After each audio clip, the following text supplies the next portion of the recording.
Hello? Can you hear me now? Can you hear me now? Can you hear me now? Very good, very good. Yeah, OBS just decided to freeze. Epic Sag moment. Hopefully the VOD is still intact in one go.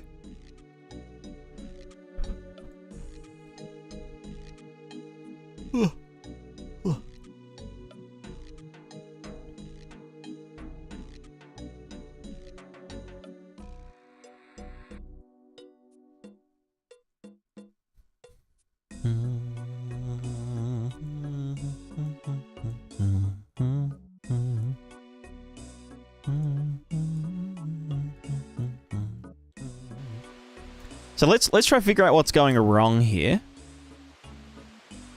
Also, why does that move around? I don't understand. I guess it's the alignment. There must be something making the interior move around.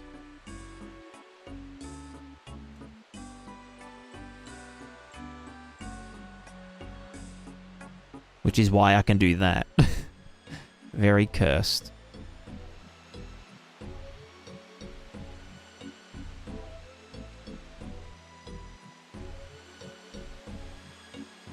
Cool. Very good. Yeah, so why does this happen? I wonder. Because it's definitely in there. It's just not visually updating.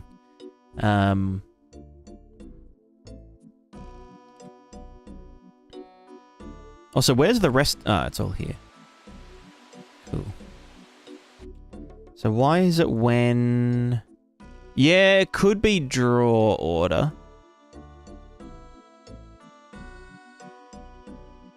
If I just do a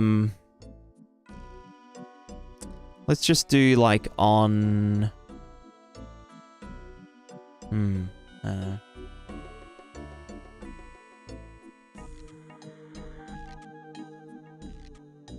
I know what you'll add to your plugin in the future? Any roadmaps?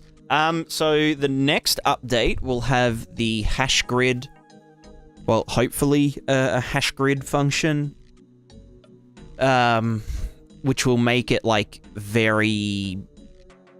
it'll scale way better. So like you'd be able to have like thousands of interacting shapes per frame. Which is cool.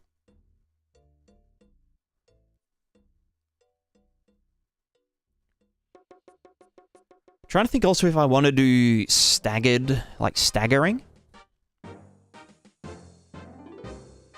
Yeah, Mac. It'll work on Mac. That's a thing. And then the paint, the RGBA simulation. So like blood and water, and you basically get 4 channels to play with. And they will, you know, be able to like disperse through water and puddles and drip down surfaces and all that kind of stuff. So, how do I unpack normals? I just...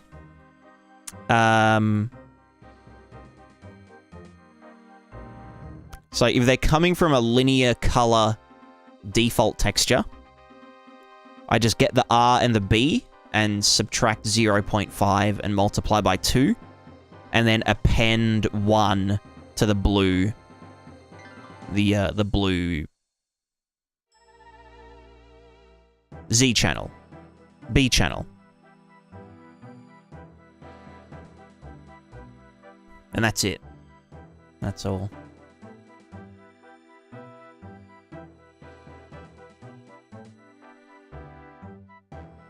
Can't wait. Yeah, me neither. I'm keen to work on it. I'm keen to stop this thingo. Do you mean like runtime vertex paint? Kind of. It'll sort of function the same, but it will just be to the render targets. So it won't be persistent, but, you know, if we go like what's the other one? Deform, RT. This one. So it'll be like this, which just...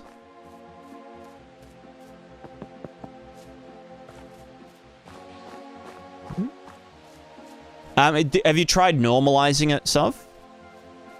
Normalizing might be the way to go. But yeah, Davey, so like how the grass is reading from this texture, it will be... You can just read this texture and, you know, add blood to all of your grass or whatever the surface is. So it'll be top-down projected, but it'll be cool. Because, yeah, you'll be able to just have it drip down surfaces based on the normals and cool stuff like that. Based on the world normals.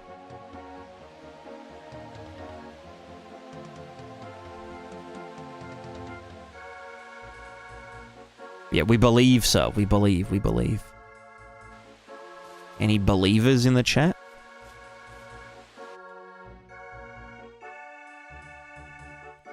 Now let me see if this was a sort order issue first. Entity widget. Let's just set the on init. The fuck. How do I?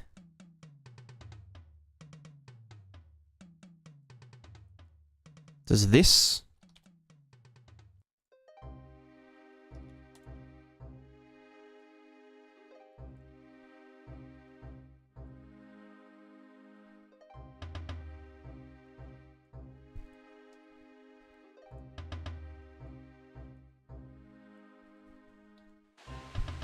No, that doesn't. Oh, no, it does. It does. They are very slightly transparent. Transparent?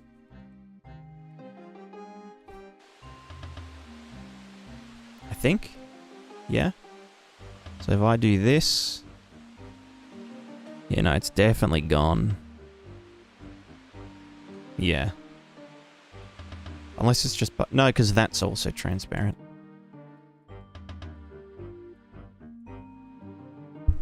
So is it that the child widgets don't... No, because the Picos widget is a separate widget.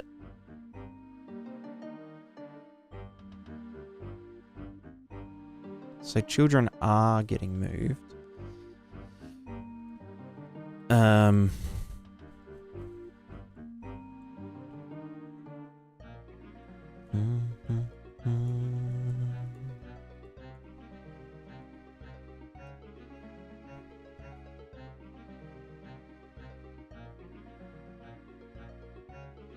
What could it be?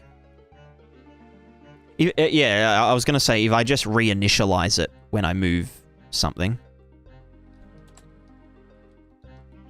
So grid Picos widget, whatever. And for now, we just say on delegate. Grid container. Delegate. Oh, it's in parent. Oh.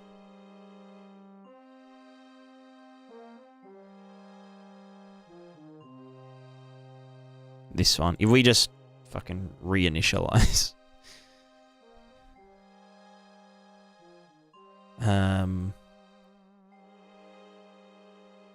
Well, no, this would be on... Sorry, on the entity widget. Hold on. It still doesn't explain why, like, when I move it and then add it to that.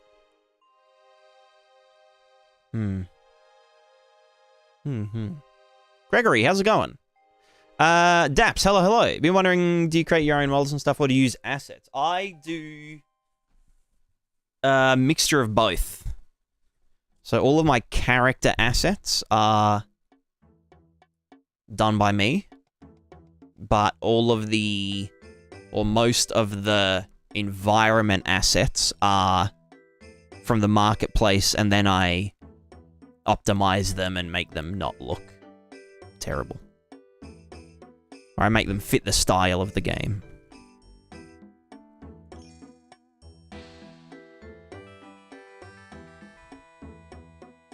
So you might recognize this from Pal World.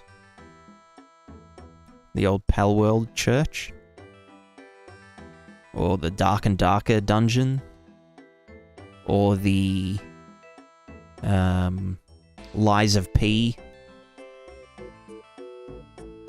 Arena, Black Brotherhood Arena walls.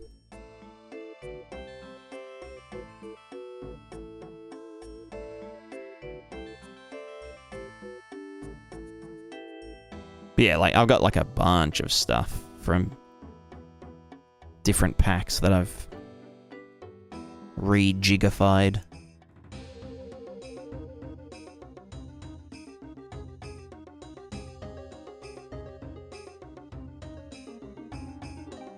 Like these are from completely different assets.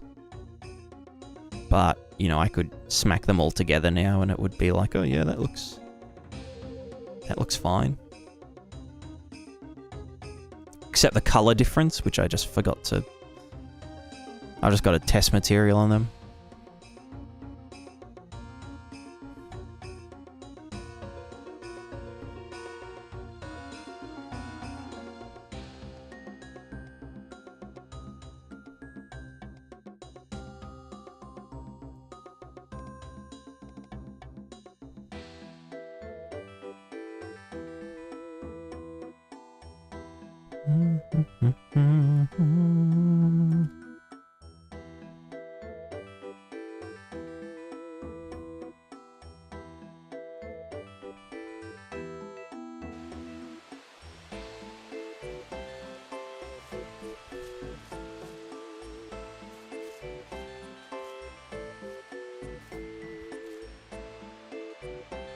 Well, to make a human pachinko game. Hell yeah. Yeah, just need to do this. And this.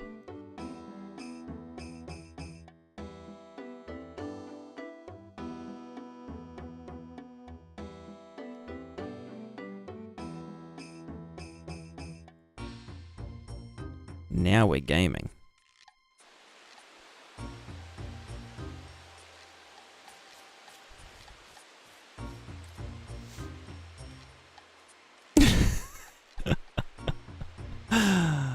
Yo.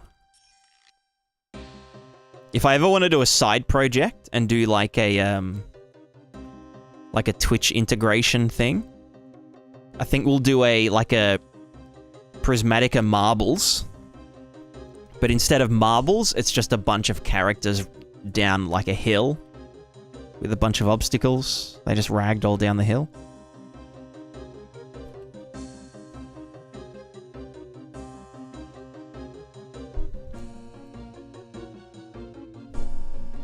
I think that'd be funny.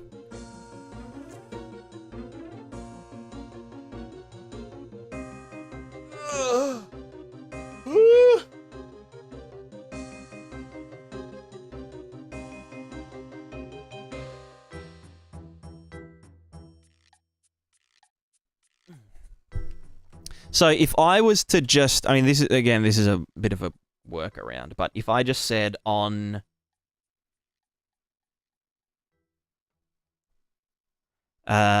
entity initialized? No, on entity added. No, but we don't know. You know what I mean?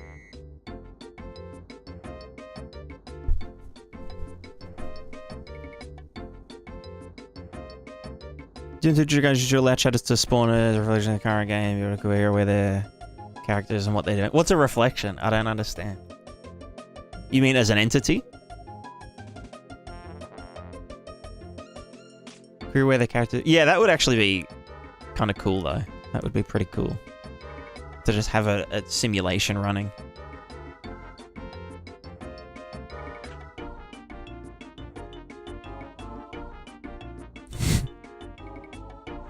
Oh, you mean a living being? You mean a living being entity? True, true.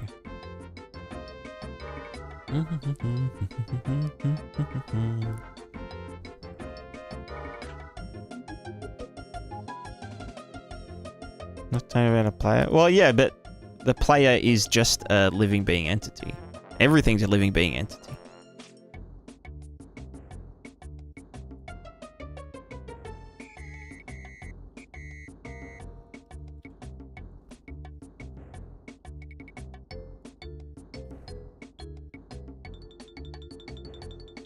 Why not? Why can't someone spawn in as an apple?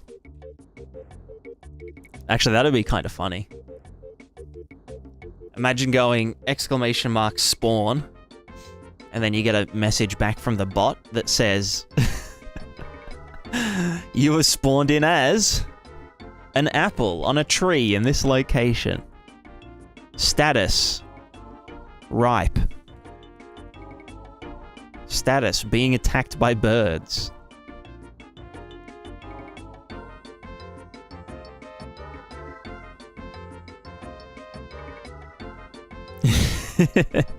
Could have like a little camera in camera thing that like you do a redeem and it says focus on me.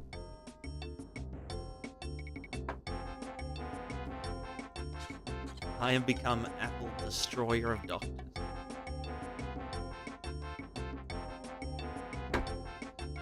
Basted. Basted. Alright, I'll be right back. I'll be right back.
Hello, I'm back with food and a coffee.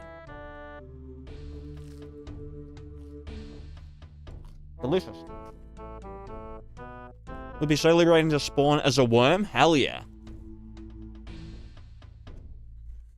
Worm me up.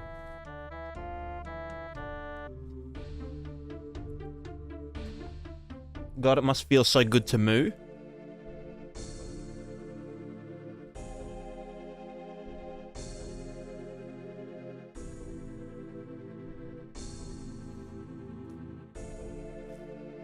Alright. Where's this going wrong?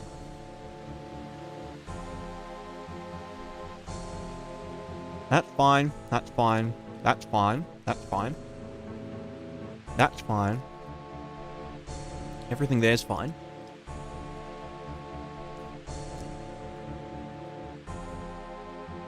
However, that isn't... Well, it's fine until we move it. You know what I mean? Huh? What's that being added to? Why are you getting added out of bounds?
Let me just go to grid PyTorch.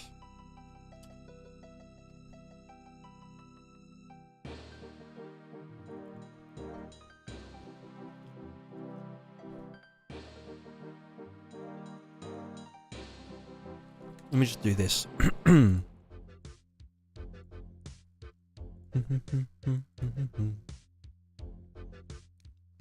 Why is the chat empty? Because I just got back from a break. I was eating... Well, I am eating toast. Well, technically they're English muffins. I'm eating muffins.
Can you do a part 2 to your physical animation video? I might do one in the future about physics control. Like the Unreal 5 system.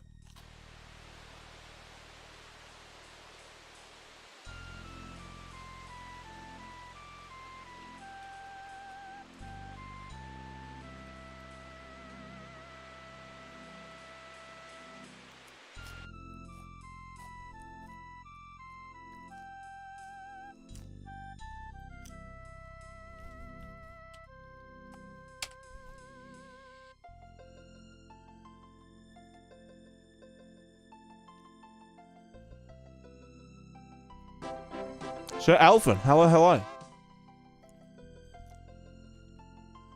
Hello, best friend.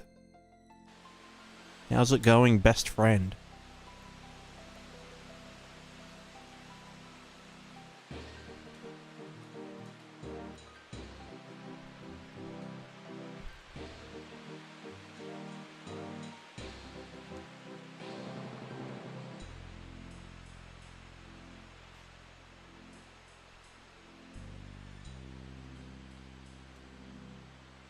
Let's see if I can get it to do that weird... Here we go. At index -9. Well. That's alarming. Why are you getting added at -9? Let's see. Is Unreal 5 physical animation different? A lot of it's the exact same. I mean, you can do it the old way. But there's just a new component that kind of makes it a bit more... easy. A bit more easier.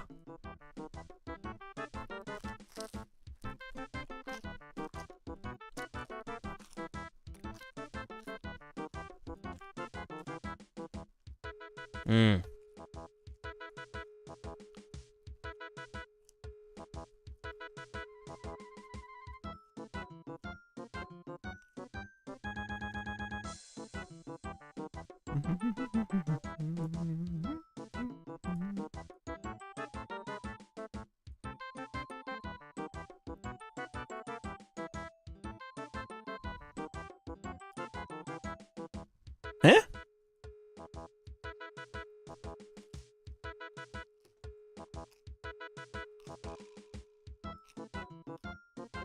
Right, I don't do...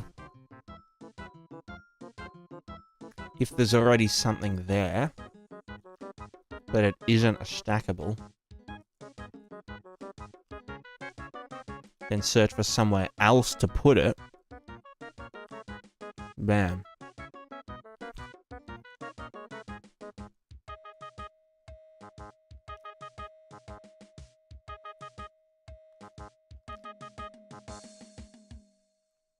So it's called physics control component.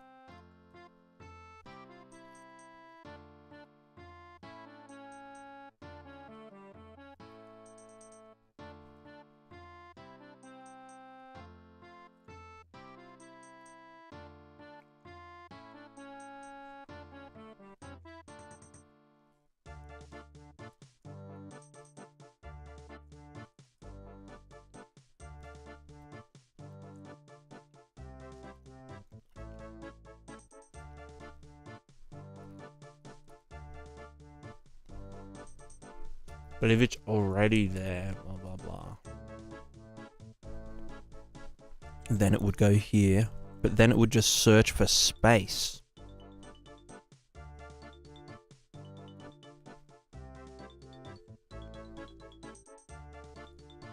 Which would then do that, and then for this, would it do that?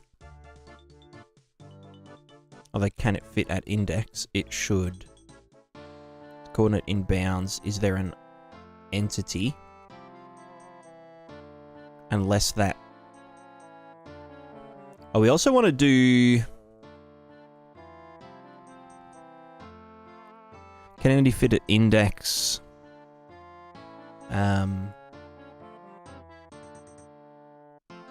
We want to check... Well, is the coordinate in bounds, obviously, but...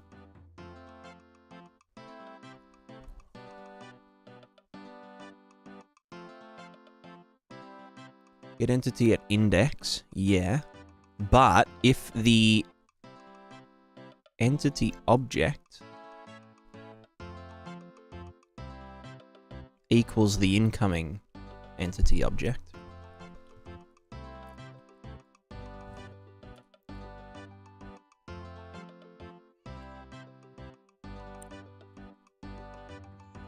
then we just want to pretend that it can fit there.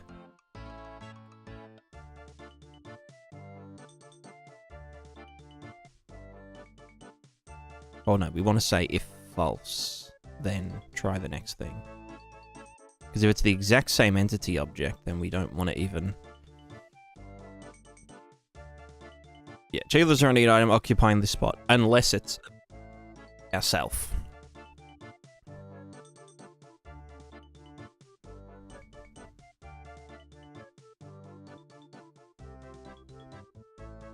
But how is this going into the negatives? At -2. Doesn't make any sense.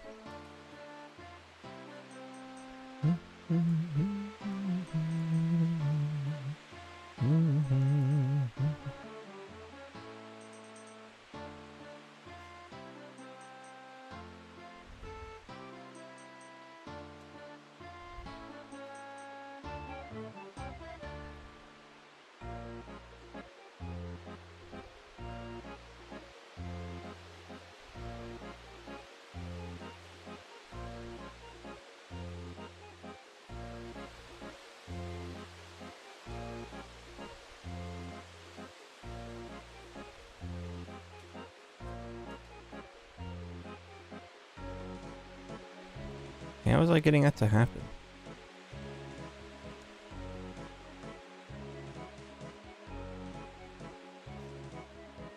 Now it's gone. Yeah. Oh, and then I tried to... infinite loop.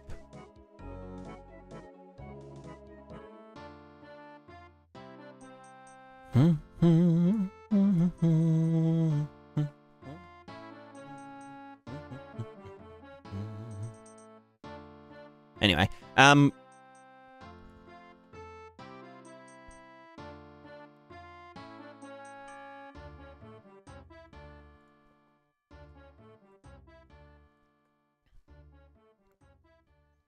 let me just go to entity, container object, blah, blah. Sorry, not the object, the widget. So this has a internal sockets in the dead center, aligned to the center. So the grid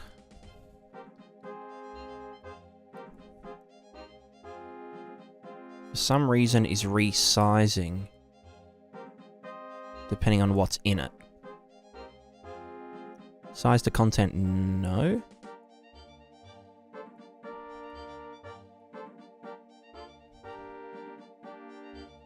Because that would be causing it to shift around, is it? Yeah. Well, oh, fuck. That was weird. How does it get added at a negative index? I don't understand. Like, bruh. It doesn't make PyCos.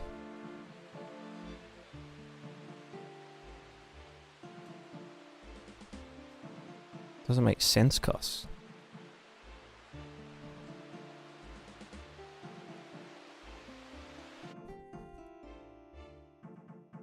Also, I can't allow... We can't be allowed to try and add a backpack into something that is inside it. However, we should never be able to... actually, no, there are exceptions, because some things are slotted rather than thingoed.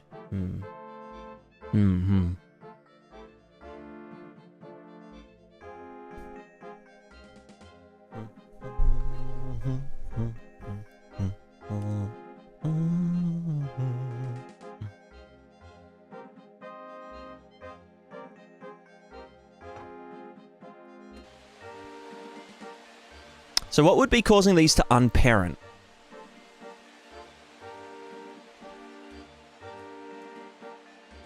And also, how were they getting added at a negative index?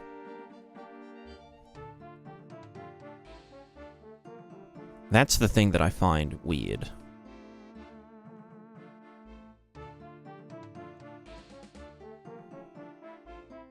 Do you unparent when you start dragging? No, so when I start dragging, I create a duplicate of the widget.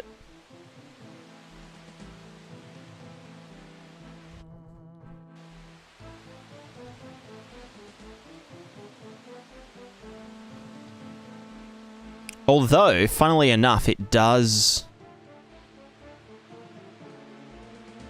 hide it when we do this. Oh, I know what it's doing. I know what it's doing. That's actually a good point. When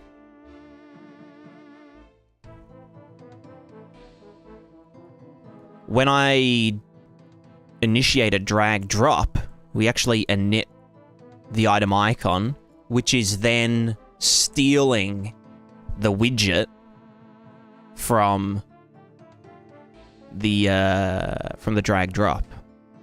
Oh, sorry, it's stealing it from the original one, because we say initialize, create children thingers, and then it will... Where is it? On create?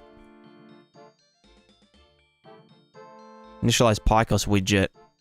It will... Well, usually... initialize all contained items, which will, I mean, for the grid at least, will look up in the map if the widget already exists, which, yeah, that would be it. So how can I prevent that?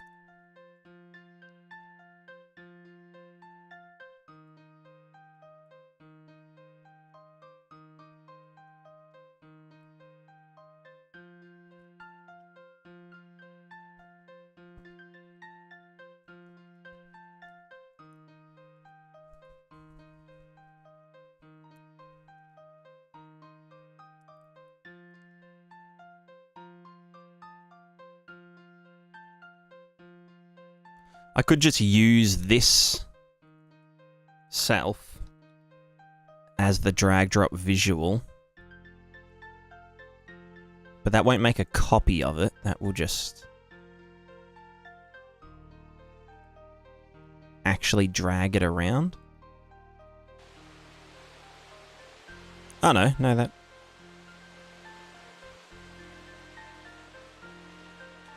Son of a bitch, why can you not do that?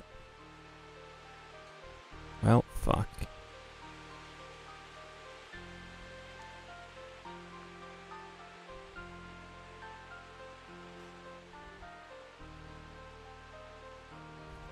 they're all green now.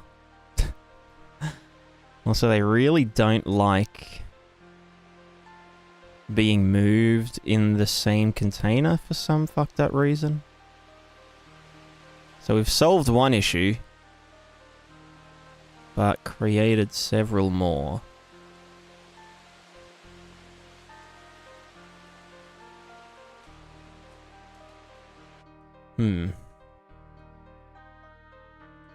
My life for the past 3 weeks? Yeah. Yeah.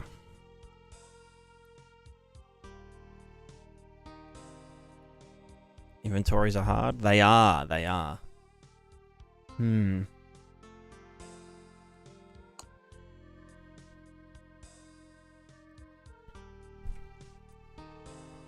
So I actually don't mind if the original one lights up and stuff as well. Like, I don't mind if it's like, oh yeah, this is green, saying, oh yeah, we can get dragged into here. And that one being green as well. But, I don't know. I could also just initialize... No, that would mean we have to do a copy of it and stuff. Can you just... copy, like, duplicate widget?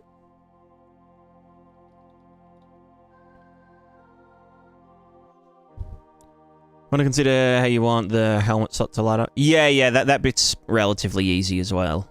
That'll just be a case of getting all entity objects that exist when the drag drop starts, and then asking them, hey, can this dragged item go here? Like, would it be able to... Is it allowed to go here? And then light them up, either red or green or whatever.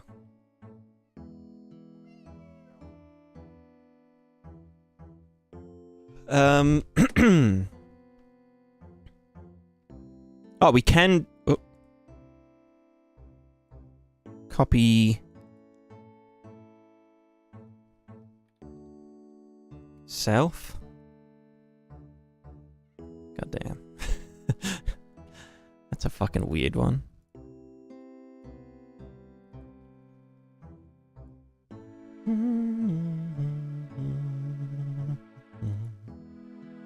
I really don't want to have to duplicate it.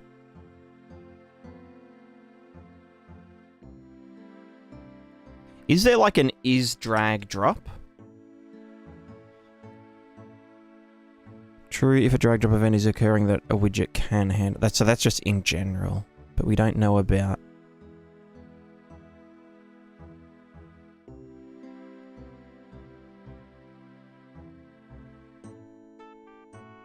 It's not if this widget. So I was thinking we could just be like, oh, is this the drag dropped version? But no, it's literally...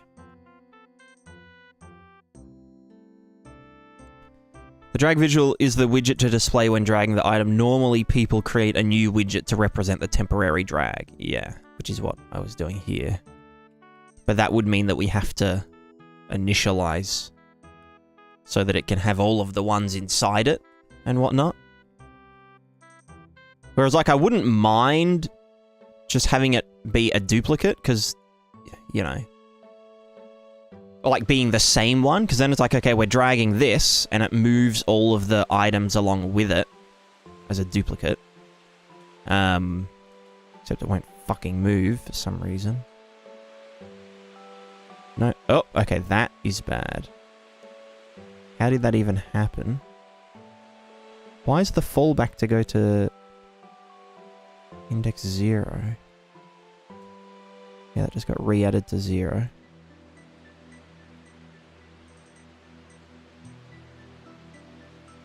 Why is it so inconsistent? So fucking confused.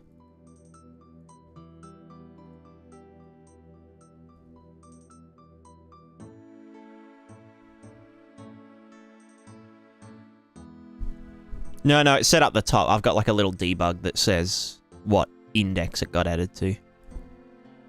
Which is the top left index of the item. Hello, big girl. Can you put your butt off the screen, please? Thank you.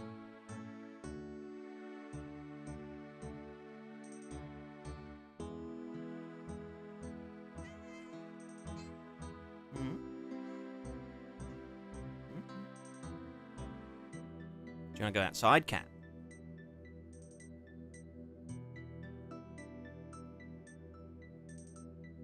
Mm-hmm.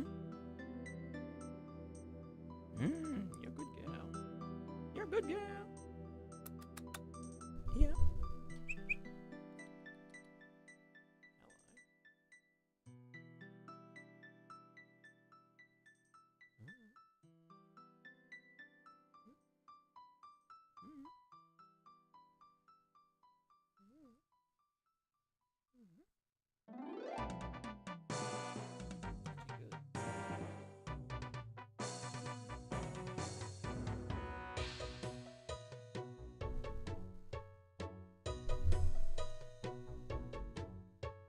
Going outside? Yeah?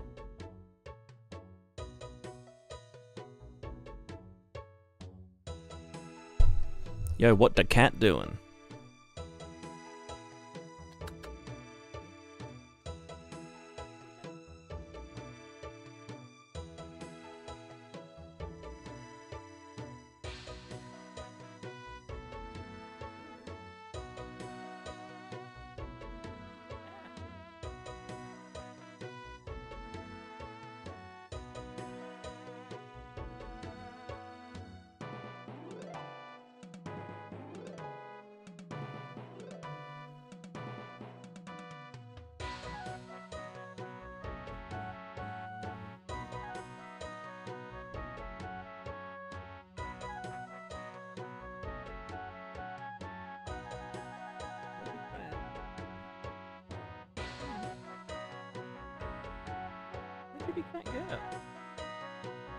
Right, she wants to go outside, so I'll be right back. BRB.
Hello, I'm back. Does your cat like tummy rubs? Yes, all my cats love. They love tummy tickles. They love when I just fuck their shit up, just, you know.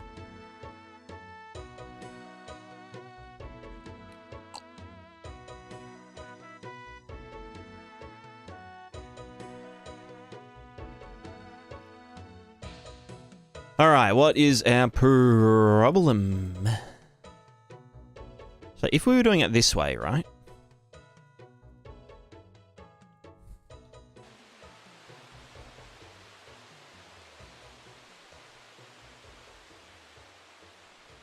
Okay. So it is just a weird thing. So let's just do it this way for now.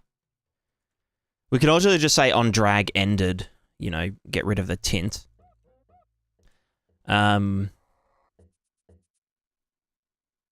Mm-hmm. Mm-hmm. Mm-hmm. Mm-hmm. Mm-hmm.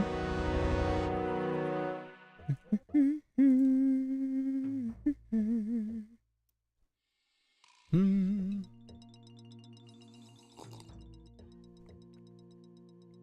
Yo!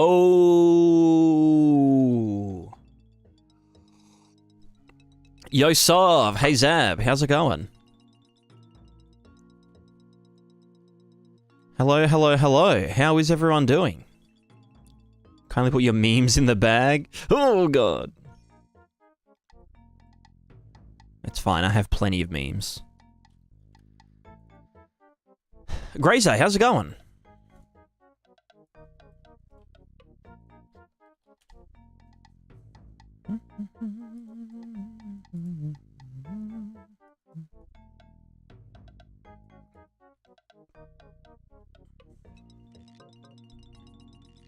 Let's just yeet this straight in.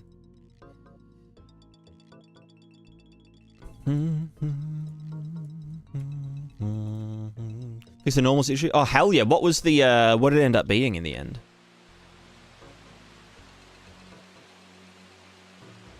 Okay, everything is just...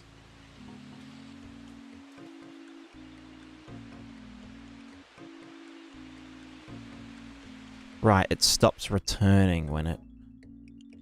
Check space for payload. Only fit at index. Blah, blah, blah. Oh, I see.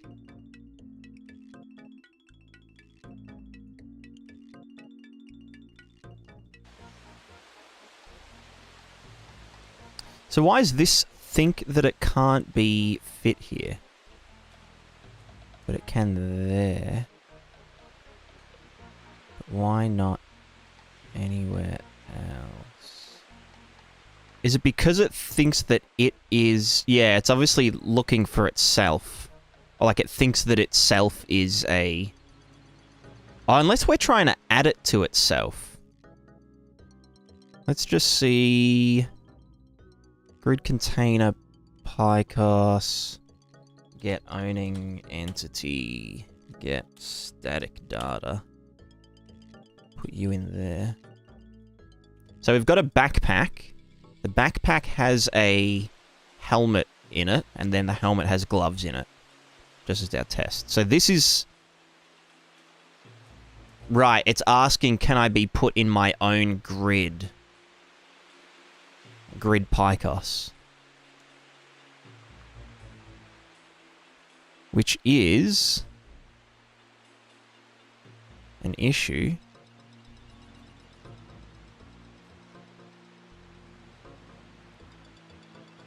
Well, no, because we do ask, is it self? No. So what if the texture was linear, but it needed to be raw? Yeah, that's weird. That's weird. Yeah, like the whole linear sRGB stuff is just a nightmare when you're doing texture creation and stuff.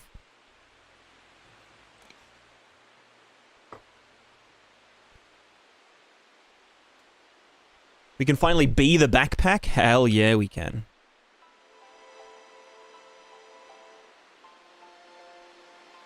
See, this should be saying, hey, I can, yeah, fit there.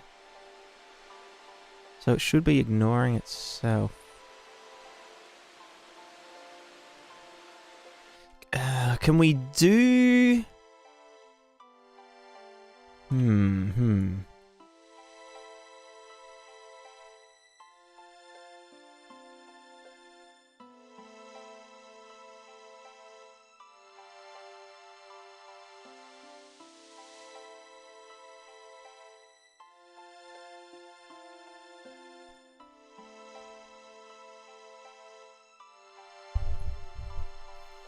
Fuck, now I have to deal with, like, hit testing and stuff. Oh, wait, no, hit... drags get, consumed, right? Indicate you handle the drag over operation, returning force because the operation Continue to bubble up. Yeah. Okay. So on drag over.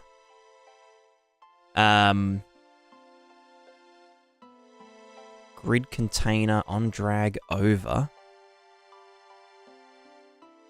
Fucking...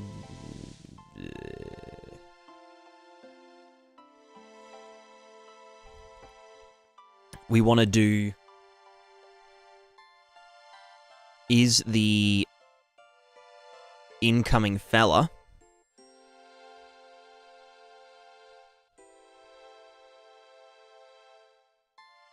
That's going to check the overlap anyway, though. But we want to do that. Well, blah, blah, blah, blah, blah, blah, blah. Let's do a branch here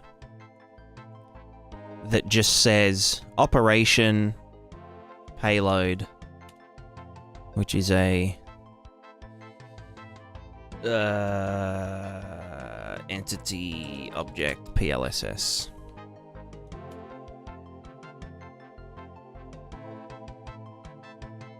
Actually, no, we can just get the... Sorry, I'm still half-braining.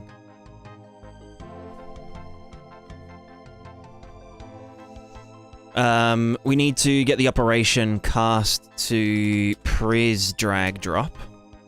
Sweet. We can then get the container that we're... No, fuck. We're getting the... hold on. I want to check whether...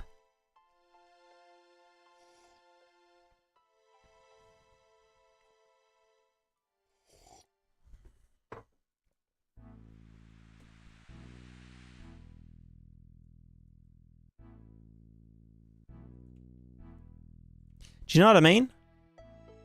If the grid is a child of the thing that we're dragging, then we don't care about it, you know? We want to, like, move it as though that isn't there. So that would mean that we want to... Not the container that it's from, but the entity... Not the from entity, the actual payload entity. We want to get its PyCos. Get PyCos containers. And then we want to get this drag drop. Get your grid container PyCos. Or just widgets owning PyCos, I guess. And then just contains... this. If that is true, then do nothing. If false, do that shit. What the fuck? But then if this, then go down. You know what I mean? So this should now prevent this from comparing against itself. Son of a bitch.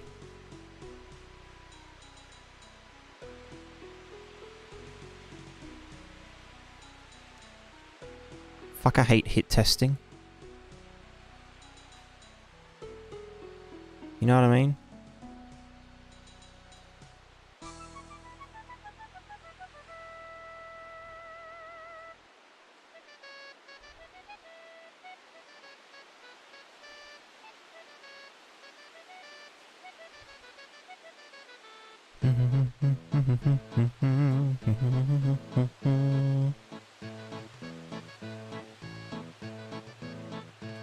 Yo, why do hit get tested like that? Yo, why is this UI shit testing me?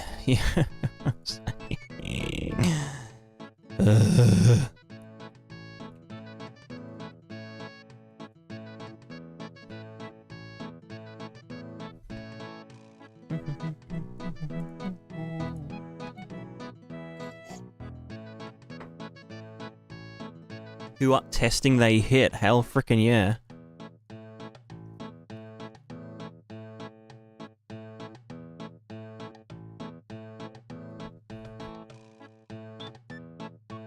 What about...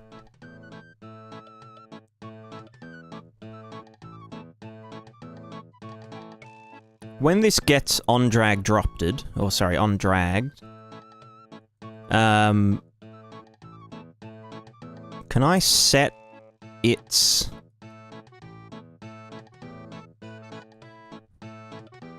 or just like set hit test? No, what is it? Collision? No, visibility. Set visibility of self to not hit testable self and all children. And then, is there an on-drag ended? Or, like, does this have a...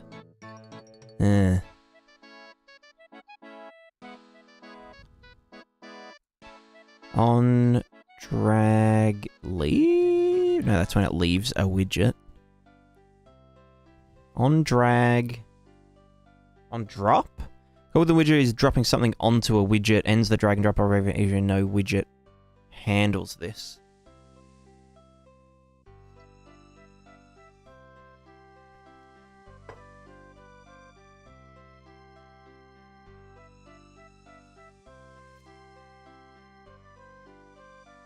So I'd want to call this and set my visibility back to visible. Right. But then not handle it. Because we obviously want the other shit to handle some shit. So now if I do this, it's absolutely fine because... oh, everything is... oh, fuck off. Oh my god, fuck you. No. Okay, so it isn't...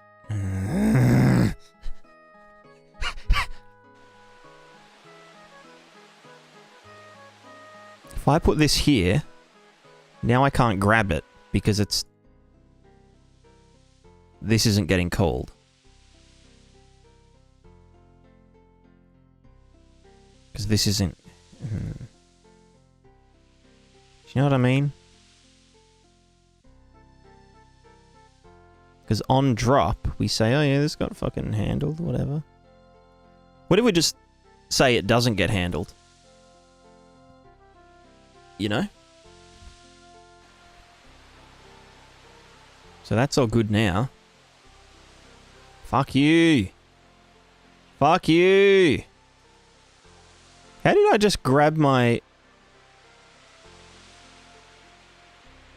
son of a bitch. Can I set the drag drop itself to be thingy-thinger? Because this is obviously the issue. Well, no, because I do want to set the original thing to be not hit testable. Fuck! Isn't there a drag cancelled or something?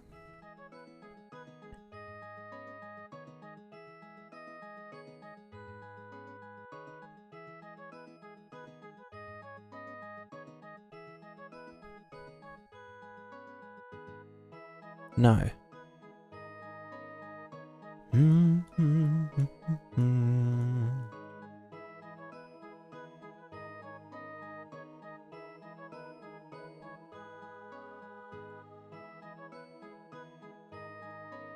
The drag operation has a binding for cancel. Gotcha.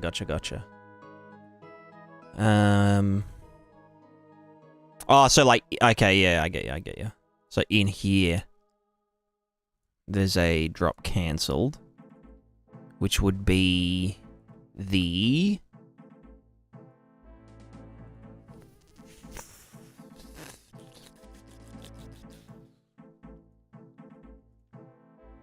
or on drop, actually. But, yeah, so we just want to say... default drag visual is... Do you know if default drag visual... it is just a copy, right?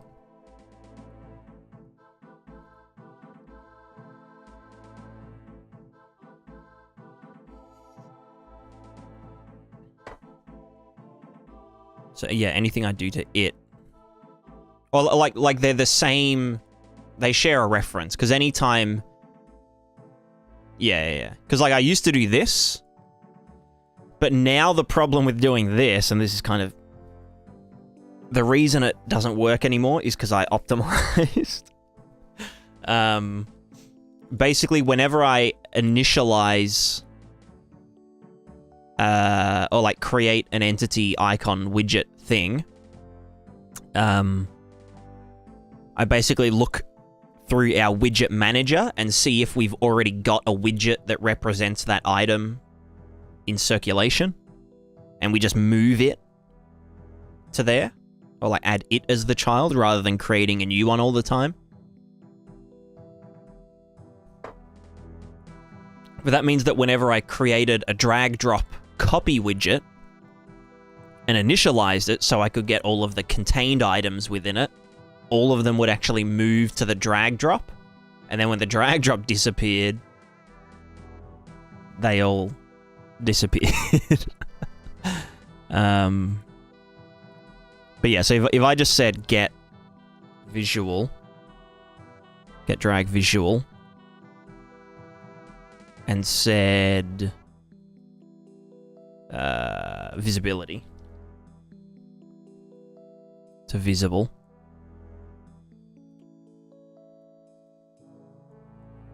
so now if I drag this, it's invisible. You can't see where I'm pointing, but it's invisible here, and it's invisible here. And so we can now see that it's like, you know, doing this. Cool. I can drag it up to there. Everything's fine. And yeah, now it is re-enabling it, so that's good. And that will work for all of them. Except that, how does it get added to index -1? I don't understand how I'm allowing this to happen.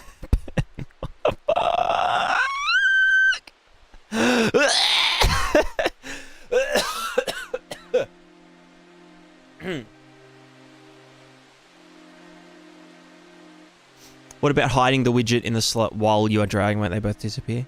Yeah, so it would, but I prefer to just have... Oh, why can't you do that? You know, you're... Why do you get added to backpacks? Container at index 4. Why won't you get added there?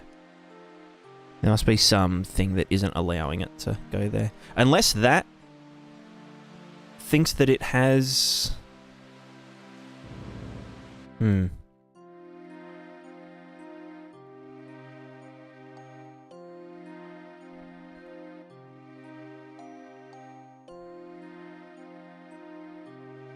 I wonder if that... Self and all children. But can I do children... Like set visibility...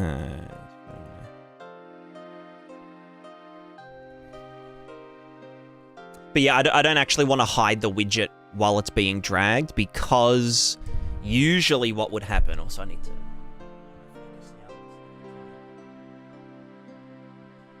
Usually what happens when you're dragging items around is that you're essentially issuing a command to your character to move the item from there to there.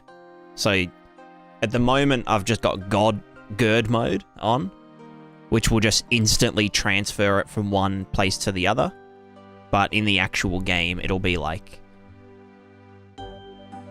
you know. And I might do like a line that like connects them while you're dragging it.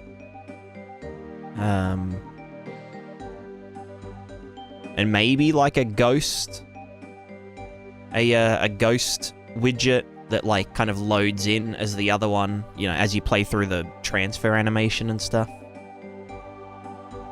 But that'll be a thing later.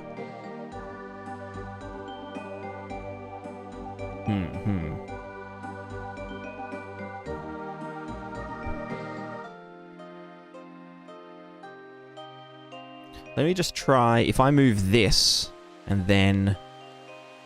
Yeah, why can you not get added? Oh, it's because the on drop is...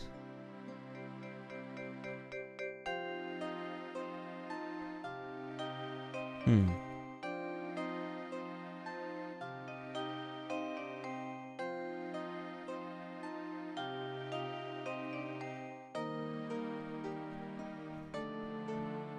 I'd also want to override drop. On drop, make sure you are also this.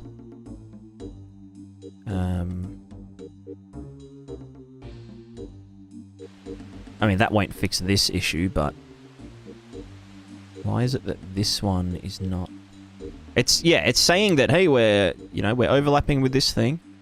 So yeah, it's definitely just in grid container. We are checking on drop.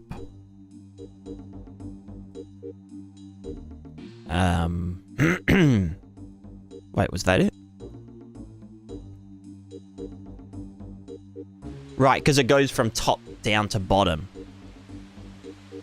So yeah, okay, it was saying add it to this one, but then that wouldn't absorb the input. It would then get added to this one below it.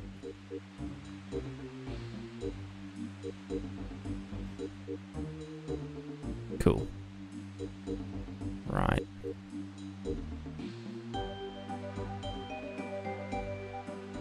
As mode.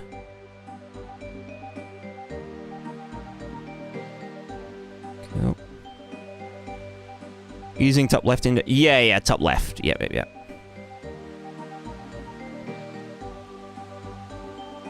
Although if you try to put it in a container and it says I can't fit, it will try and do a fallback and be like, oh yeah, you can fit, but just at this other, at the first available index. So if I try and put this here, it will be like, oh, you can fit here instead. Same with like this should, in theory, yeah, go to the first available index. So that's all fine.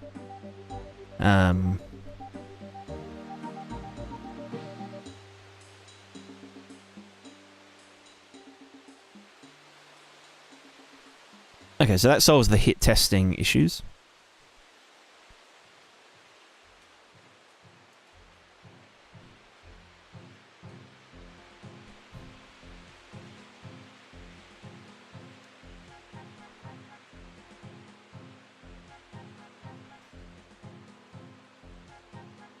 So why was I able to do this?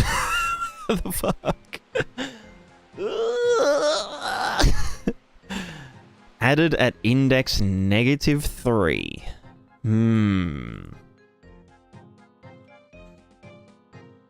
So on drop, check space for payload. I see.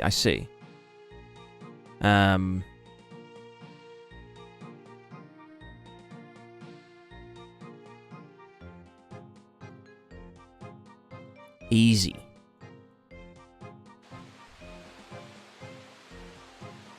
Not easy. No.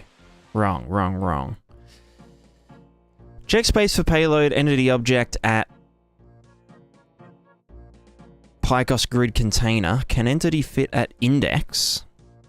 This is in grid container. Let me go to grid containers can fit at index.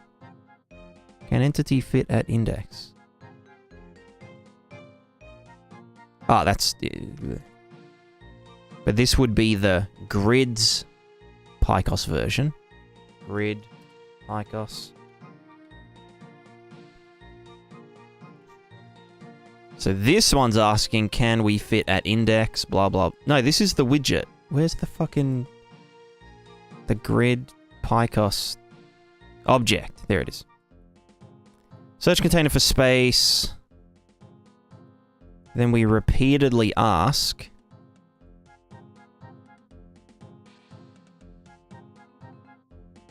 Oh no, that's search container for space. Where's here we go. Can entity fit an index? We ask, is the incoming entity the same as the entity itself? Or is it not? And for each coord, top left index,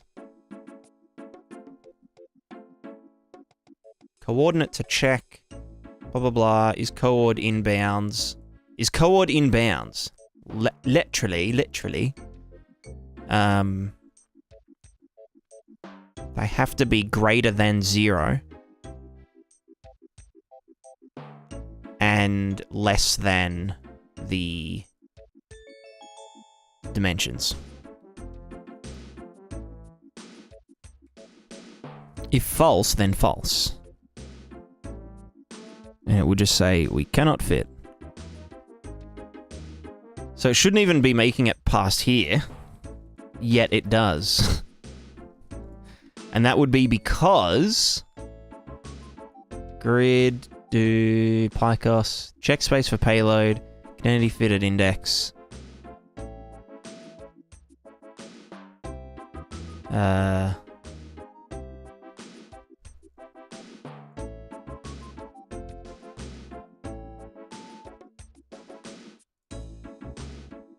And then on drop, we're asking, can be dropped here. But I'm not using the enum. We're just saying, can be dropped here, false or true. Remove from previous location, add to the index, which is the mouse over slot coords.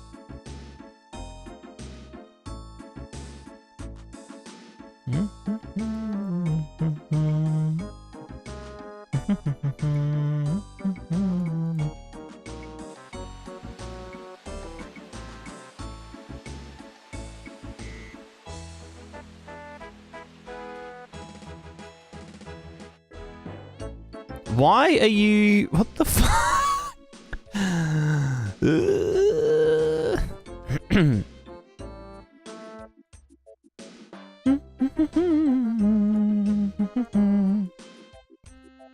Right, let's just trace through on drop. So let's on drop here. Do this, yep. Check space for payload, yep. It passed, do that, all good. Then if we do it here... No, fuck off. If we do it here... Huh? Mother fricker, what have you done? Oh my god.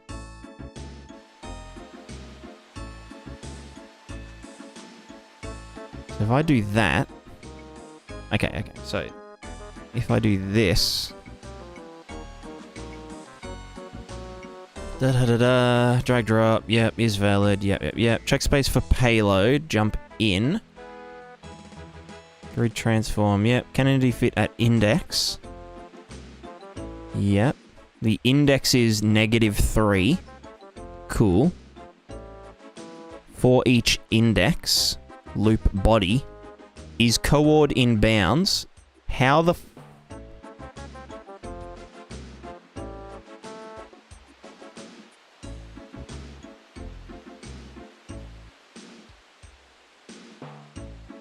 Well, no, I'll have to...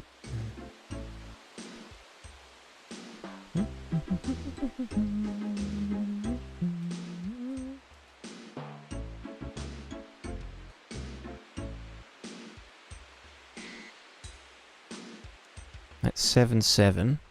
This is... Wait, why is that not in scope?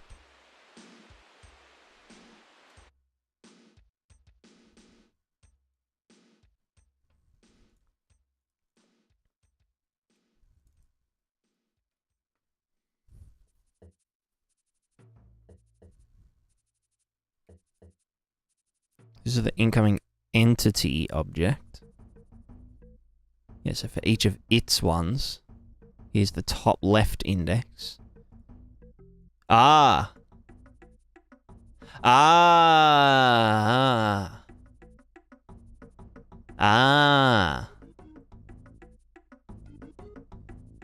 Because we allow it to do per coordinate or per dude. I've solved it. Actually, that's yeah, okay, yeah, so this would... yes, this would be checking can it fit at 0, 0? And then when that succeeds, it will say, yep, we can add it. So then it adds it at -3, which is very cursed. So...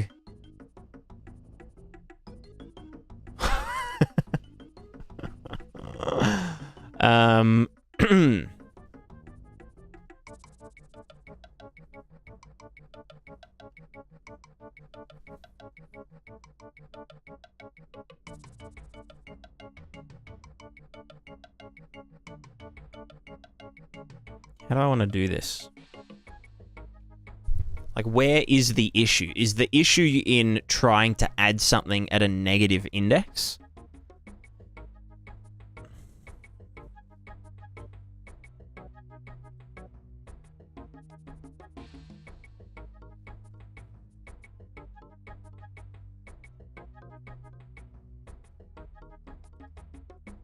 Maybe if just not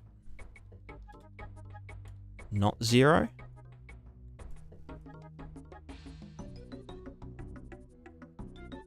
And then the default input should be 0.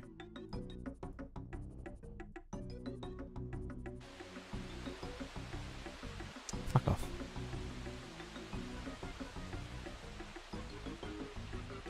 Now it's not hit testable because it doesn't get cancelled. Yeah, we get it. Yeah, so that will just say, hey, use the index and try to thingo.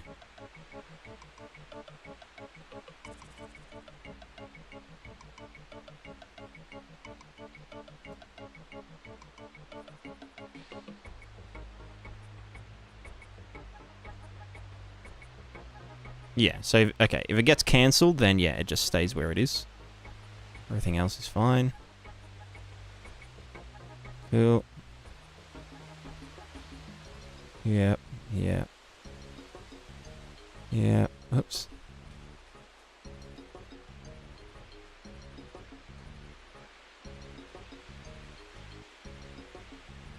God, it's very touchy about...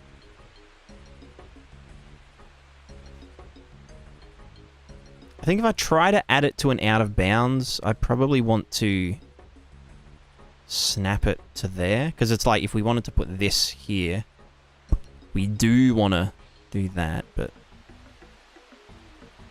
whatever. I guess it's about issuing the commands in the end, at the end. Alright, so... now I need to do something else. I forget what I'm doing. Who am I? Who, what, when, where, why? I want the backpack to be able to... let's just go to the equipment BIOS and say that the equipment head slot can also take back slot stuff. And so now... oh god, it's not happy, is it?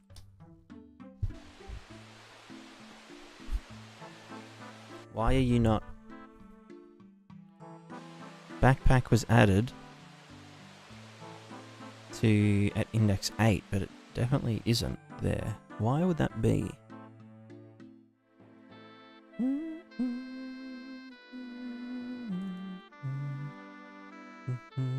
Equipment head.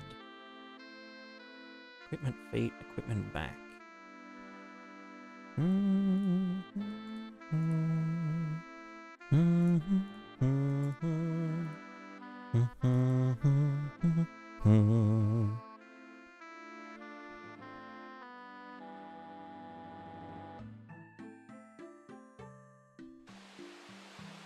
That should be putting it on here. Yeah, I know that I'm not an entity, whatever. Well, I am an entity, but... if I just put that back to head... why is it that the backpack will only show up in that one?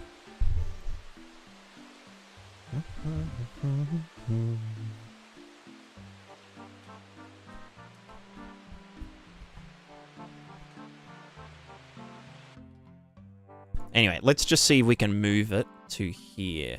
So this one's a little bit fuckier. Kinda.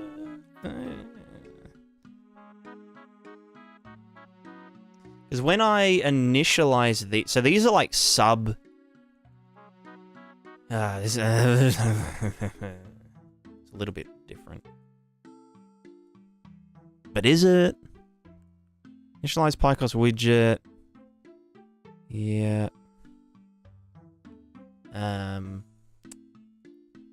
Go back.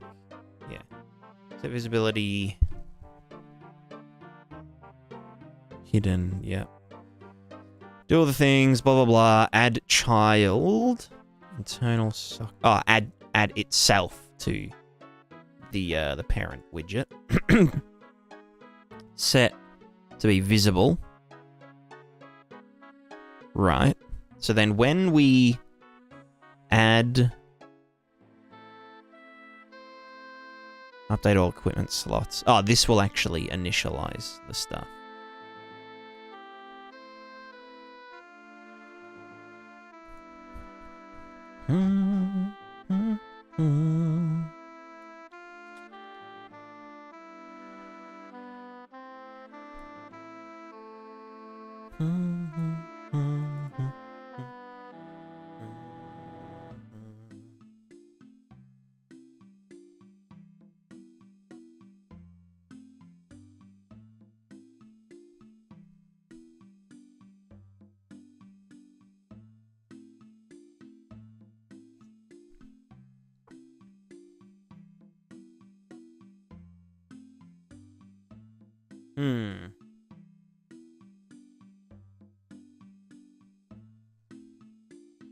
I'll be right back.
Hello, I'm back.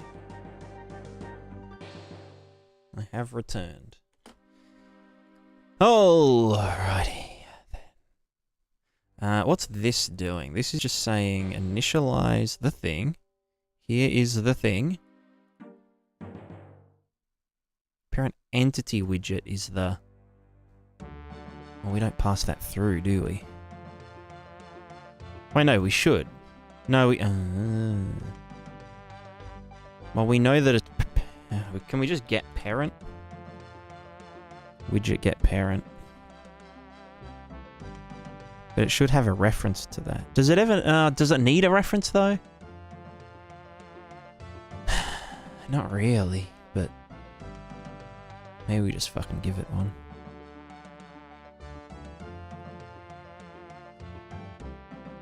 What does that get used for, though? Not much. Parent entity widget. Where do I even use that? Grid. Blah, blah, blah.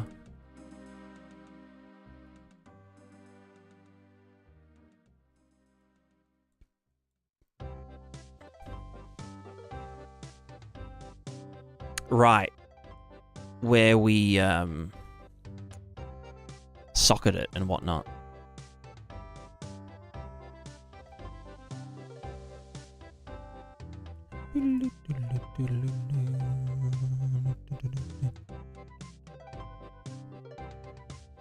Yeah, well, fuck it. Let's just do it. Container base.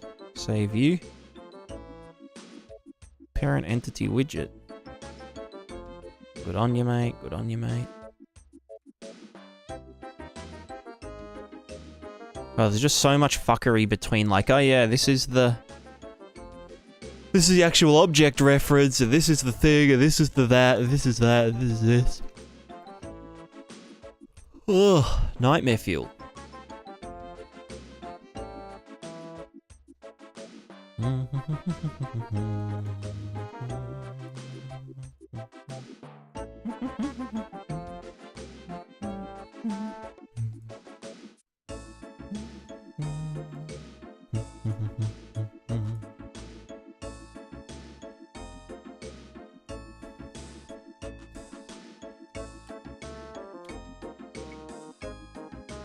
Okay, so now we initialize all of the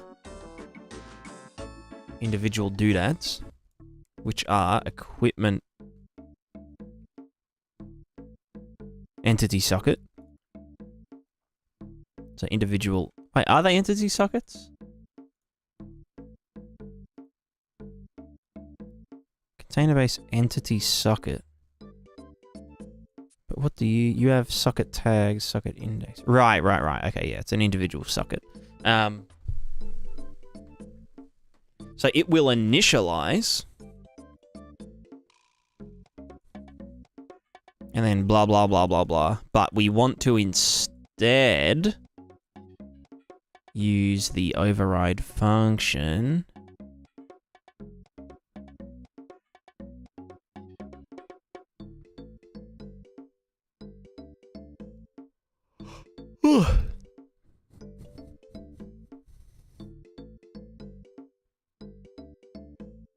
What is it? Entity added? No. Initialize all contained items. There it is.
What's the fucking thinger? The entity socket, these nuts. What's the thing? Designer. Default box. That has all of the defaults in it. Yeah.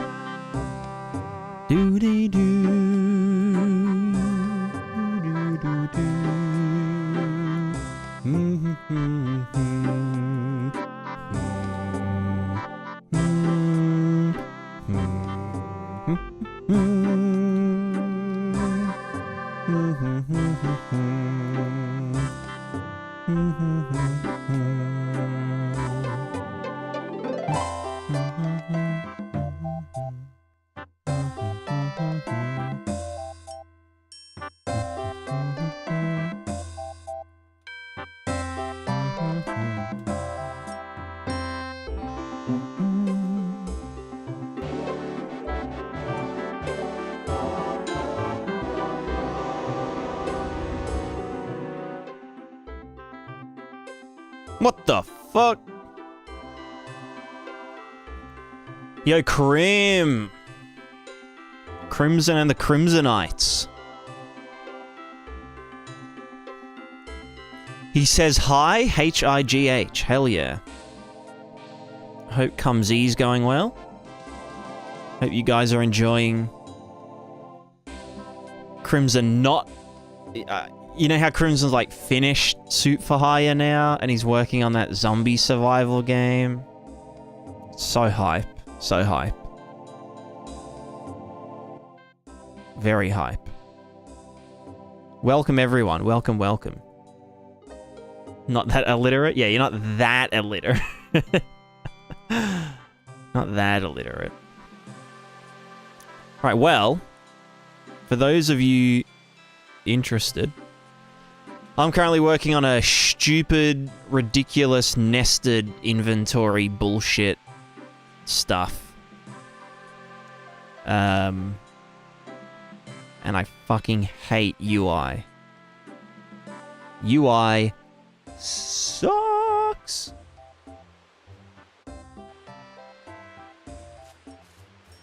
UI is terrible.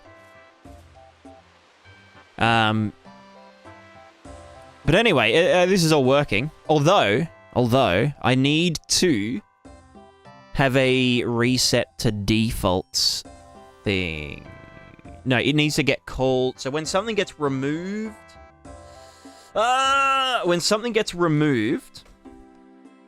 I could either call a delegate that it got, like, for a container that an item just got removed from it. Which is, you know, I'll probably have there anyway. Or I could... No,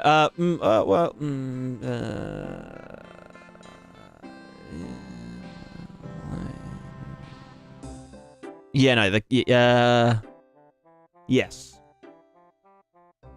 Yeah, that's it. That's all.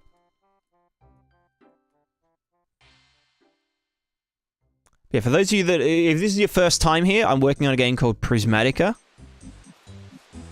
Currently it's in a very broken state because I decided to refactor everything again.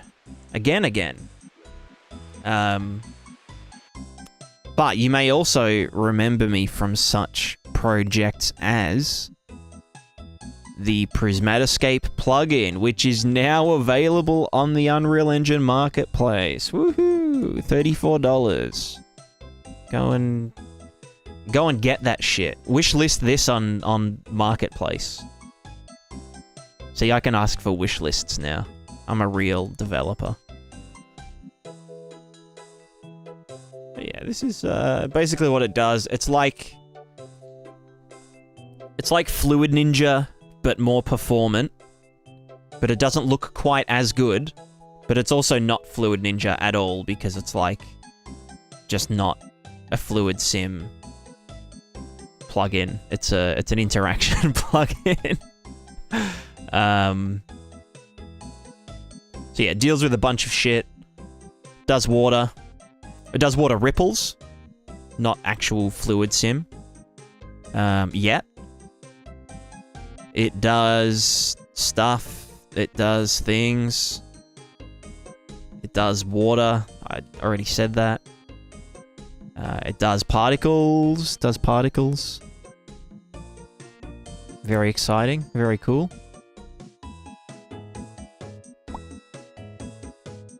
And it does foliage. Like this. Foliage. Wow. Look at that.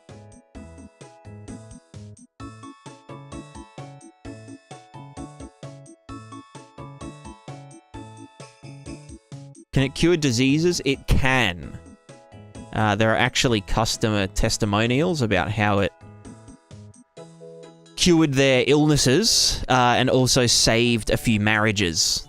So, if you're having marriage troubles or just relationship troubles in general, you know, just buy the plugin and let me know how it goes. How about fog? So it can sort of do dust like this, which is just using the wind. But the thing about it is that it's all a global simulation. So it's one big shared simulation that everything can read from as a texture. So it's not like you can just place down a fog volume and have it do all its own interaction like you would with Fluid Ninja, but you can use the wind, or the wind over time, to displace UVs to then, you know, get this kind of fake fog movement, fluid sim shit, you know? Like ground fog. Same with this. This is literally just using the length of the wind, as in this wind, to just do some stuff in the material. And there's also just an extra plane here that just does some WPO and shit. Is this? Okay, it is. So yeah, it's, you know, good enough. Exactly, exactly. I mean, these are just my little test examples.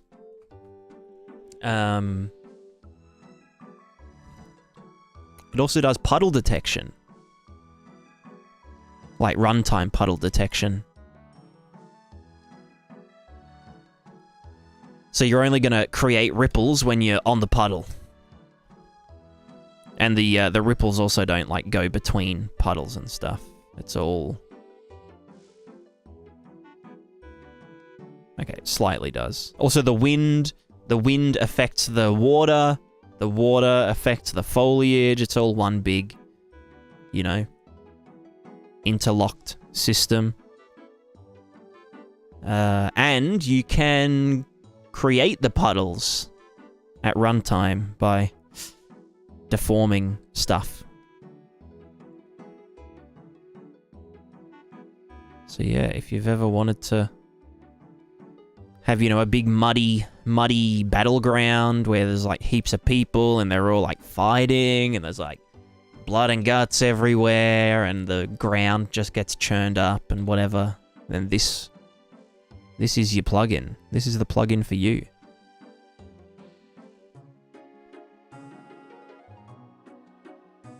Anyway, enough of that. I need to get back to work. Where was I? Prismatica. This one. Prismatica. Maps. We'll go desert vibes for now.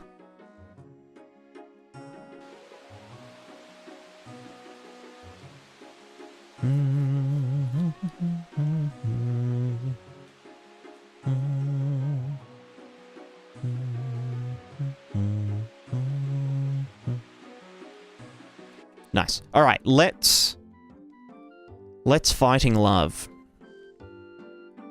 Let's just see. So if I go backpack 01, this is, where are you? Where are your damn tags? Tag. Equipment back. Let's give it equipment head as well, so we can put the bag on our head.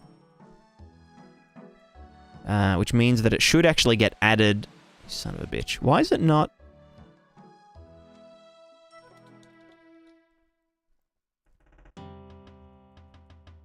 Currently just doing a big thing on begin play. Search all containers for first space.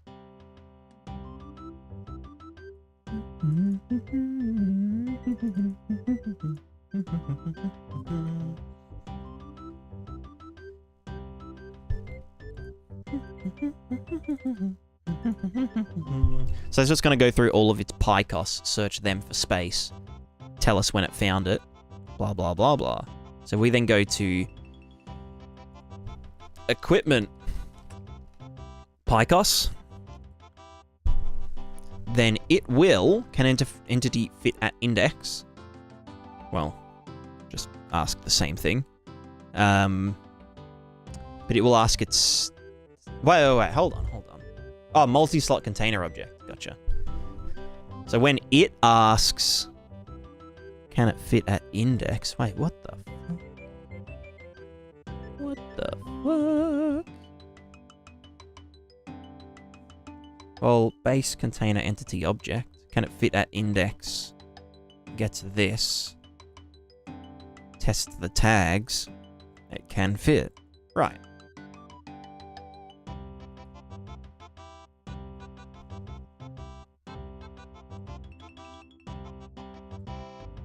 If it is, yeah, there's already something in there, then...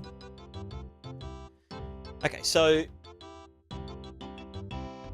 Why can it not fit in the head? I thought head was...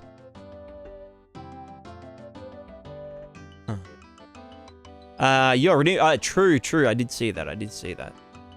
Let's get thick. Hell yeah. Yo, why is my hair so frizzy? Why am I such a frizz man? They call me Mr. Frizz. Lie. Let's go here. Can I just do if equal... No, this is entity tags contain a slot data. Bam. If... Yeah. If it has no disallows, blah, blah, blah, has all tags, blah, blah, blah, blah, blah, blah, blah, blah, blah, blah, blah, blah, blah. Okay, so...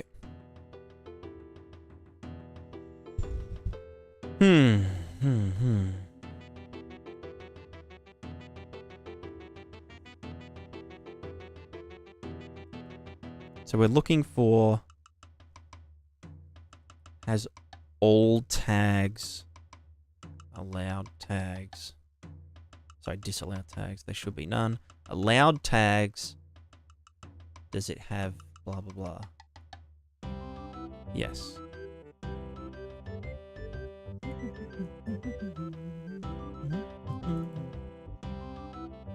So we go container slot data. Expand all. We have the head. We have the upper body, we have the blah, blah, blah. Oh, right, that's the name of it. These are the actual allowed tags. Duh. Idiot. So we can say back. Okay, so now we should be able to put the bag on our head. Yes, the bag is now our helmet. And then I should, in theory, be able to drop it onto our back slot. Now, in order to do that, I need to use my brain, which means for the individual slot, when we're hovered over it,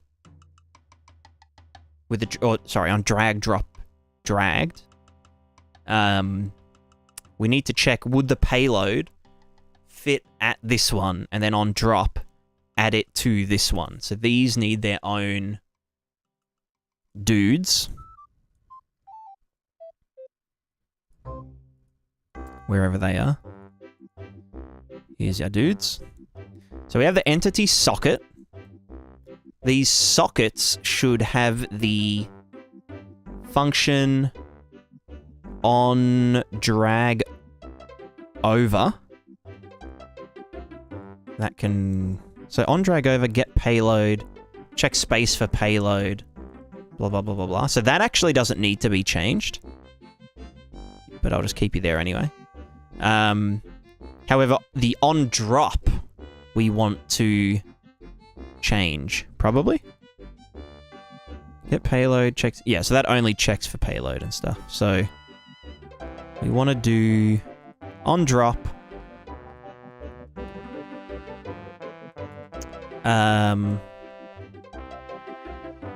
If God mode.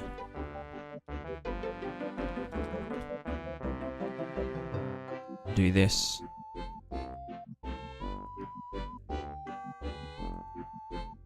Oh, actually, that should go back here. We want to get the payload. Well, no, just cast to drag drop. Pris drag drop. And we want to add entity widget at index. Get the slot index. Get the entity object.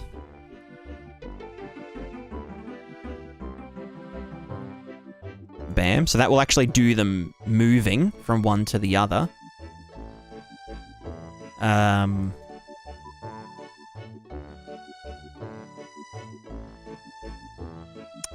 then what? And then I'll be right back, because I really need to wee. Because that coffee is just... It's just in and out, you know?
I'm back.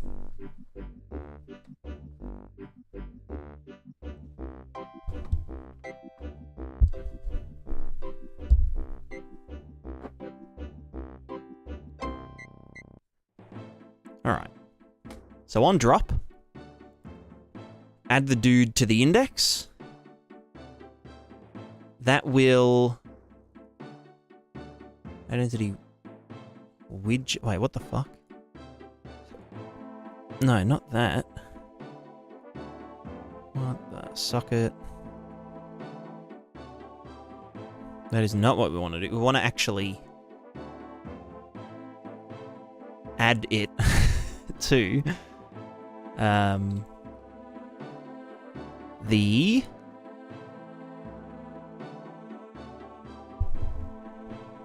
owning no, the owning PyCos. There it is. We want to add entity at index. This entity at our own index, socket index. Sweet.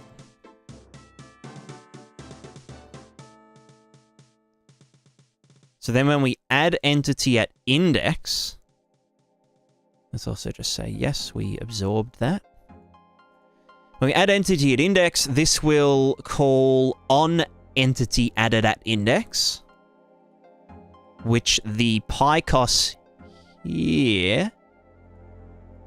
Actually, no, it's not these PyCoses. It's actually the overall one. So this one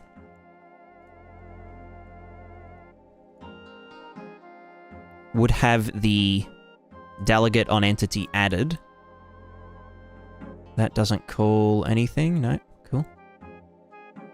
Well, that would just say add entity at index, which we actually could just on entity added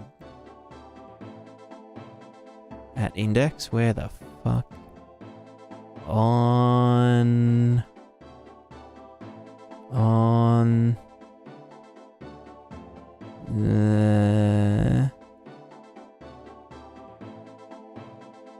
Pygos container base. I'm fucking dumb as hell. Add entity widget at index. So here we would want to. So that would call add entity widget at index. We then want to, for add entity widget at index, get the... Oh, I could just do it for the individual dudes, because they would be subscribed to this delegate as well, and they could just do a if index equals my index, add the entity at the thing. So then each individual socket in the overall dude is autonomous, rather than this manager kind of choosing what the fuck is going on. Because I don't really have a... I don't think these are ordered. No, they are ordered, but it's not... Then it's not a real order. I think I want the...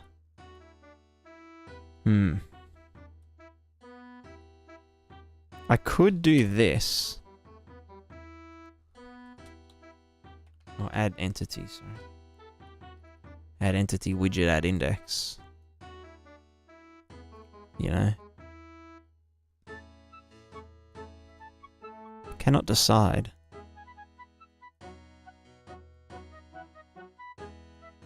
Any brains in the chat? Someone decide for me.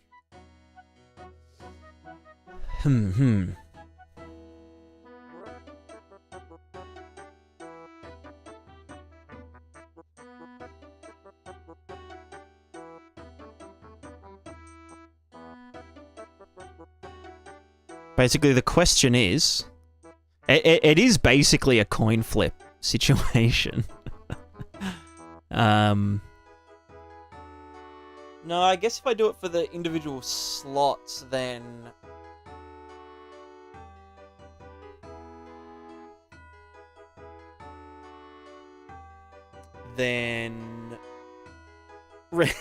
Random bull? Fuck.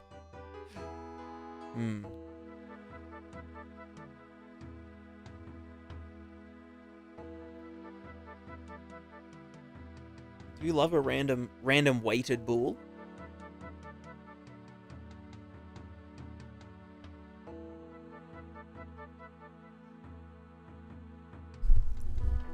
Here's the thing, and again, like I could just... I'm leaning towards the sockets themselves responding to the delegate, right? So let's say we've got this. This is our equipment screen, which is a widget. This has a reference to the container, right? This is the container object, the con ob, otherwise known as Picos. But then we've got the individual slots, equipment slots, whatever. But these all have a reference to it as well.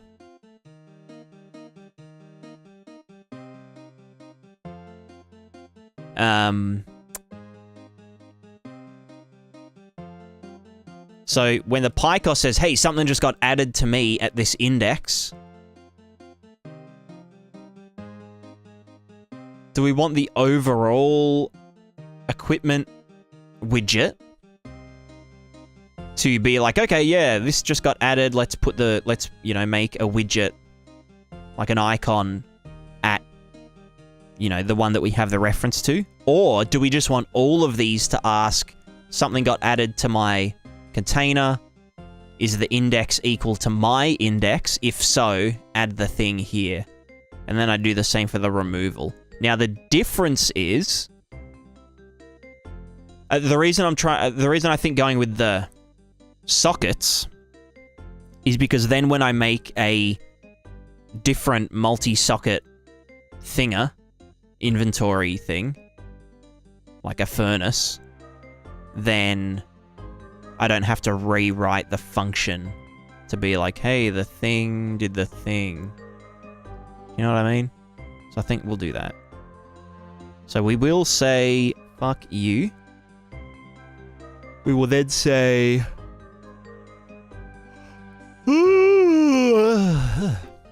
that can die, that can die. The entity socket, you are going to delegate on entity added. That will add at index. That will then add entity widget at index. If the index is equal to the slot index, son of a bitch, the slot index one word, then do this. Otherwise, do nothing. Like, don't delete anything or whatever. And then we'll have them do the same thing. So when an item gets removed from a PyCos, PyCos base entity container object. So that's on entity added at index, calls on item added. Remove entity is remove entity of quantity. Do I not specify the new no, because we can just get it from here, the new the quantity. In here, when we remove something, we want a delegate called on fucking the thing with the stuff. On item added.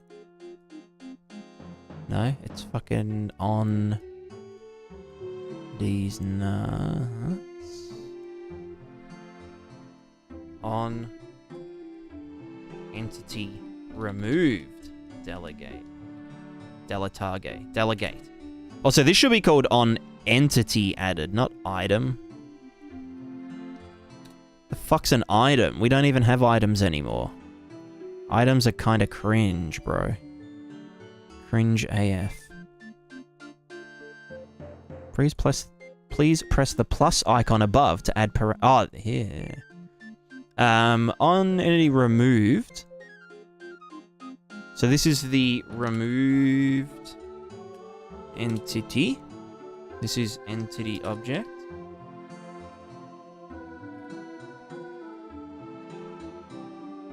What else do we need to know?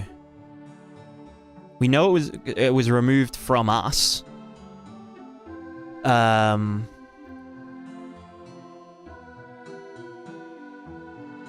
I might change this to on entity added to PyCos delegate.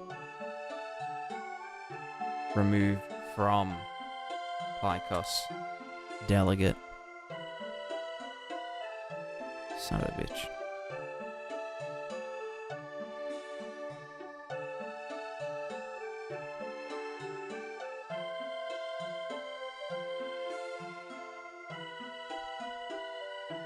Just to be a bit more Pacific.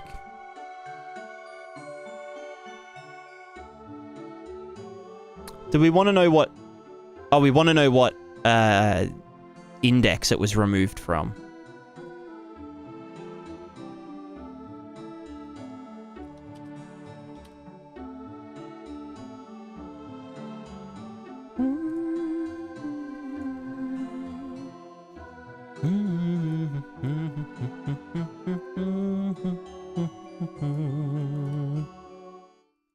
So we also want our PyCos container base widget to on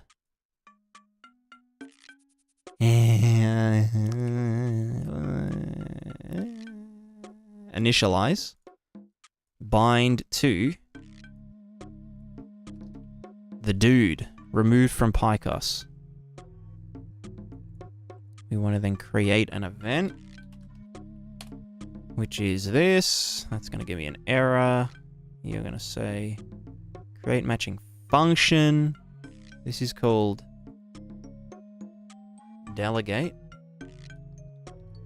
Delegate on entity removed. That won't have any functionality as a base. Cool. So then on entity socket, when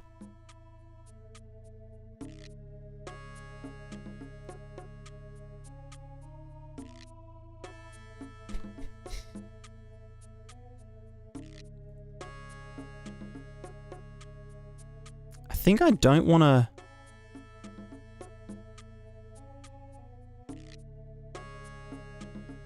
What's your parent do? Nothing. Well, good for you. Add entity widget, add index. Da, da, da, da, da. This is for the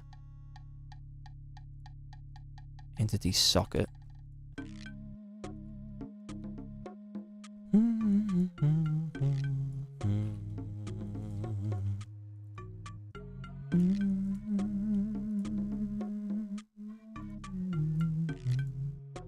And this is just saying add entity widget, add index.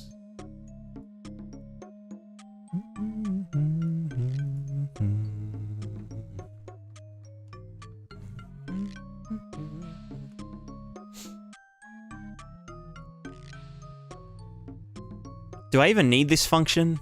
What's the point of wrapping it? Because this is always going to call that, right? On entity added. Add the fucking widget at the index. So why don't I just put the dude in the stuff with the thing? Why don't I just do this on the delegate straight away? On entity added. Oh no, because we call this even if when we initialize as well, which isn't the delegate on entity added because the entity's already been added. It's already been added, brother. Okay. I need to stop. I save every like 4 seconds, you know? Like this. My poor computer. Alright, container based.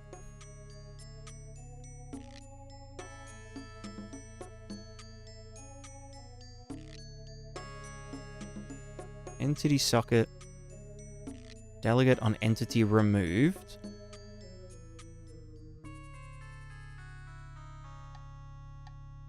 We always remove it from previous before we add it somewhere else. If we're in God mode.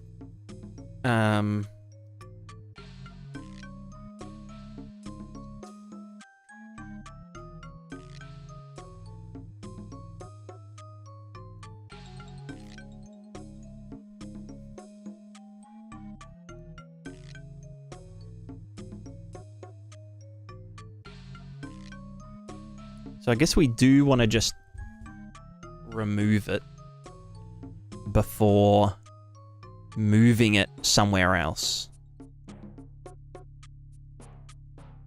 Because if, let's say we've got an inventory open, and then someone takes something out of that inventory, the widget isn't moving anywhere. It's not being replaced somewhere else. It just needs to be yeeted. Like it's just been fucking yeetoed, spaghettoed. So we would want to do... But in the case that it does get moved to another one, we would first remove it, but then within the same operation, add it as child over in the other one. So when we container base, you have the delegate on entity removed. This is then going to have a remove entity widget at, well, not from index. We just want to remove entity widget full stop.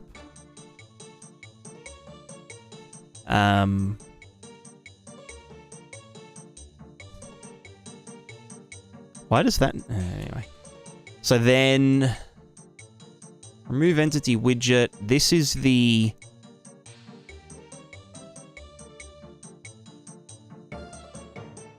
we need the entity itself.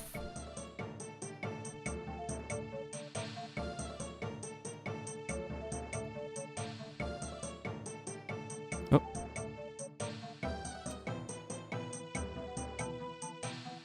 And then we'll just do the removed from index, just so we can do a quick comparison.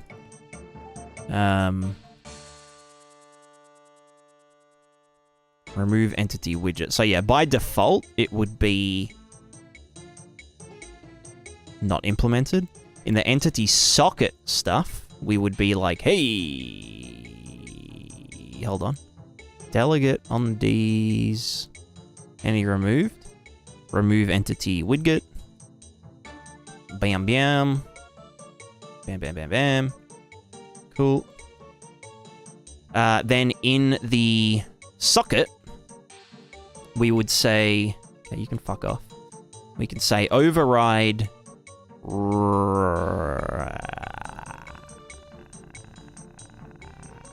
remove entity widget. That can fuck off. For the sockets, we would just do removed from index. Is index equal to us? If we are is this, if this be, then reset to default.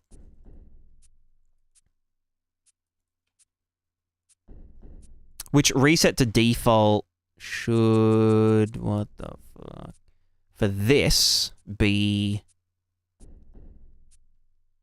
container base reset to these nuts.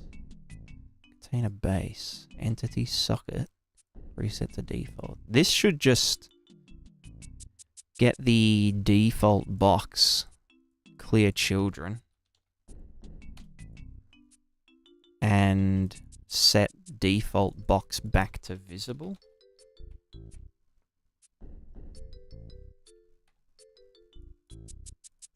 Right?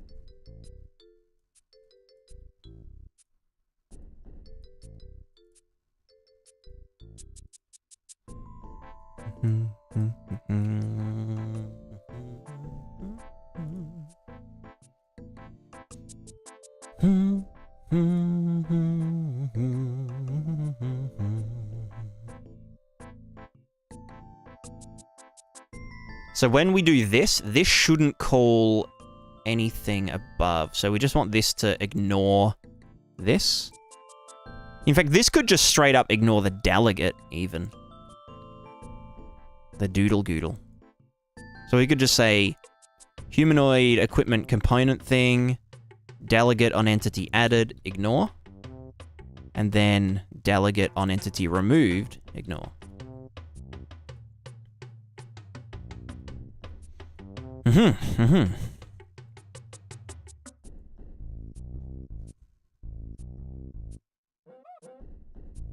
Might also just do a sanity check and be like, no, you know what, fuck that shit. Well, yeah. Okay, so now on entity socket on drop, we add it to the thing if in GERD mode, and then absorb dong.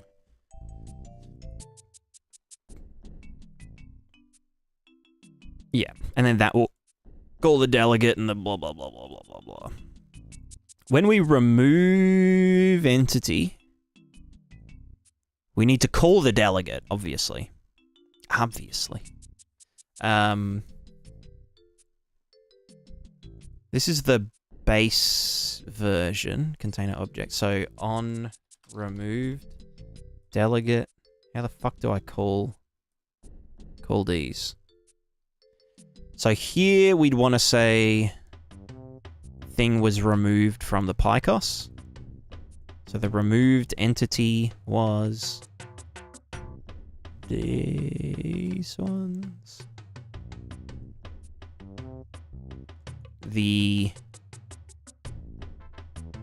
index that we removed from was this one. And then just spit it out here. Bam. We then want to... that's base container object. In the grid container object. Grid PyCos. Oh, fuck you. Grid PyCos. Yeah. When we remove the dude, we remove it from each index. Bam. We want to know the fucking first one.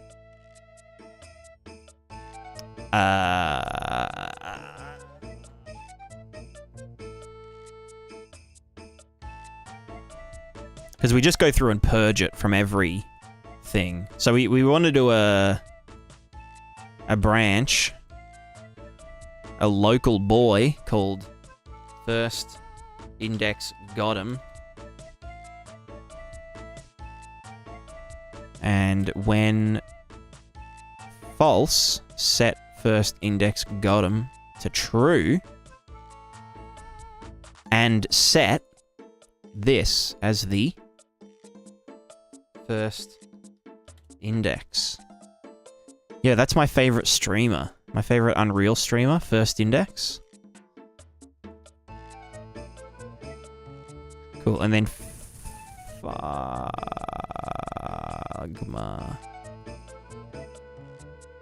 Oh, fuck, what did I just do? Oh, shit. What have I done? Okay, that's fine.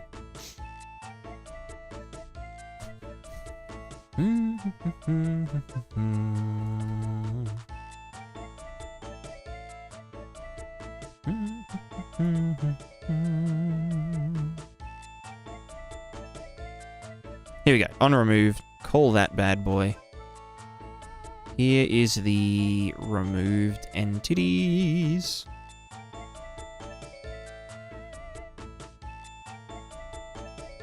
Oh, I'd also...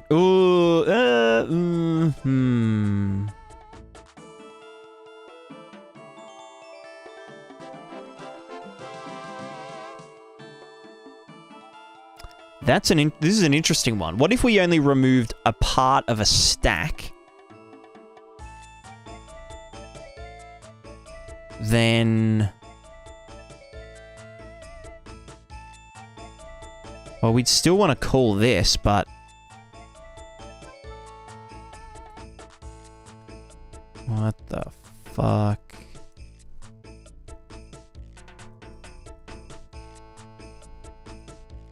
I think that's why we'd want to do that sanity check. And be like, are you sure this one's actually in here, brother? You know what I mean? You sure this da one? You sure this da baby?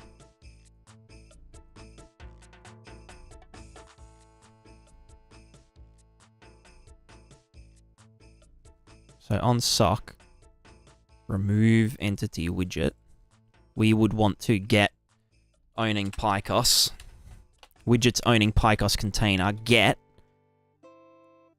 contained entities, get the socket index, and get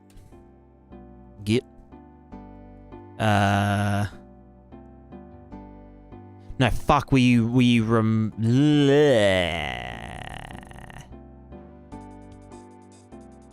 Know what I'm saying? We do the shit. We actually...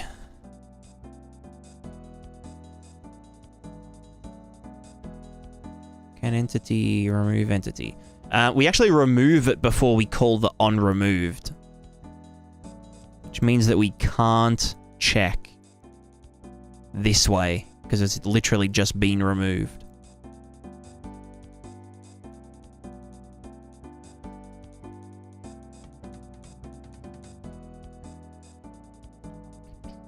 So I'd actually want to...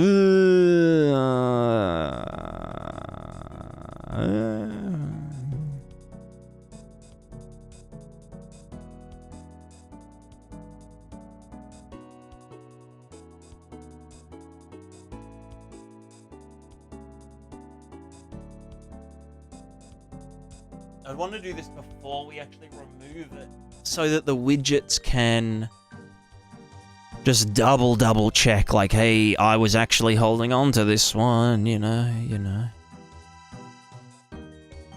Although, actually, no, it shouldn't matter, because we actually want to call this bad boy. Ah, fuck, we'd still need to know where it was removed from. Because if we... Oh, no, because it's the container itself.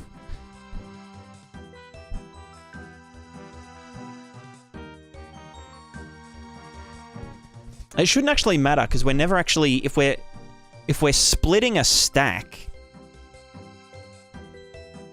we're just creating a new dude. Yeah, no, it should be fine. It should be fine.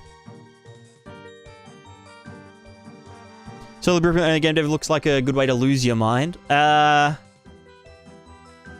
mean, it's better than being a solo C++ only game dev. You know? I feel like I would lose my mind and my balls. I would lose my mind, but I would regrow my virginity if I was a C++ developer.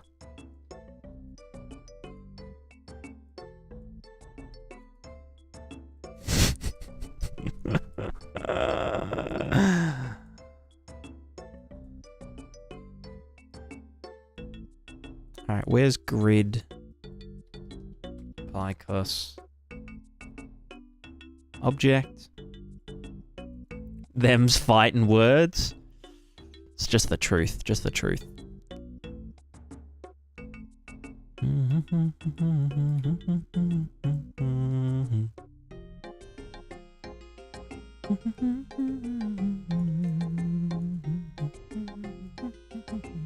No, I do want to call this before. So I think what I want to do is do this. Chuck this bad boy up here. After a little branchy dude. Bing chilling. You just chill here. First index, if we've already... Yeah, it's gonna have to be like a branchy fella dude. A branchy dude fella. Alright, you chilled there. You just chill there. You're good, you're good. Alright, if first index blah blah blah blah blah, do this. What the fuck happened? Oh, right. As a C++ dev, he's got a point. That's what I thought.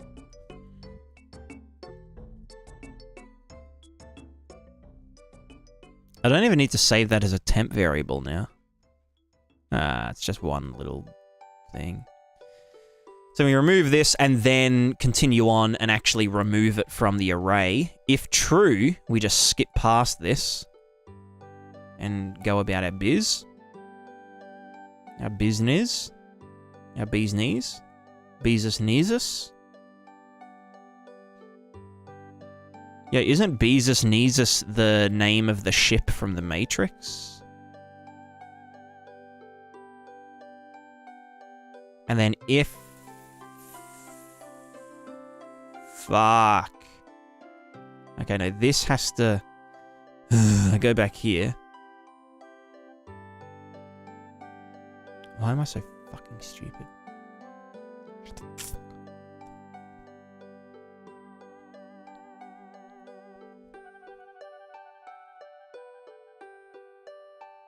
If this is true, then first, then bam, then schwam. That's it. That's the one. That's the one.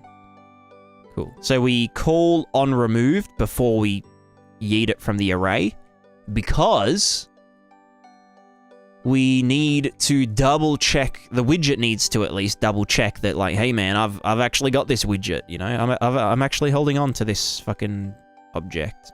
Well, the widget via its container object that it has a reference to.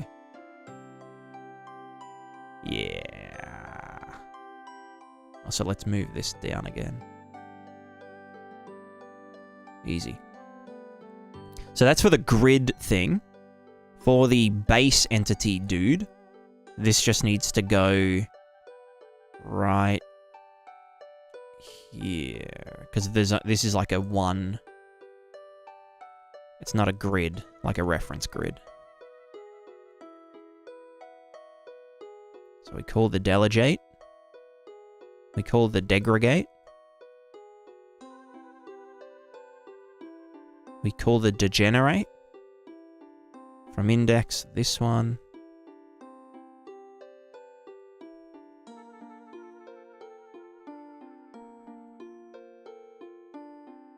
You just pop up there for a sec. Good on you, mate. Good on you, mate. Easy. We set them to null, or that to null. And then... Cool.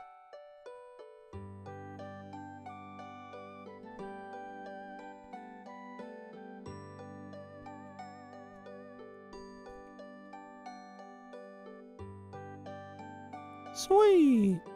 So then, if our entity socket receives the delegate, the degenerate, and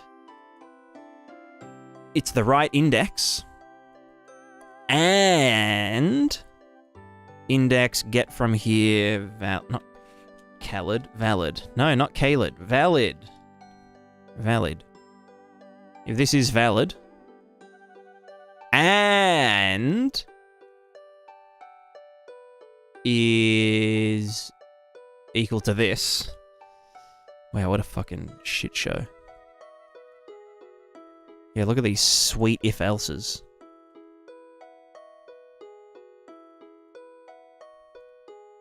Then we reset to default. Now I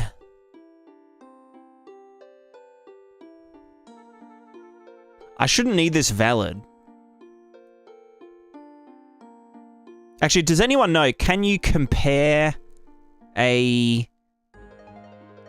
reference? Like, is a reference not equal to a null reference? Question mark, question mark. I mean, I can see myself getting an out of bound, like index out of bounds thing, but I just can't be fucked checking because, like, that shouldn't happen. You know? I'm pretty sure you can compare a null pointer, right? Null ref. Let's be out of the last elements of, so I'll let you know if my Virginia grows back from using C++. Hell yeah. Yeah, please let us know. It's vital information. It's probably one of the main deciding factors on whether you use Blueprint or C++. Only an issue if they're both null pointer. That is a good point.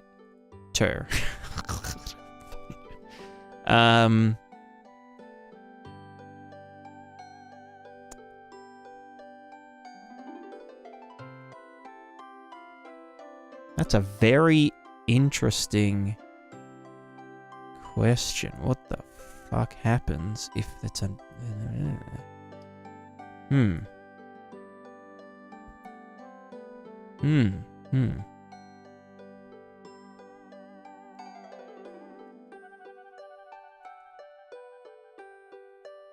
Because then it would try and add a widget that doesn't have an object. What's this again? Right. Wait, actually, is that still getting refed? No. We use this instead, and that can get delete. Cool. Yeah, let me just double check that. That's a very good point. That was slot PyCos widget blueprint. Or just slot widget blueprint PyCos. Socket, entity socket, not slot. So we've just received a delegate from our parent container that said, "Hey, I just had this thing removed from me, brother. Do something about it." And that's saying, here's the entity that got removed. Here's the index it was removed from. Are we this index? Yeah. I could actually just yeet this if I'm going to be checking this anyway. Well,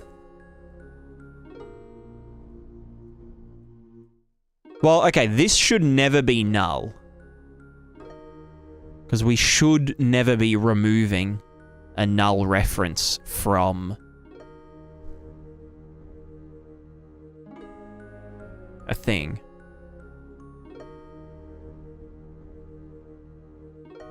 You know what I mean? But like I say should.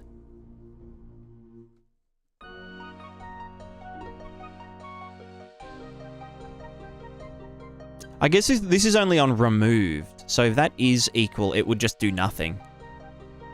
Which, if it was a null anyway, there wouldn't be anything in this socket anyway.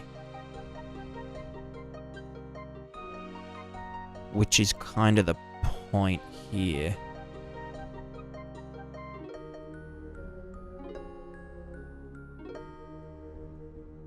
But then all of these are going to receive this.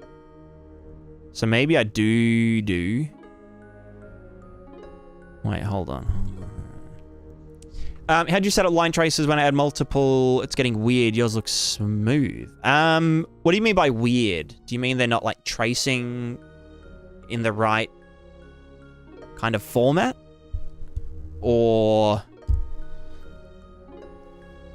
do they just look really kind of sharp? Like they're kind of, you know what I mean? Like, is your frame rate dipping from rendering all of the line traces?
All of them are going to receive this. When I have one, it looks fine. Maybe the anim is way too fast, but adding more, it's like coming from somewhere else. Gotcha. You need to make sure that... So the way I do it is I have an array of, like, trace sockets. So, socket... Well, it's an array of structs, but you could do parallel arrays. But essentially you'll have like, you know, number 1, 2, 3, 4. It contains a name of the socket. So name of socket. And the previous location. And then to do the trace, we have the trace function. The start location is the previous thing. And the new location is the socket location of that frame. And then after it, we set the... we set the previous to be the current location, right? But you need to make sure that at the very start of the swing, like at the start of the attack, at the start of the traces, so on trace start, you set the previous location to the current socket location. Because if you don't, then you basically trace... So, like, let's say I did a swing over here, and it, like, has all these traces. And then I do another swing all the way over here. If you don't kind of set these to be the current on that first frame, it will do like this. It'll join them together, which can look real fucked up. If that makes sense.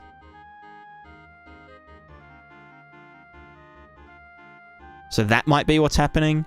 Or it might be that one of these is 0 when it starts. So like the previous position might be 0 when you do the very first trace. Adding more, I get... Yeah. So you just need to make sure that all of them in the array get set to whenever the trace starts on the first trace frame. Get set to the socket's location.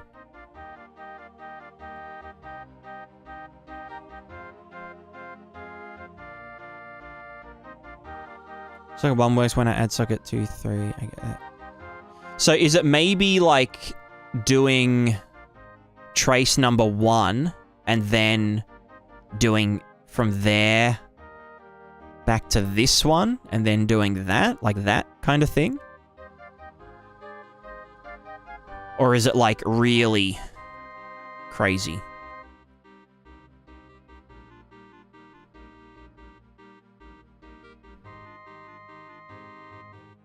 Like, is it within the one swing? Or is it between different swings? Is probably a better question to ask.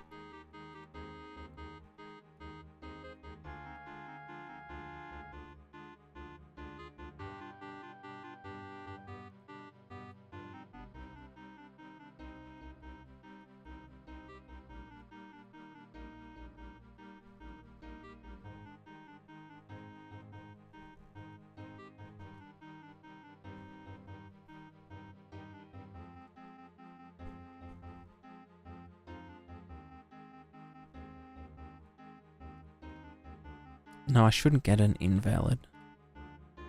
Yeah, we should never be trying to remove an empty, so that should be fine. Any socket? Alright, grid dude. When this... Okay, this one's a bit different. Remove entity widget. We don't actually have a reference to our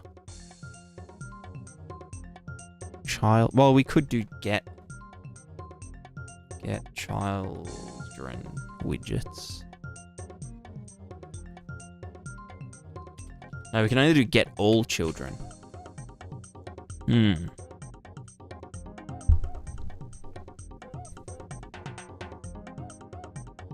But when I add socket 234, it's getting that effect. Which one? Like the between different swings, you get connection?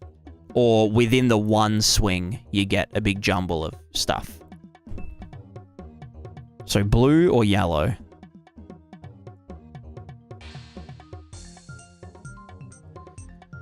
Would an empty vacuum-sealed PICOS contain null? Yes. It would contain a null amount of however many grid spaces it had.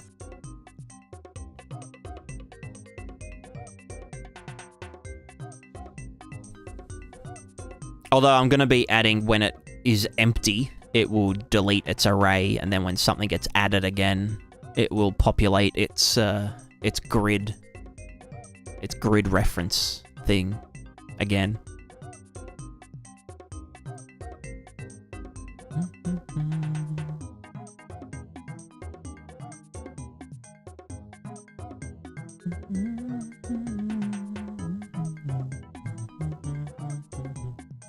You have to maintain a healthy C++ to BP ratio? Yeah, exactly. Yeah, L plus ratio.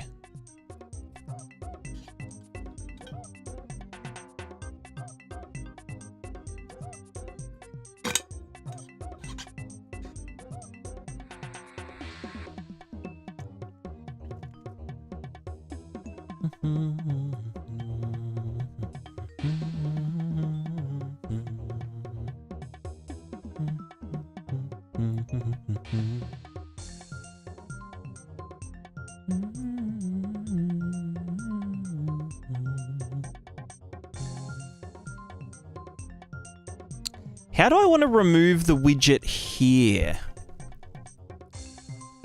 Because this is removed from this PICOS. I mean, I could do... Well, can I do remove... Can you, like, fuck off? Thanks. Fafa. Delete. Good. Can I do... remove... from parent? But I can only do remove from parent the widget, but we don't have a reference to the widget. I could do get child. Okay. What the fuck? Can't you get children widgets? Oh no, you have to do it from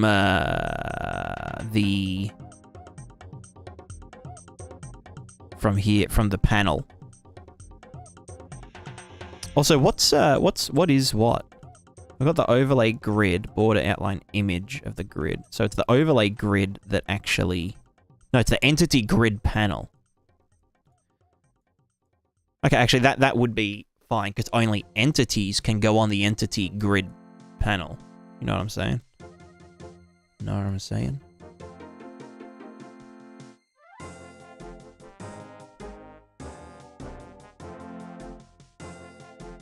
After the swing, it's somewhere else.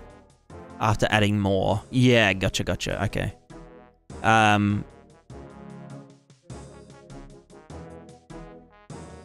Yeah. That means I have to add like 4 line traces, so... Might be a long line of BP. So the way... I'll show you my code. I think it still works. Trace item... Trace...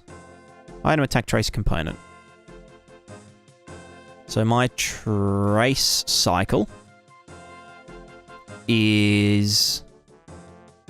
We get the current trace array, which gets generated from the dude.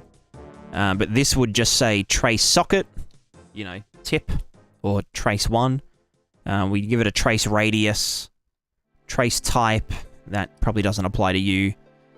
Trace previous location is a location, and then an additional name. I forget what I was using that for, but whatever. And we just have an array of them. So this could be the middle one, and blah, blah, blah. This could be the butt. And then we just do a loop saying for each, get the previous location as the start. Then the end is going to be our socket location from the trace socket name.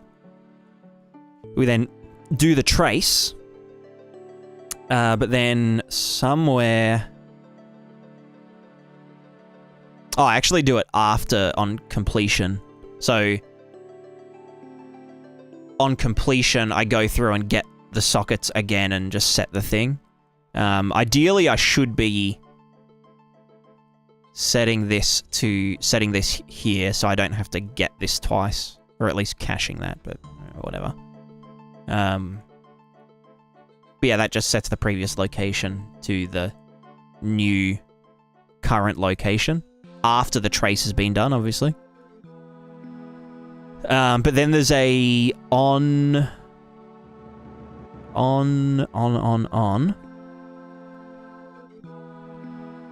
attack trace start. On attack trace start, I prepare the attack trace array, which usually just does get current previous, set the current thing as the stuff.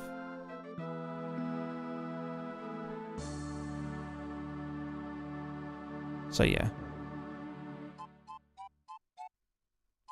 So you can edit array so you don't have to classify. Yeah, exactly. So I don't have to do like this and like stack this like that and do this a million times. I can just say for each trace point in this frame, do this, and it will just cast this 4 times without the need to actually like duplicate the code.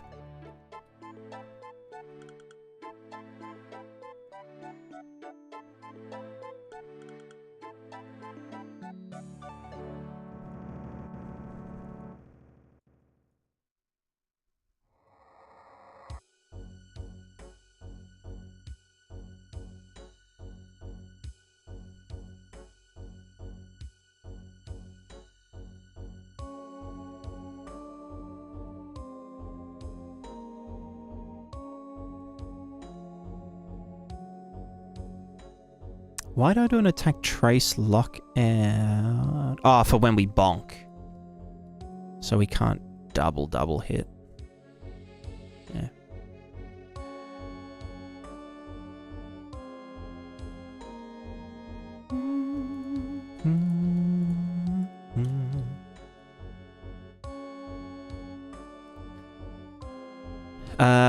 Entity grid panel.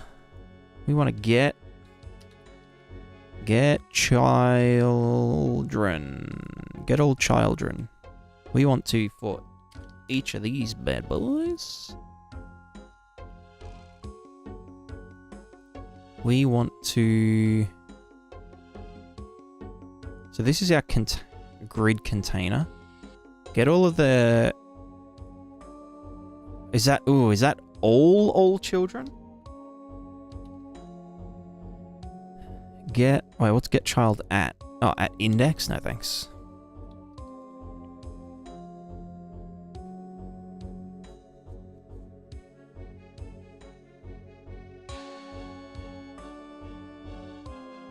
Get all widgets in the container. But that's not like children of children, right? I mean, it wouldn't matter anyway. The array seems better and cleaner than duplicating it 6 times. Yeah, exactly. Because that way you can have some weapons that have only 2 traces. Like a dagger might only need 2 traces, whereas like a longsword or a spear might need like 15. So it can be like completely modular like that if you use an array, because the array can have a variable length.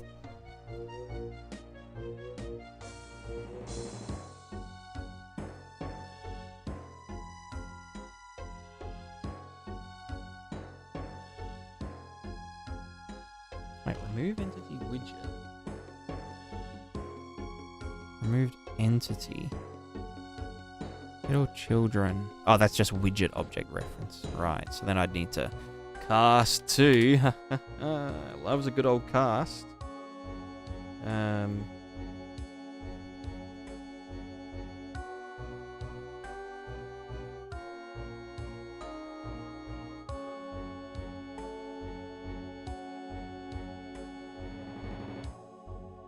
What are we casting to? Entity icon widget.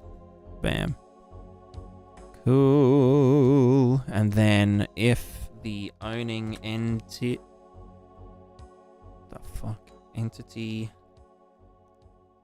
Object? That should be called owning entity object. Yeah, whatever. As soon as this equals this,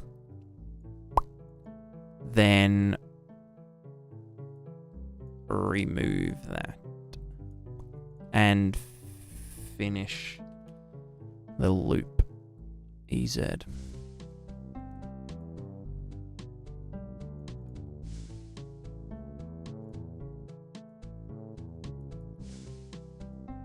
And I probably want to do remove child. Oh.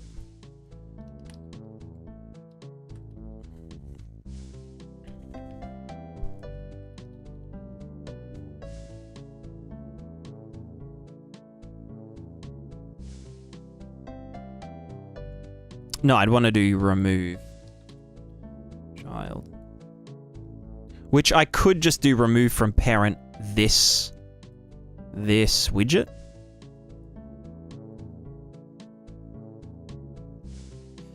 Remove the widget from its parent widget. If this widget was added to the player screen on the viewpoint, it will also be removed from those containers. Yeah. Either would be fine.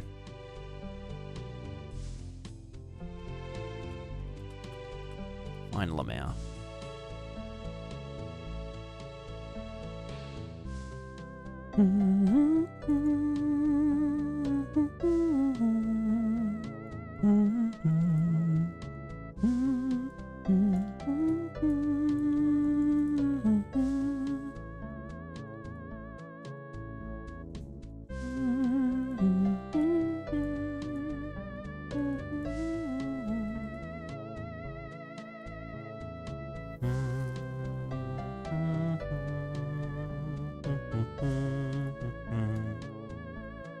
Alright, let's see what happens. I've fucked something up.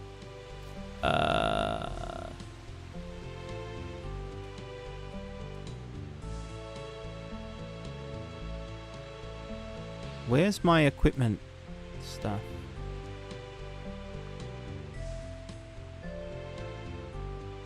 Oh! How did you get... No, that's not what the...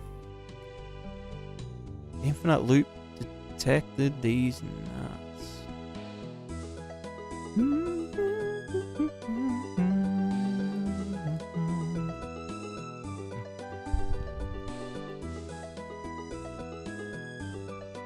So as we try to have it cast every 0.05, it still looks like triangular hair's gone. So it'll only ever do it every frame. Like a trace can only get executed during like the frame tick. There's no like sub-stepping or anything. So mine just happens every frame, but my animations are pretty slow. So if the animation is super duper fast, it will be, you know, hexagonal, because it's like it's here on this frame, it's here on that frame, it's here on that frame. But I wouldn't worry about that too much.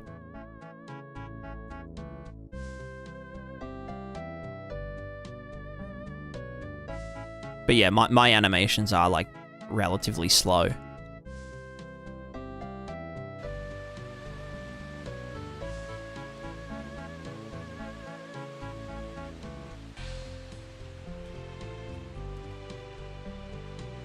That is not index 0.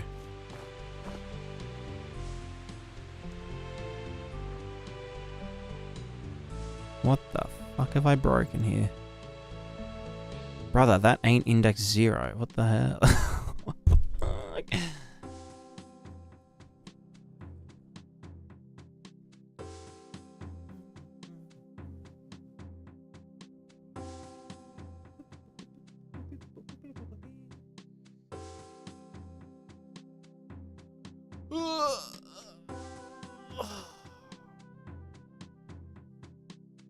Also, Ma, I didn't see your stretches before.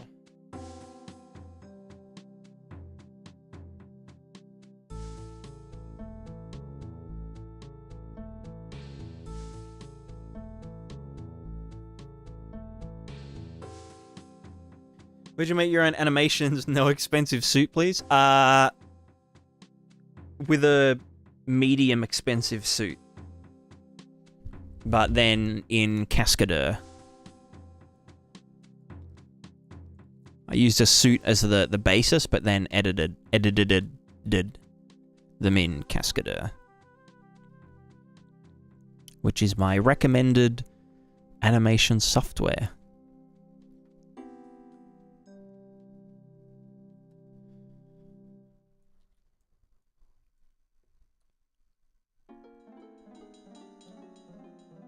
Right, so why is our equipment-y dude?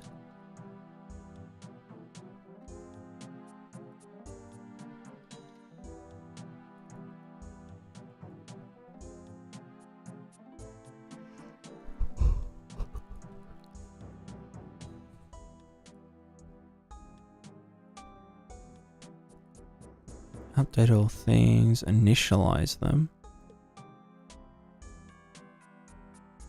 This should just be called initialize all equipment slots, which gets called on initialize.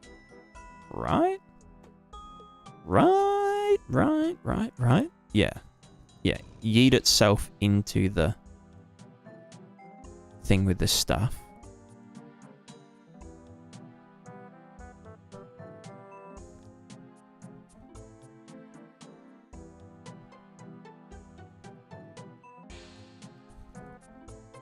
Let's just keep that visible.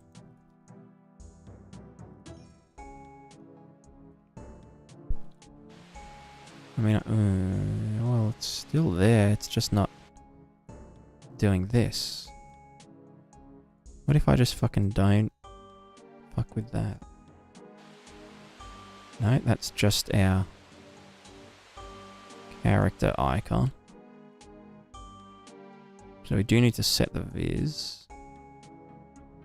The viz ability. Get list of all socket things. Initialize all equipment slots. That goes through initializes PyCos widget, which is each of the sockets. Entity socket. On initialize, you are doing that. Initializing all contained items.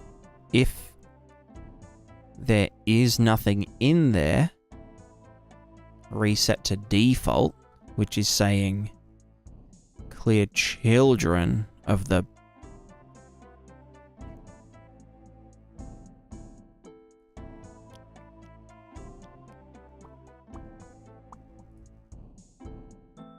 default box, clear children, socket background, text. No, I don't want to clear it. I want to clear the entity box. You fucking idiot. Entity box. Clear that MF. And then set the default box to visible. Visible. Visible. Right, so now our...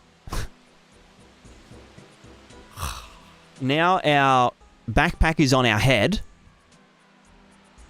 Now it's on our back. Why do they... I'm not even going to ask. Cool. So we can move shit around, whatever. Move this to the backpack. Cool. Yeah. Wait, why is one missing?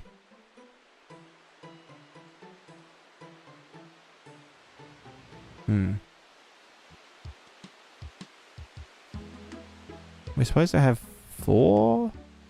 Or is it 3? No, it's supposed to be 4. What the fuck? What the fuck? One of them obviously didn't get the memo. The memo. Head, upper body, lower body, feet. Upper body, lower body. Head, upper body, lower body, feet.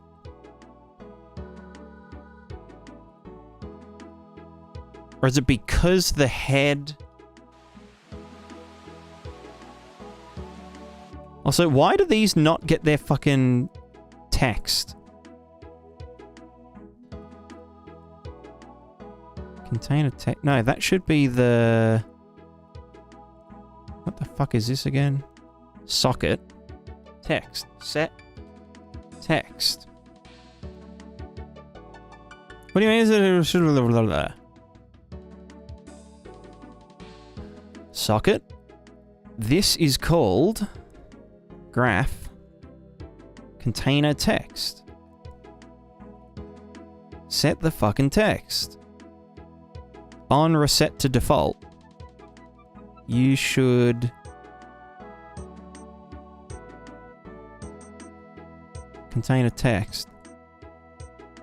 Set text. Oh, that's just circular.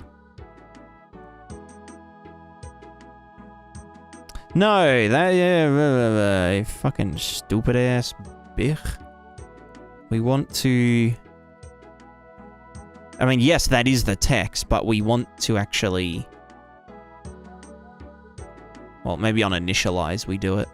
On the sockets. Uninitialize this bad boy. Initialize all contained items, whatever. But we first want to get the container text. And we want to get text. And we want to set text. Fuck's sake. There we go.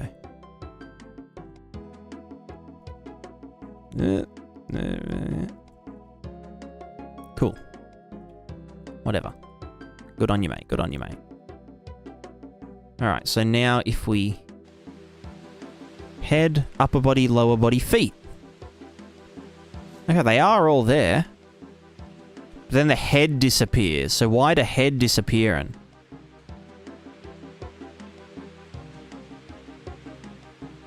Yeah, what the head do?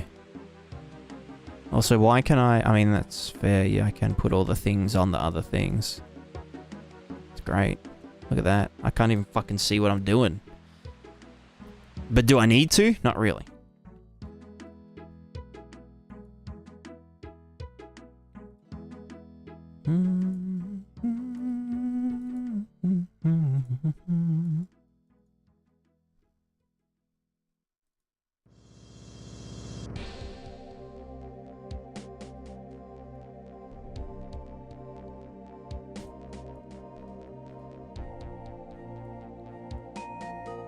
So why the head disappear?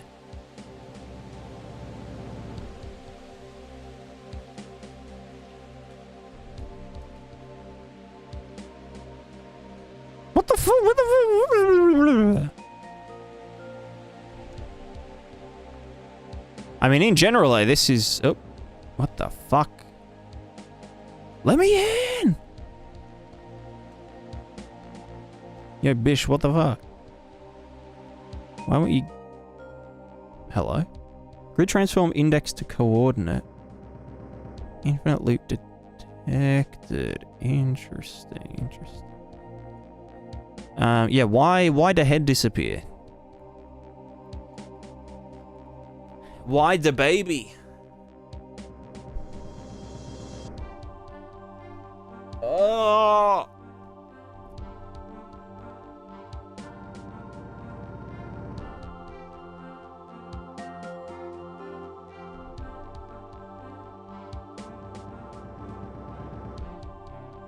Oh my god, now my...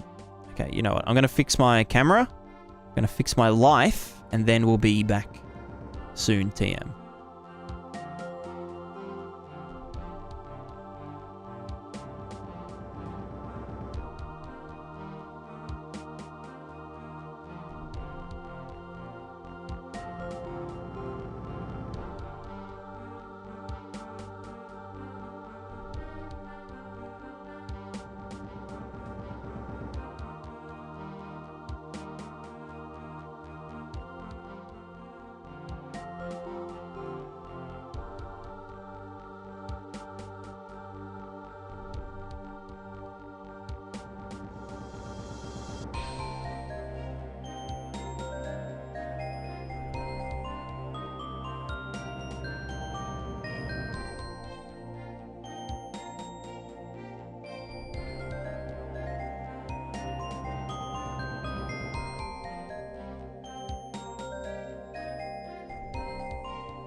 That's better.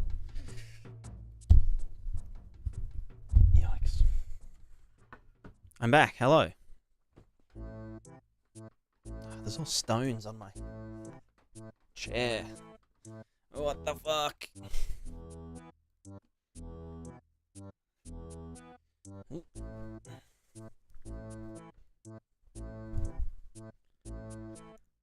Alrighty, well.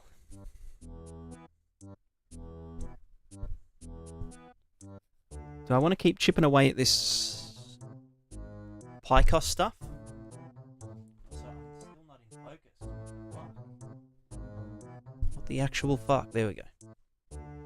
Right, we can keep doing PyCos, or we can, I don't know, do something else? What's something else that I can do? I could do some visual stuff. Maybe, let me just figure out why the head disappearing.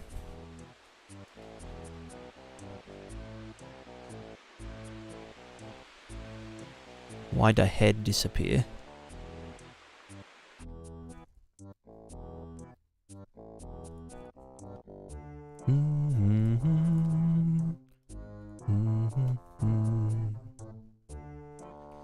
What's your post-processed material look like now? It looks like this.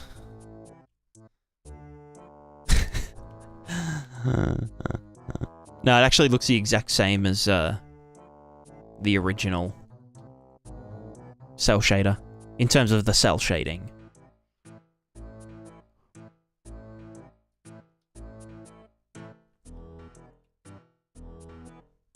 Now, spaghetti is a BP. It's you know, it's pretty spaghetti. Still. Because that was pre-reroute.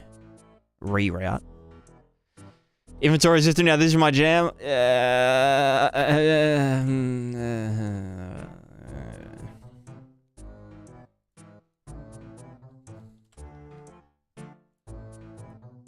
I just want to know, why is equipment head... Yeah. It's like, it's because when it gets initialized, some weird shit is happening. Because when we initialize all equipment slots, the head is getting initialized. This should be container... Fucking, what is it? Entity socket. When entity socket gets initialized, it will initialize all contained items. Rather than just add item at index, whatever. So what's initialize doing? This is doing get entity at index. If got nothing, then whatever. If true, da-da-da, default box collapse. Well, shouldn't this... Wait, no, not default box. It's the fucking, It's not default box, it is default box. No, entity box. No, it is default box. I do want default box to fuck off. But we want it to reappear when we go back to default. So default box, yote. Get yoten. Well, actually, this should be in here. Add the child, set the default box to fuck off.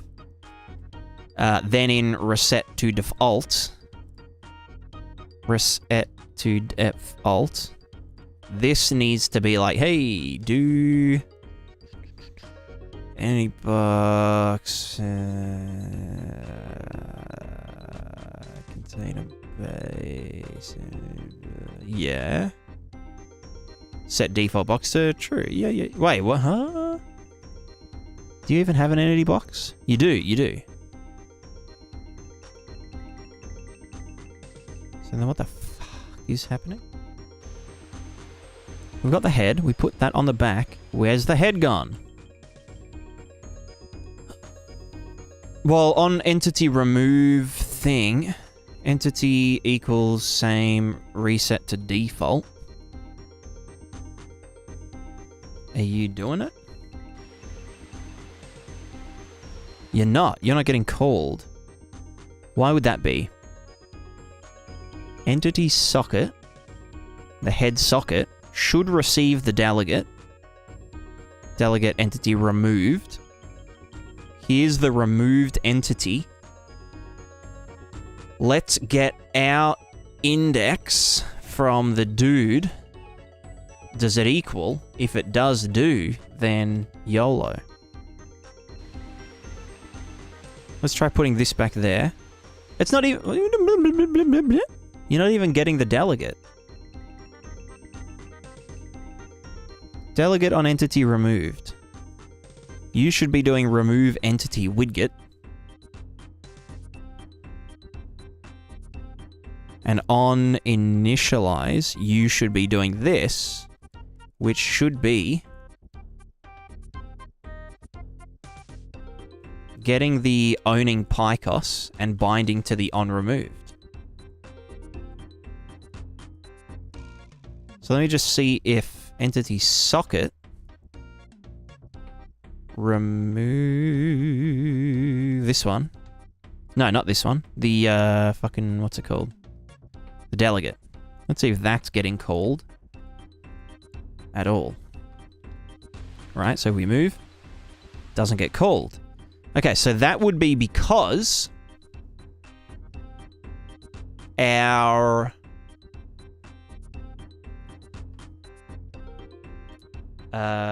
what's it called? PyCos container base. Base entity container object. When we remove entity to remove. Yeah. Entity remove from PyCos delegate. Let's just double check that this is getting called. Because it might just be that we're not calling anything that doesn't get called. So are we not removing... Well, when we...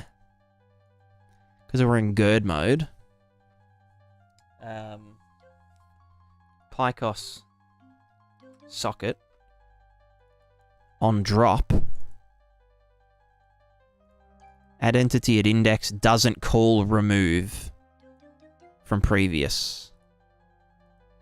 For some reason. I probably should... Whenever... No, because that would mean it...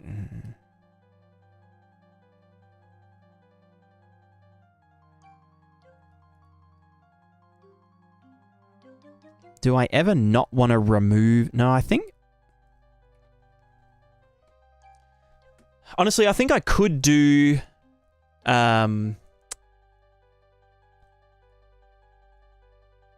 Whenever we add an entity, we first call remove entity. Well, sorry, it would be add remove from previous location. You know what I mean?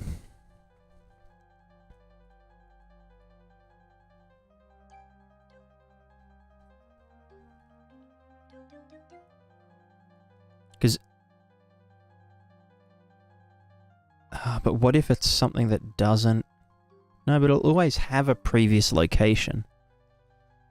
And it can't be in two containers at once, so this would essentially safeguard that. But then we can still call remove entity from previous location when it gets put into the world as its own actor representative.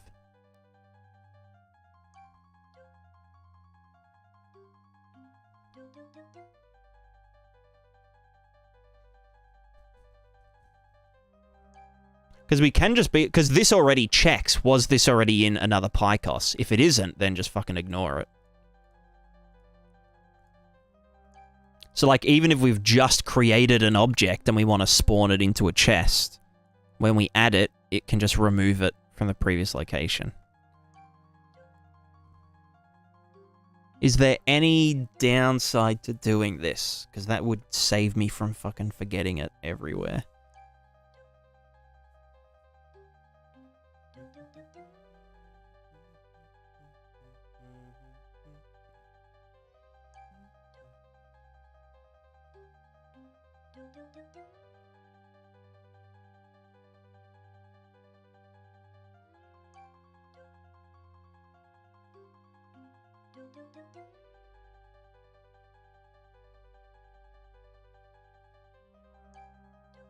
Now this would be an issue if we could do multi-containment. So if something can be contained in multiple containers at once, which kind of breaks the whole storage hierarchy idea. But I don't think we'd ever need to do that, because like if we, let's say we're doing non-physical containers like a town,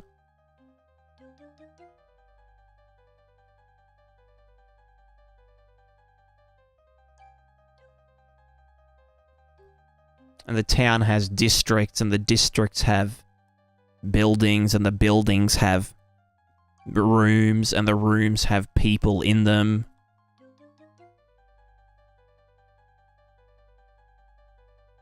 And the people in the rooms have their clothes, and the clothes have items in them, and the items have items in them, or whatever the fuck it is. Or the furniture has items on or in them.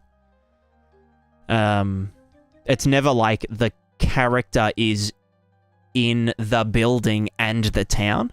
Do you know what I mean?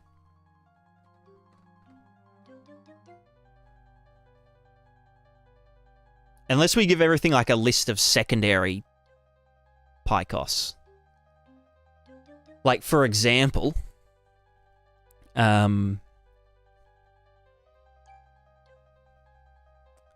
an army goes to a town,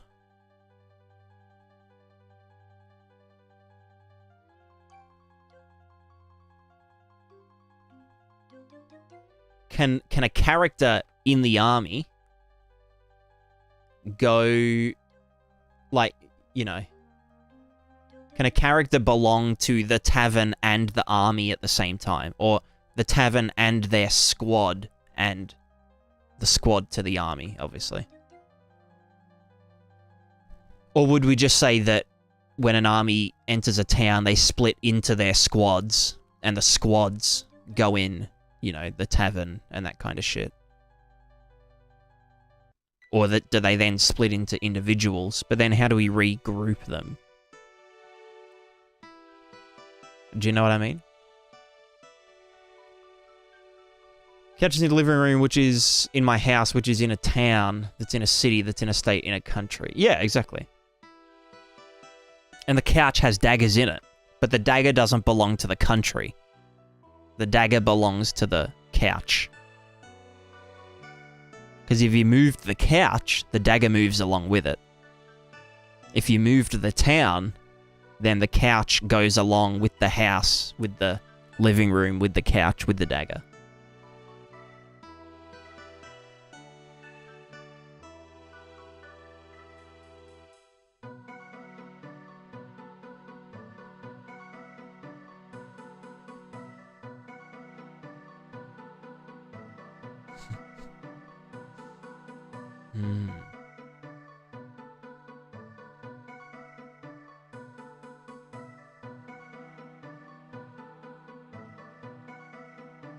Yeah, fuck, do I need to do an is contained inside array? Because it would actually be nice to just be like, oh yeah, like we've got an army in a town, but then we can track where all of the individual characters of the army are.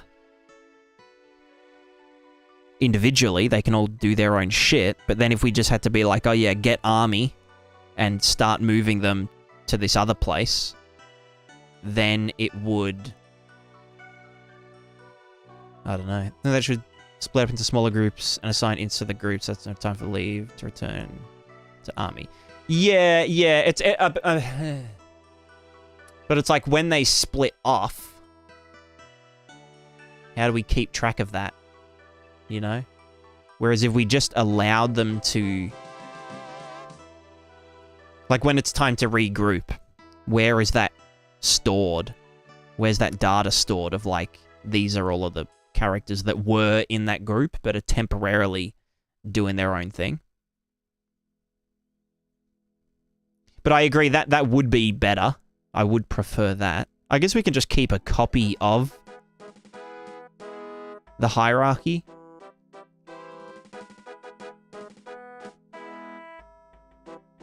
And the leader would know army. Yeah. Because, I mean, like, an army is the only thing that really needs to disperse and then regroup. Everything else is, like an actual physical... This is an actual physical thing. Unless the town, like, splits in half or some shit, but... Civil War vibes, but, yeah, I don't know.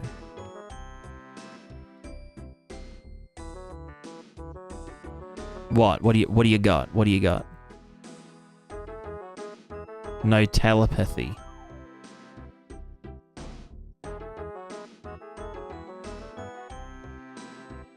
What, you mean like actually have them spread amongst each other that they need to regroup? You know, something. Yeah. Well, actually, yeah, I could say, okay, let's disperse this army, and then give every character that was in the army a notice. So it's like, you have to be back here, you have to regroup at this time. And here's the, you know, here's your squad Picos. So the squad Picoses would all empty. Everyone would go and do their own shit. But they'd know in their schedule, like, hey, I've got to be back here. And then, yeah, and it could be like, you could do viral knowledge virality. Which I wanted to do for some other things as well. Yeah.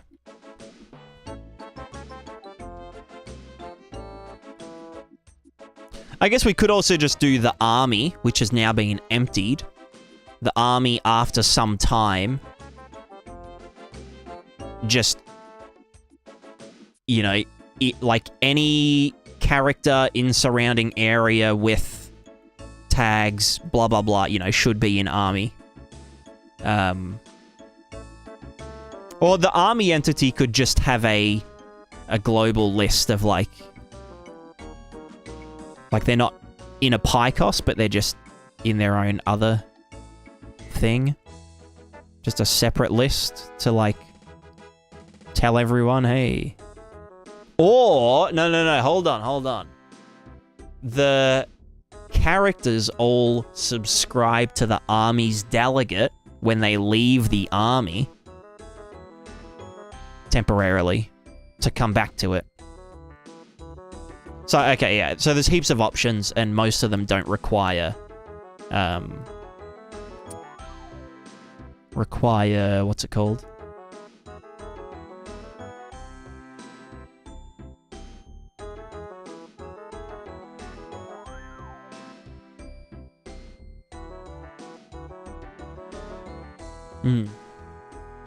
Yeah, cool.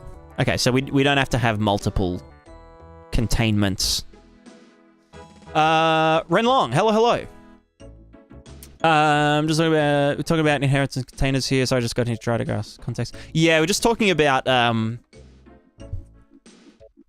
so like our containers, I'm planning on using like the container logic that I've got set up for not just physical containment, but for descriptive containment. So, like, you know, a country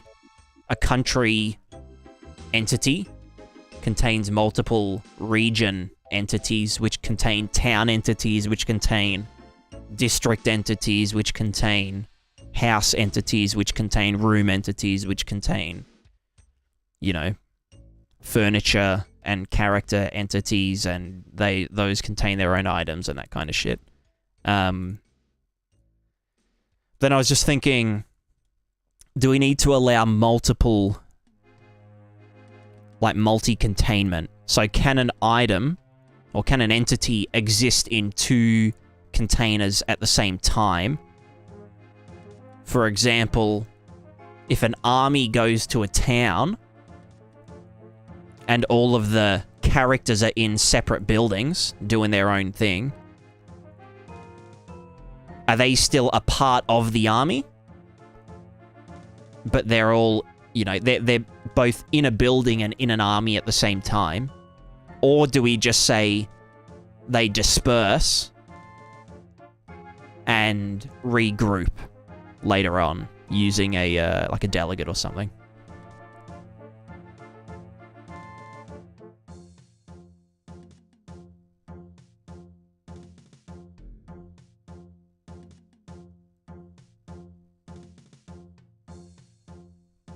Red Dead wanted to murder someone forever away with no witnesses, but people just know exactly what you look like instantly. Yeah. I never liked that. So my programming fundamentals class today was just about that. Oh god. What did they say? What was the gist of it there? Let me guess, it depends on the project.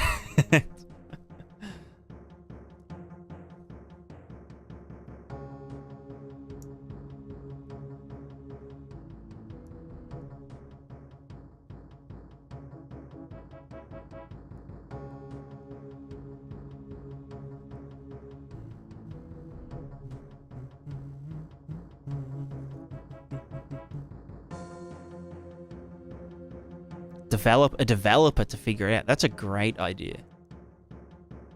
That's a great idea.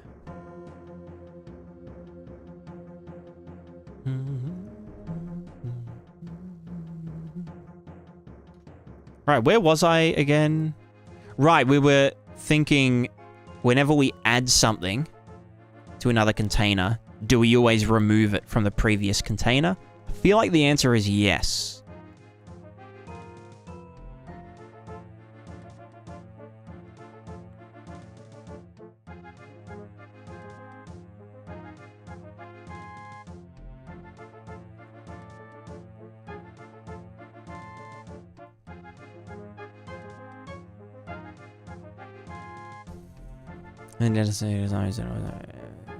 Yeah, exactly. Could be a trade caravan. Exactly.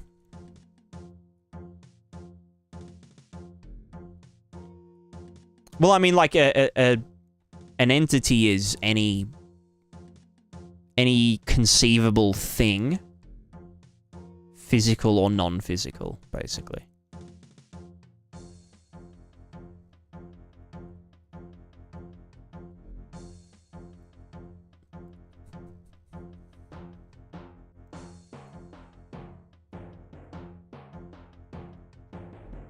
So if I did this, we would then get our delegates called when I move this to our back here.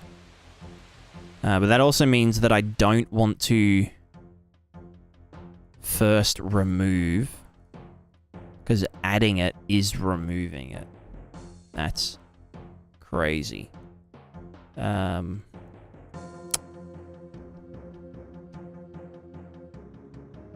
Where was I? I was doing that in the grid Picos widget. Where on drop, if in gird mode, we would remove it from previous location and then add it.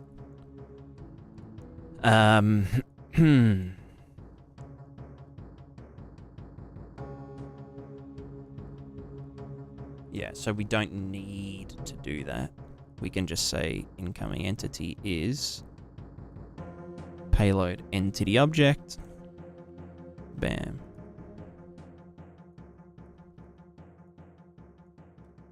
That doesn't need to happen. That also...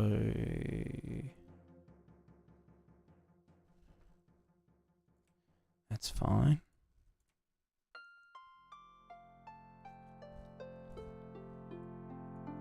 That's all the old command stuff. Alright, so now we've got backpack on our head with a helmet in it, with gloves in the helmet. Infinite loop detected, fantastic. Grid transform index to coordinate. Why does that? Grid transform index to coordinate. What the fuck? What the fuck? What the fuck?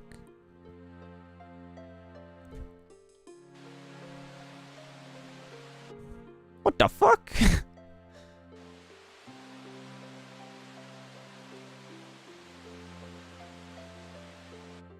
Huh? Oh, is it because I'm... No? That is not index 0. That's a lie.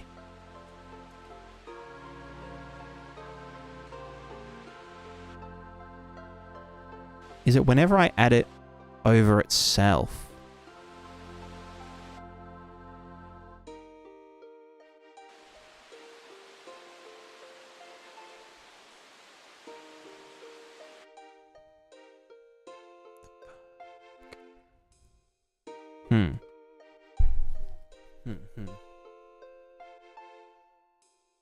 Oh, good rent.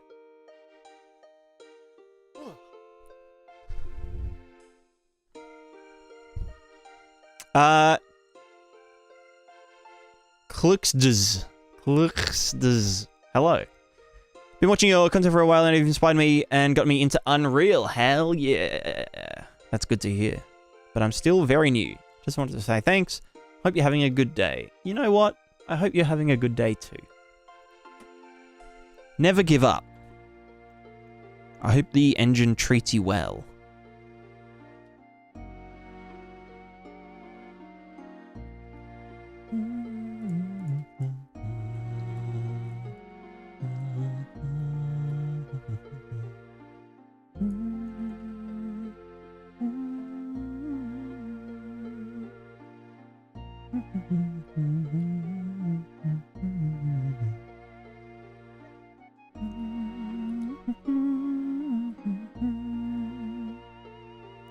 I really want to add a color mask to these.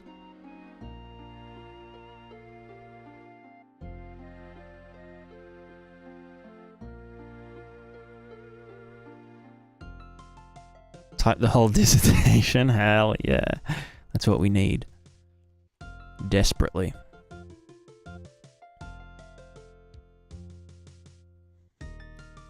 You know what? Now that I've arrived at like a safe error that's going to happen every time, I just want to do some shit.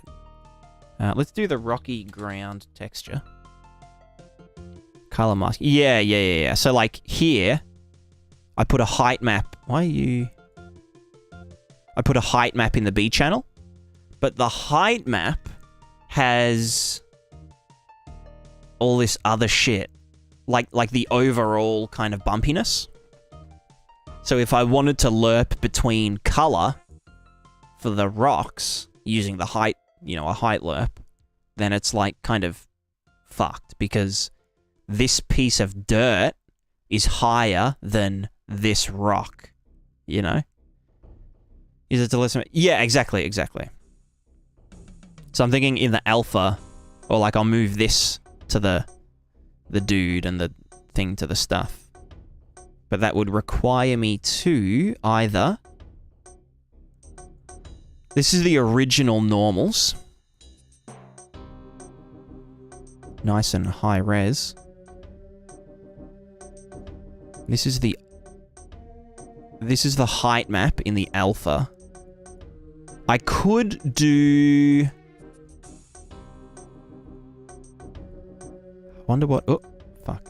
I wonder what has the most contrast.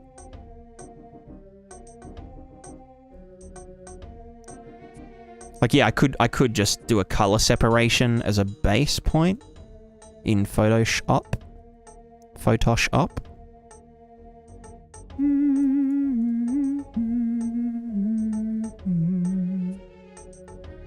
export. We go to the Prismatica. Exports, repurpose. No, in and out. Kill myself. No, that's fine. I'll just chuck it in here. Fuck it. Whatever. Open up Microsoft Paint.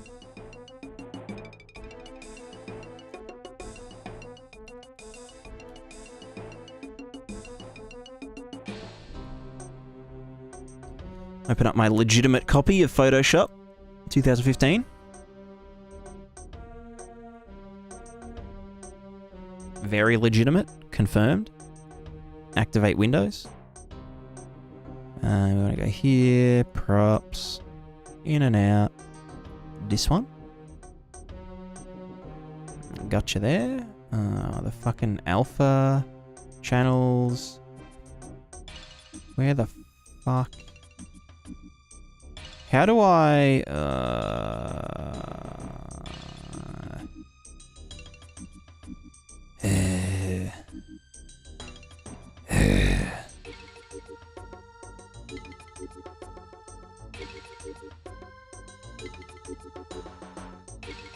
How do I, like, import without the fuckiness?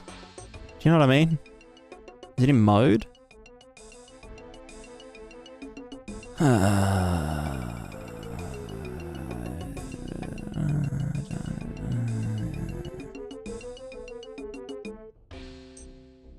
Hold on. What if I export it as HDR?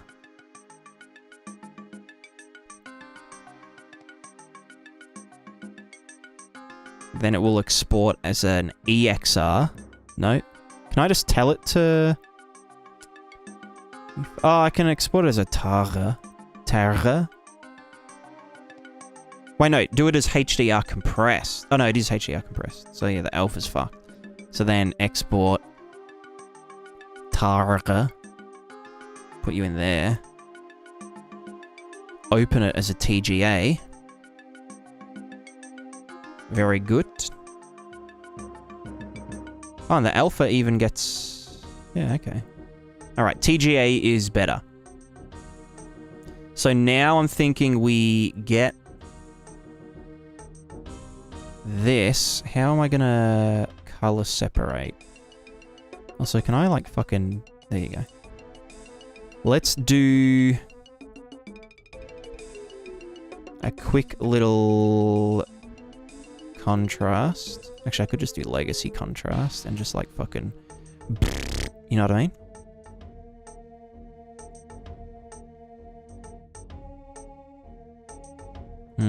I probably want to do... Actually, let's do black and white filter. Because then we can say...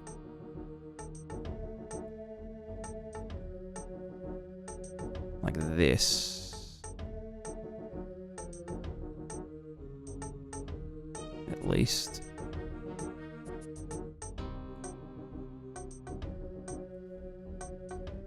That's something. Now we can probably do curves.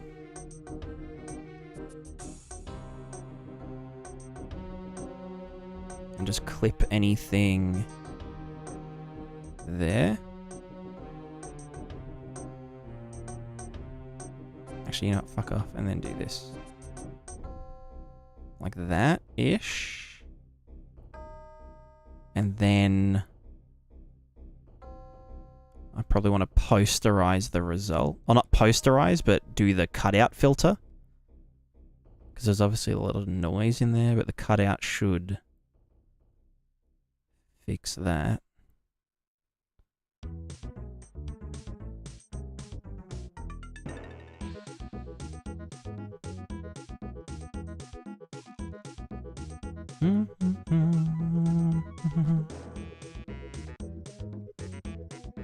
Yeah, you know, I want to apply that. Let's just fucking merge that MF. So now I've got this, and then we can apply a denoise. Reduce noise. Go hog wild.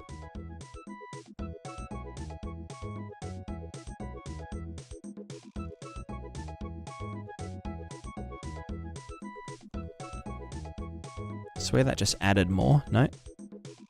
Well, it's essentially just blurring it, but whatever. Then we could do just a fucking... Just chuck a fucking cutout on it. Cutout filter these nuts. Cutout number of levels 2. 3. A coupler. Edge simplicity.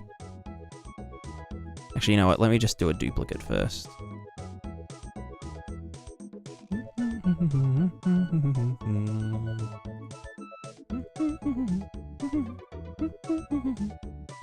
Also, that might not tile it correctly. The cutout filter, I mean. And I don't think this can do tiling.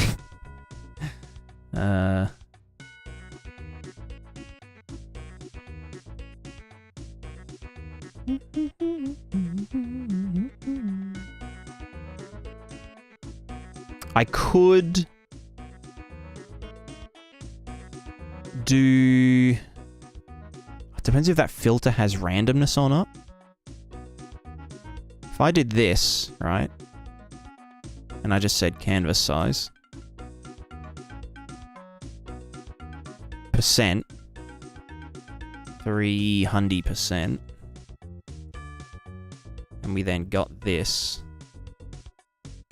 And did this. You know? And then merged them together. Can you like fucking...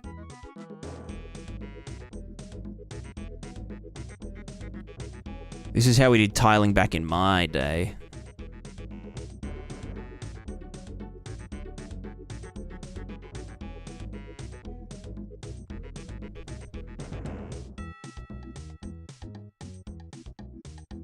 I fucked up. There we go.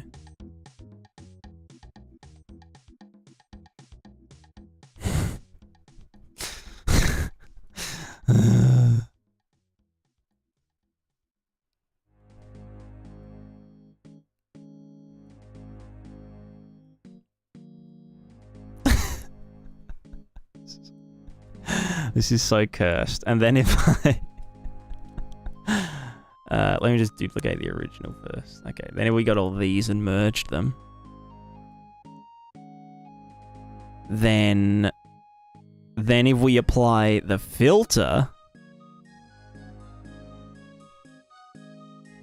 one day when it applies it to this like fucking 15K image, Jesus fucking Christ. Right. Use offset? What the fuck is offset? That doesn't exist in this version.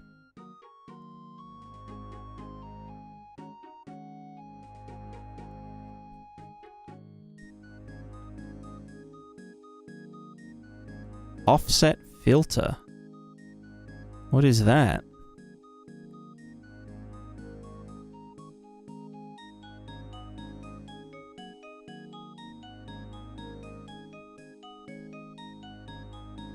I think I'd want to boost this a little.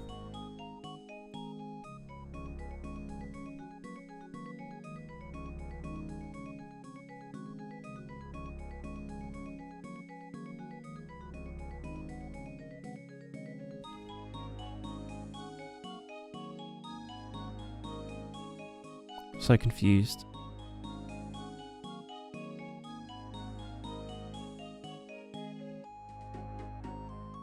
Yeah, this is a very old version. 2015. Nearly a decade old. And it is definitely a legitimate copy.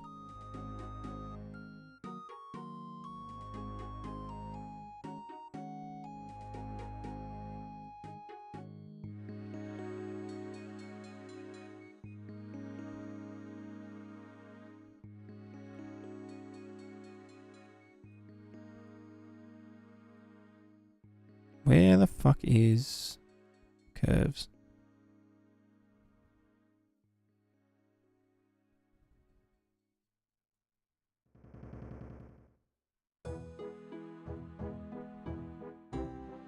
I mean, that would probably be it, right?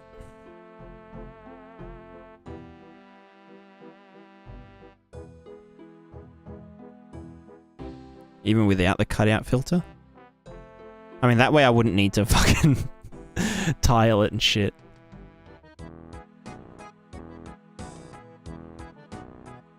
I mean, this would match the normals better. Because the normals don't have a cutout filter on them, so... Maybe I just do that. So maybe we just say... Fuck yeah. Image adjustments. The thing...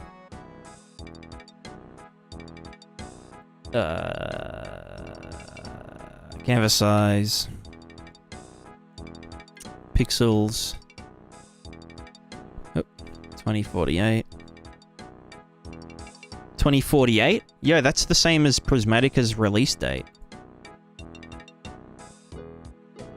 Isn't that crazy that they knew it?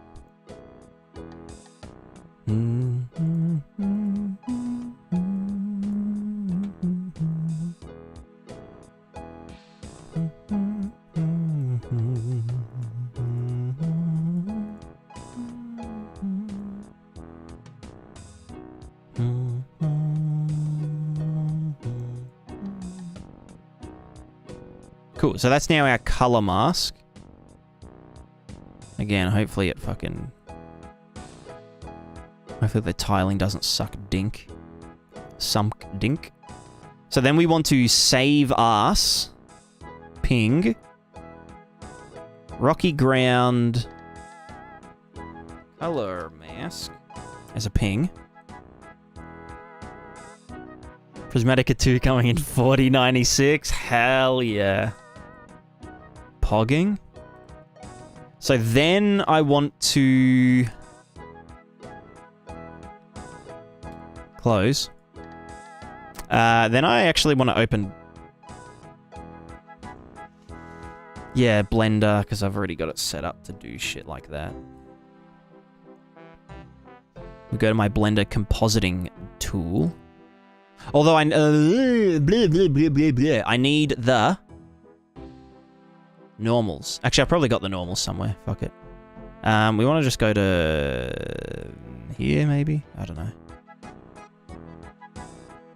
Yeah, compositing. I've got this whole fucking shebang set up. Je suis Christ.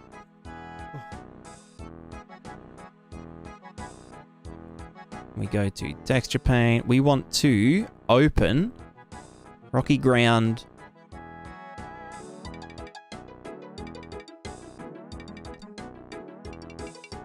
Is that a... That's a different one.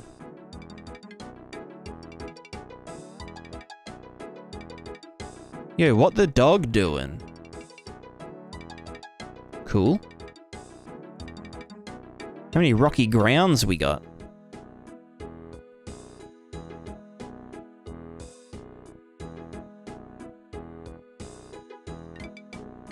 We got the color mask, we got the base color. I just don't have the normals. Here's the base color, which has the stuff in the alpha channel. I'm gonna save you.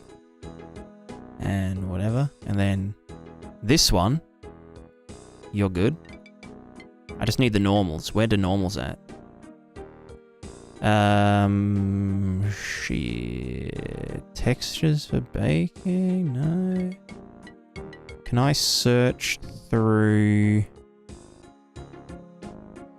We're just throwing it into Substance Painter and use that to generate a height map? Well, it's already got a height map. It's just that the height map includes the... Like the macro height, whereas I only want the micro height. AKA where the rocks are, not the overall bumpiness of the overall surface. You know what I'm saying? You know what I'm saying.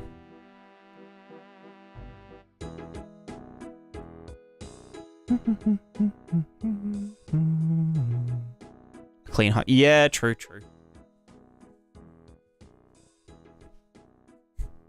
I feel like it would still run into the same issue because that's how the normals are. Oh, my neck, my neck. Let me just fucking export the thing. Let me just get good.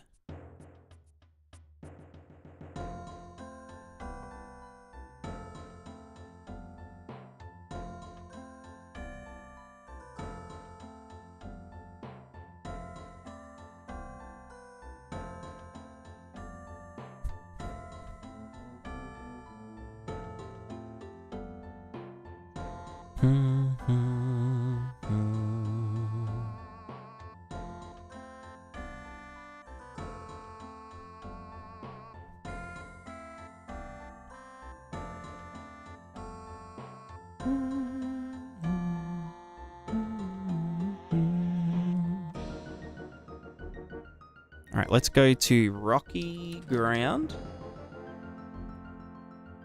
This one. Export to here. In the blend, open. This one. Got him. So we should still have all these. They all do exist. Okay, now we go to compositing. We say up here, this was usually the normals. Rocky ground normals. Hello? Yep. What are you doing down there? How do I feel like it's a really fucking stupid... It's Alt. No, but how do I zoom? Fuck it, whatever. You just chill. We've got that. We want the height from... So this is our color mask. You are going to be rocky ground color mask. Looks good. How do I zoom in here? It's like page up or some shit. Some fucked up. Some real fucked up shit. Backdrop these nuts. Doesn't matter. And then in the alpha, I want the height map.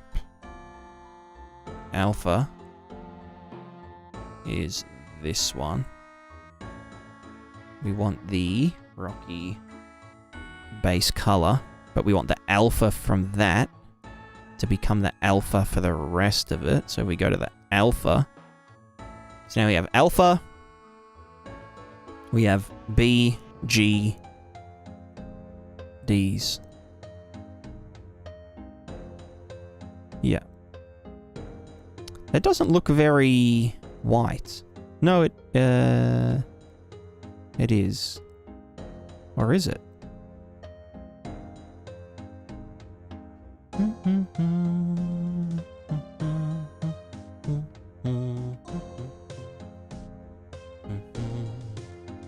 Oh, here we go. I'll read that in a sec. Let me just finish this thing.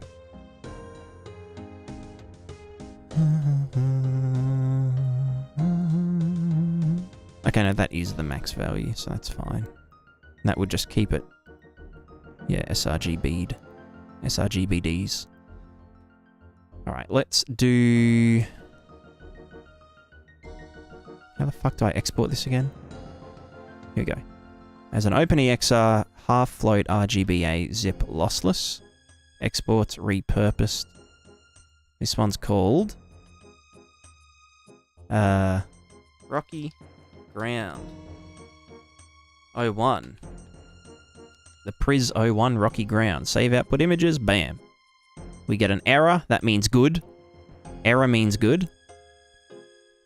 Now if we go to modeling, props, repurposed, Rocky Ground 01, blah blah blah, EXR. Well, if I import that for... Oh, I've already got... You know what I'm saying? Art. Textures. Fucking... Tiling. Textures. I don't fucking know. Get in there, mate. Actually... Well, let me just see if this is real. Yep. This is default. RG. B. Nice and grainy. Nice. And A.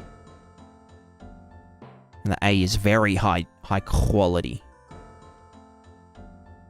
Very good.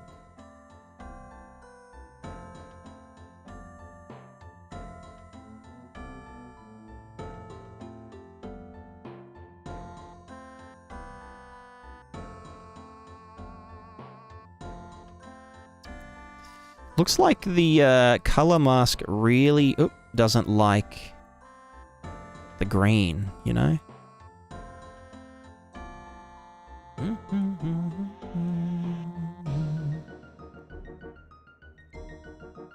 Or just anything that was like at the edges.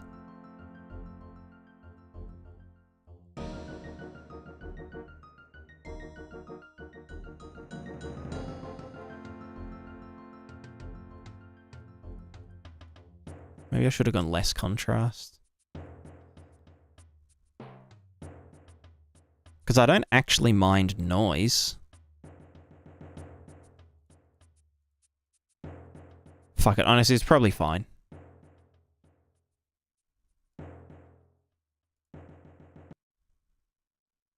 Or is it?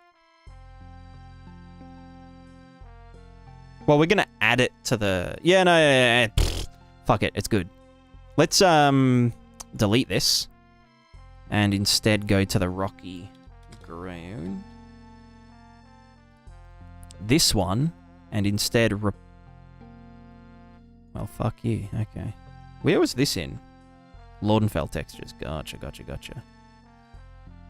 Content, Prismatica, art, textures, tiling. Fuck it, I'll just call it like landscape textures. I don't fucking know. Landscape D's nuts. This one's called Priz _ Rocky Ground 01. Or Rocky Dirt. And then if we go to the dis, and we go to the dis, and we go to the dis, and then we go to the baby. You go to this, Rocky Ground 01. We make sure that you are a default. We go to here, we say... Well, B is now just the color shit, right? Which we get from here. Hello? Hello, da baby.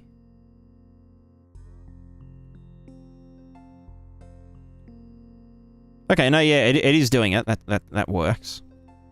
But then we want to add a fraction of this, or just fucking add it. Full stop. Just chuck it in there, brother.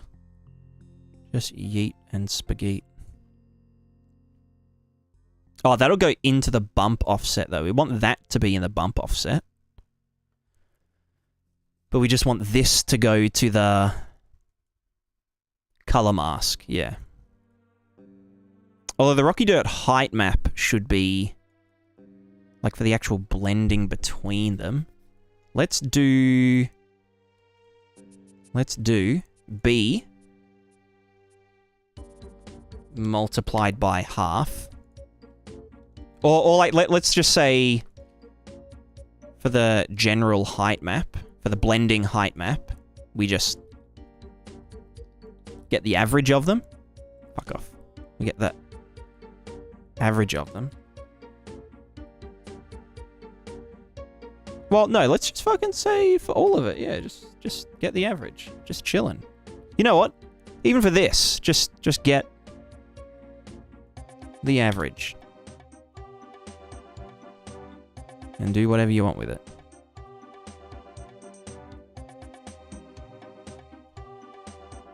What's happened today? I was just doing some inventory stuff.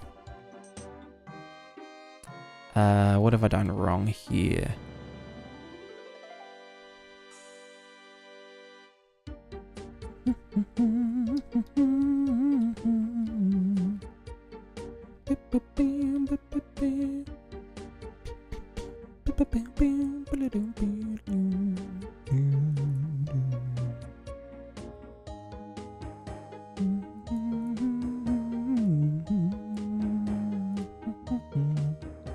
So this will just use the color of the...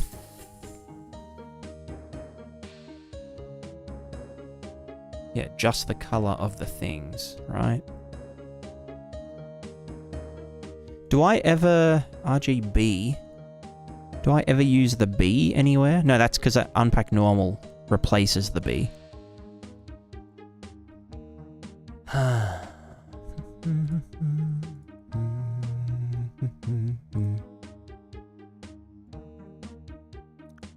What the fuck? That's the wrong... that's the wrong one. What the fuck? I just... Rocky...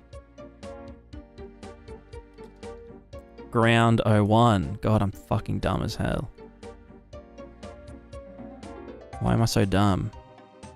Alright, yeah, now we can see that they're different colors. It's very obvious now.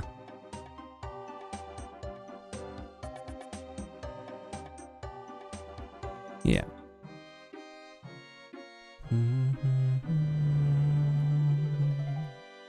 I mean, if we just look at it unlit, and then we can really see what's going on here.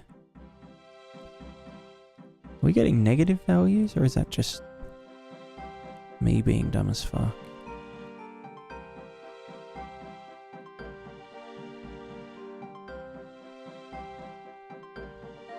Maybe I should pump a little contrast into that? I don't know. Nah, fuck it, it's fine. Well... let me just saturate that real quick. What's that weird, like, haloing around it? What if I just rounded it? Round?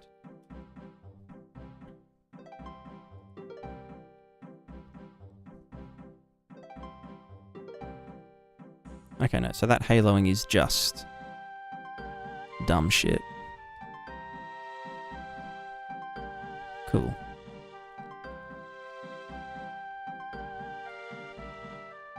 So let's not worry about the rounding.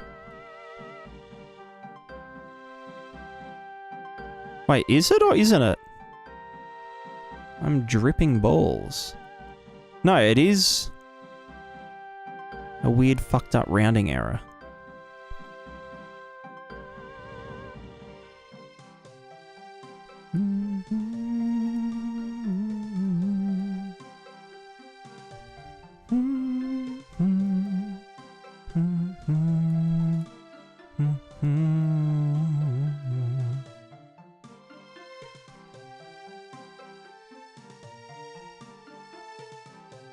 And then this should have extra stuff.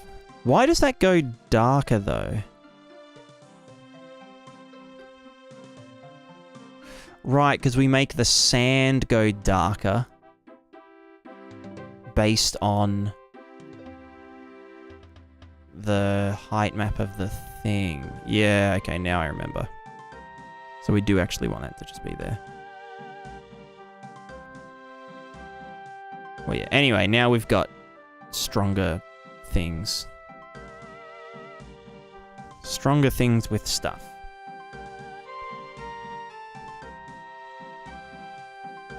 And, well, that parallax is, like, really fucking wacky. So we probably only want to use that alpha for that. I agree.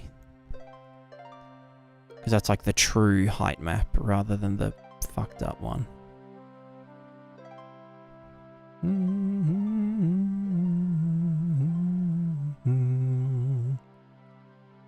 Also, is that supposed to be...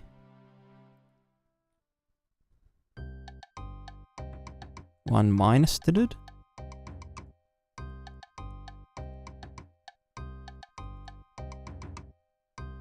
No, surely not.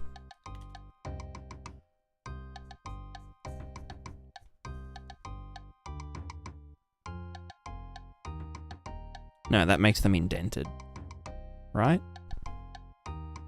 Yeah. Yeah.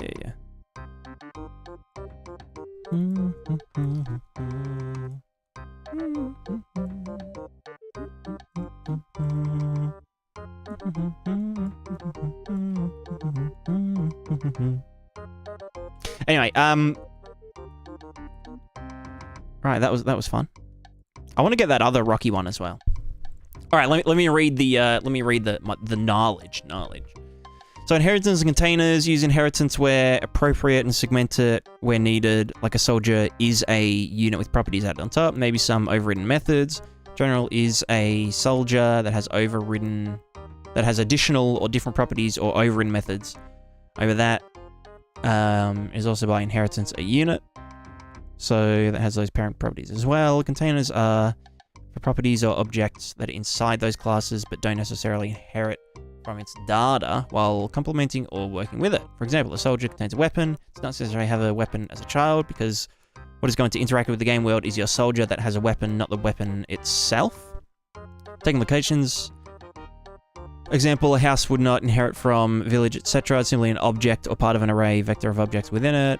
For example, you wouldn't override the village's location and properties with the ones the house doesn't. Yeah. Doesn't need to know that. Don't need to exist within it without duplicating all the village's properties onto itself. The objects inside the house don't need to be programmatically contained in the house object. That would be excessive and prone to errors. I need a string of object breaking. They can just exist in the village with the rest of the objects that would have a location relative to it. Yeah, exactly. That's like very much what I'm thinking. Yeah.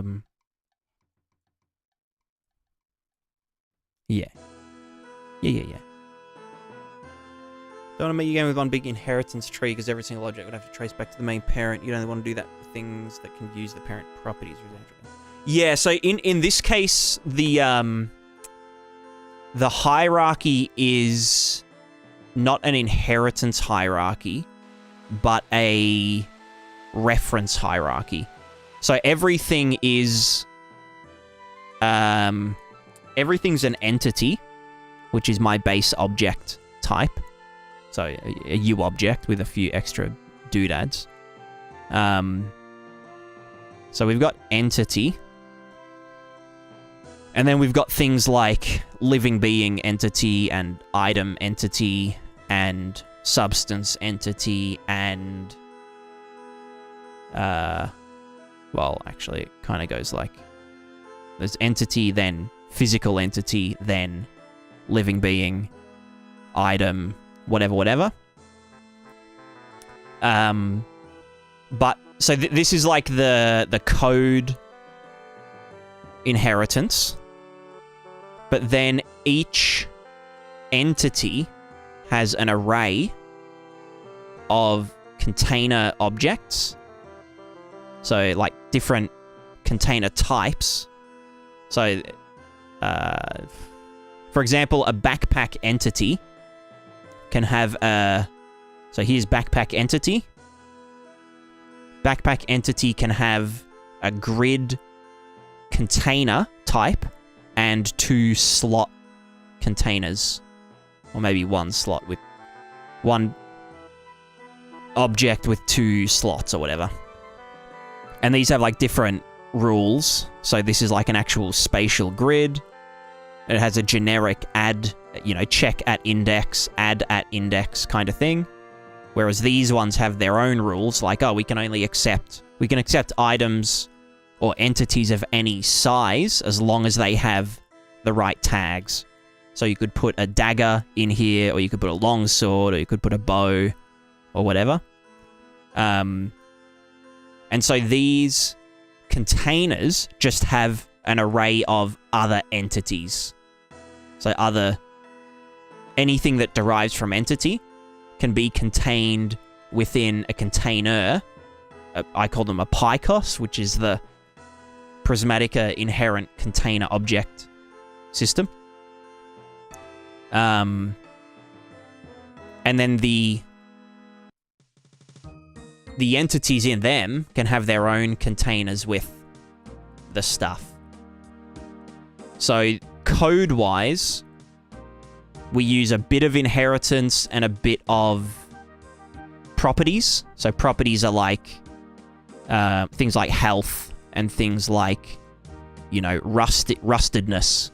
Like a human character isn't going to need a rust property. It doesn't need to keep track of that. So rather than having a huge list of mostly unused variables, each property is its own object. So we have like... we have entities which have picos, plural, which have entities, plural, potentially, which have more picos, but each entity has properties as well that are all objects.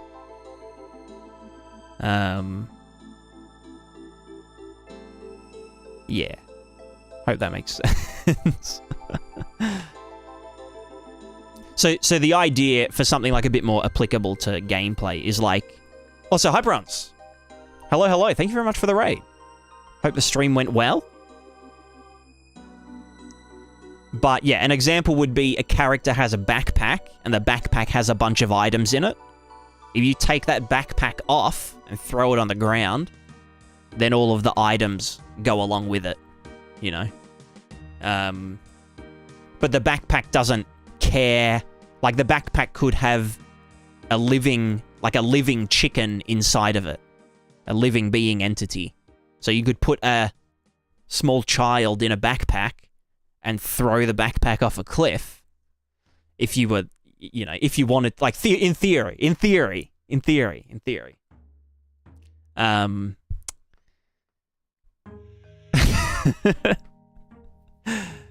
But, like, so the backpack doesn't need to know anything about the living being class. It can just contain an entity. And, you know, the backpack will have a on impact damage delegate, and anything that's contained inside the backpack will react to that delegate and take damage, and then take damage will reduce durability or create an injury object or, you know, break the backpack. And if the backpack breaks, it can spill out all of its contained entities. So, you know. Did I just come into the chat hearing this man talking about putting a child in a backpack and tossing it off a cliff? SMH. That's right. It's a theoretical possibility.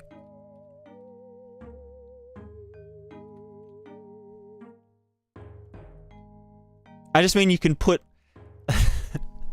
the point was you can put a living being entity into a backpack, but I just figured you wouldn't be able to fit, you know, a whole grown-ass human into a backpack that you're supposed to put on an adult human. So that's why the child was the example, because they take up a lesser grid space in an inventory.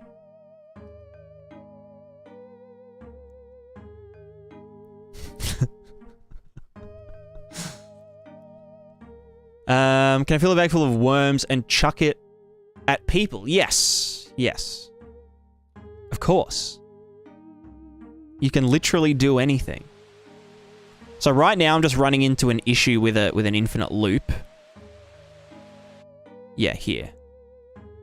Because we are... Well, is it... It doesn't tell me the stack, though. Wait, how do I do a trace stack again?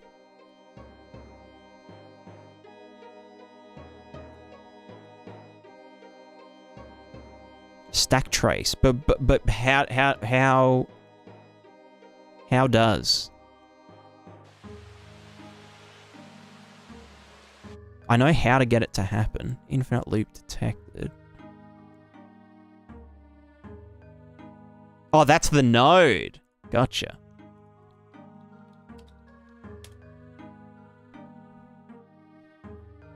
See how a blueprint got to this node. But I want to do it when the...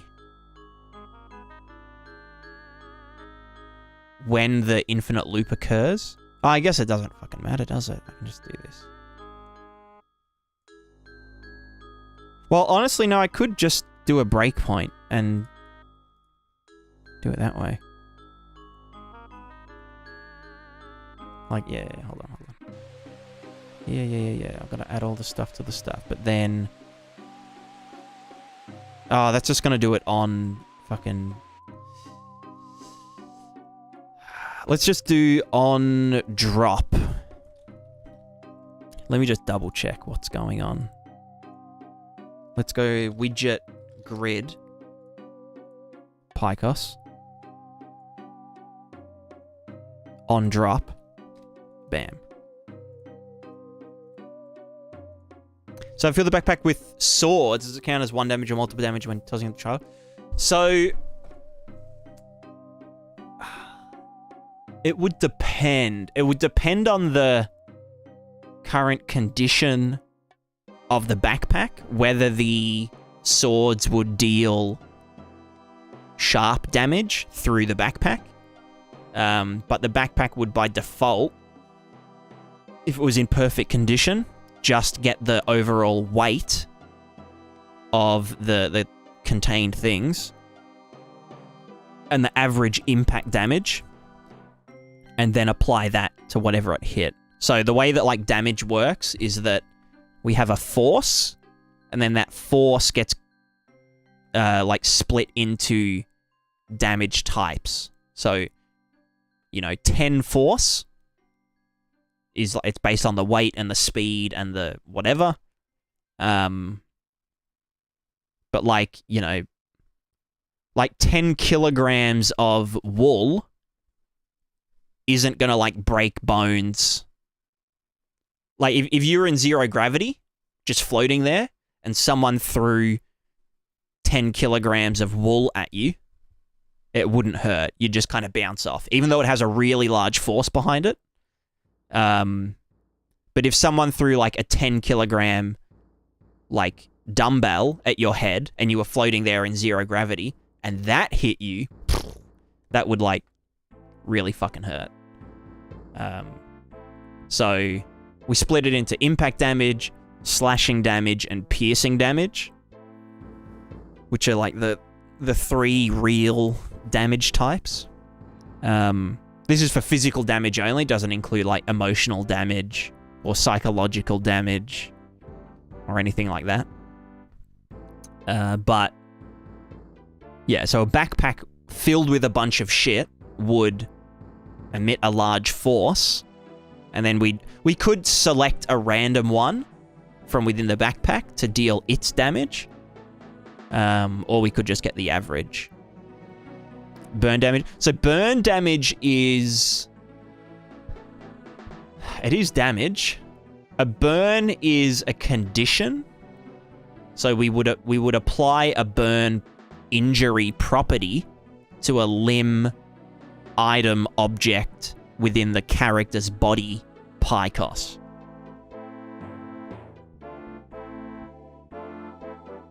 And so that would increase the global pain of the character, which determines, you know, their consciousness level and their ability to aim and concentrate and whatever.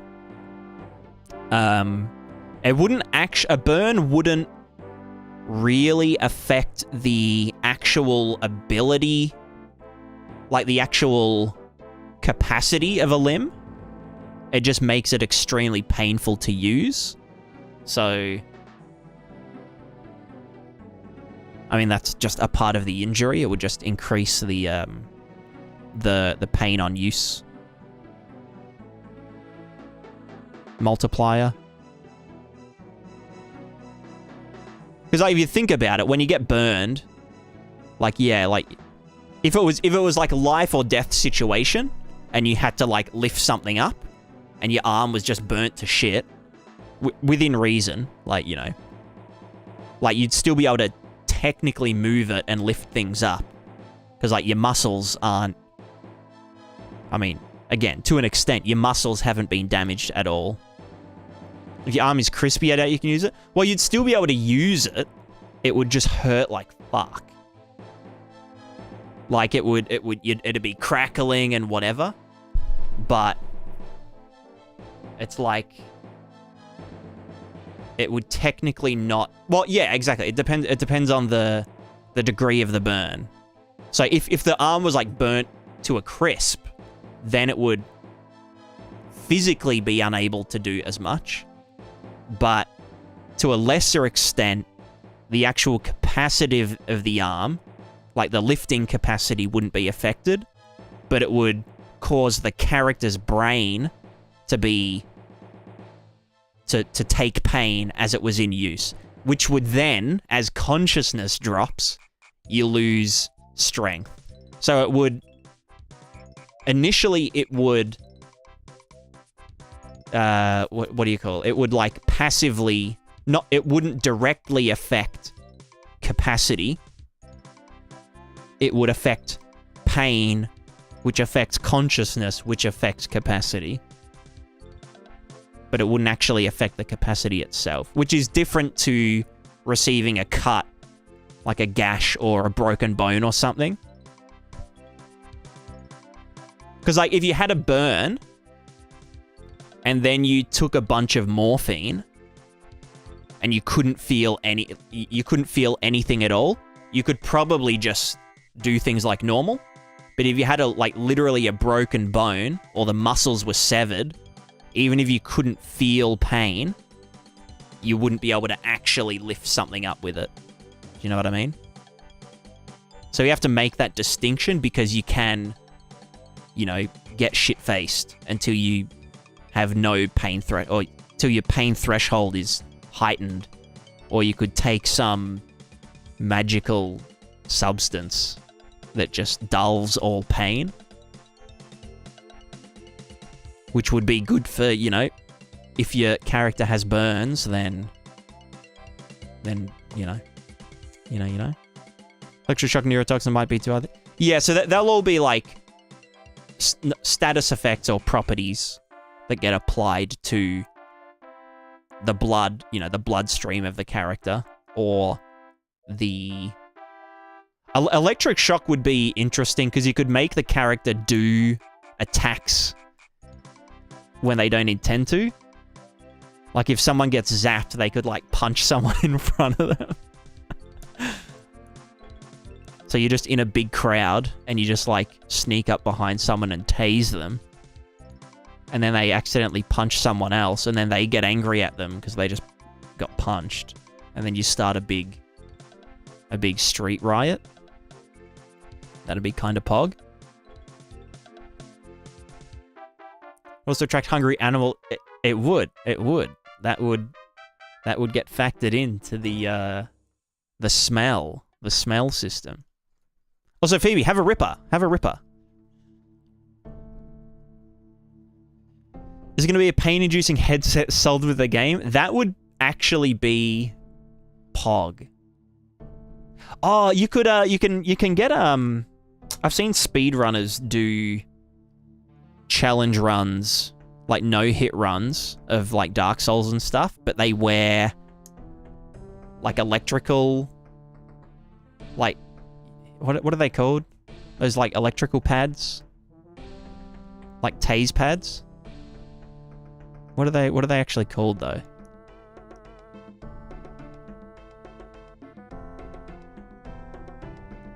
But imagine like, I might actually, yeah, like induction. There's a name for them. Like you use them to like, use them in like therapy and stuff for muscles.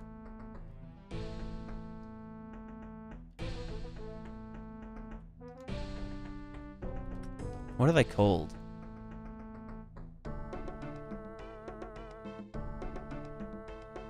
EMS. Muscle stimulator. But what are the pads called?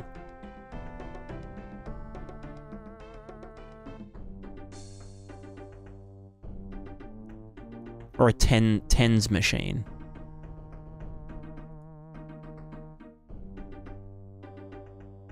Yeah, how much are these on Amazon? I want to write an API. Oh, that would actually be so cool. If you actually just like straight up wrote an API so that like if your character takes damage in the game, you have these electric pads and you could actually like get tased where you get hit.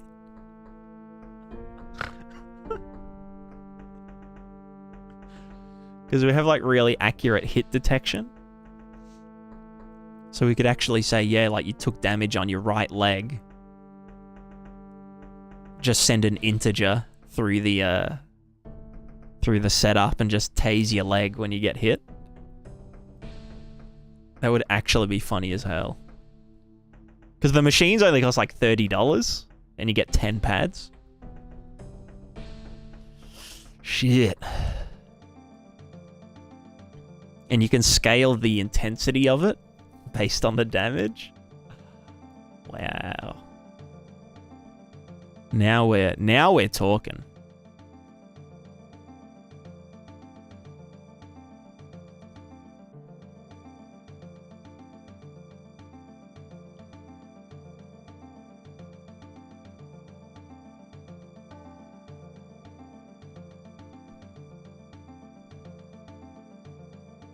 Like I might do that for like a fun stream one day.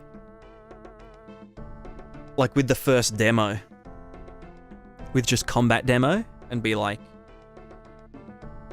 yo, I'm doing a 24-hour stream where I wear these electric shock pads and play Prismatica.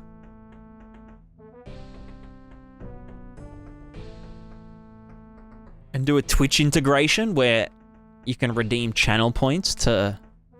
Or like redeem channel points or donate to spawn different enemies and stuff. That would be fucked up. You guys would fuck me up.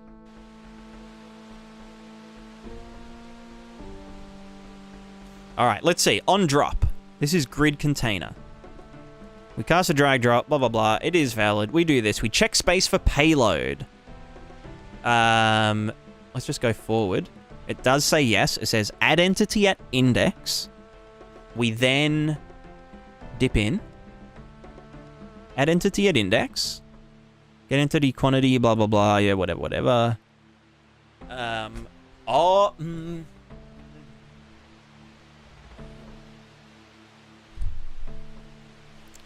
Until API bug caused them to all fire at once, give you a stroke.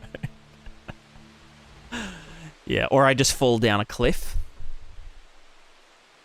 Just fall down a cliff, just ragdoll. And just... fall down a cliff ragdoll, get caught in some geometry, like clip into geometry, and it just goes... You know? One of those ones.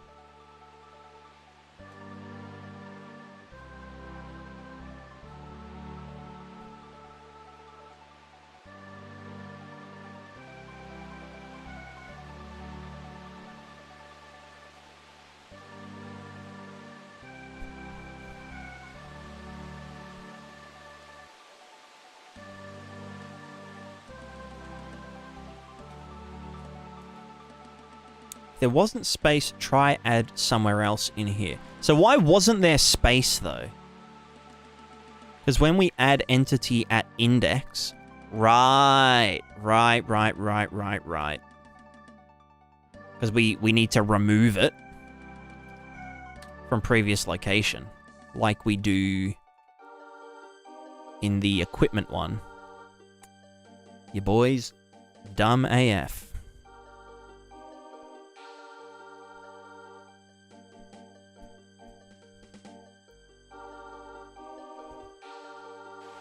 So yeah, now when I do this, it can just go straight on there without any ish.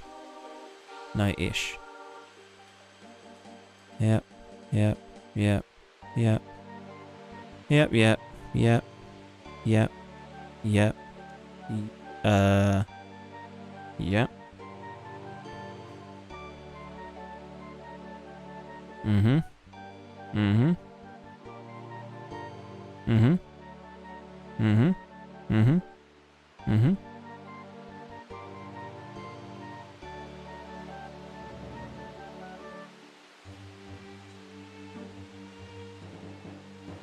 Mm-hmm. What's that saying? You widget removed from parent called on engine transient game instance blah, blah, blah, which has no UMG parent. If it was added directly to native slate widget via take widget, then it must be removed explicitly rather than via remove from parent. But that's not an error.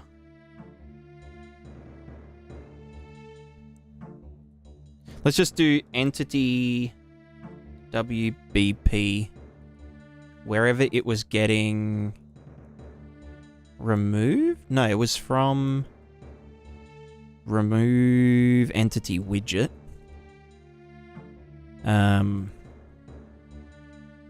Wait, remove entity socket. Removed entity, reset to default. Yeah.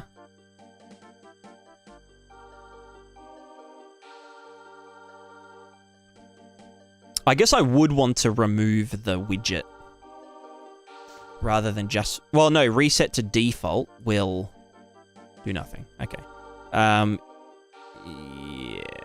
Yeah. I do want to get the... Well, I don't have to. I can just hide it.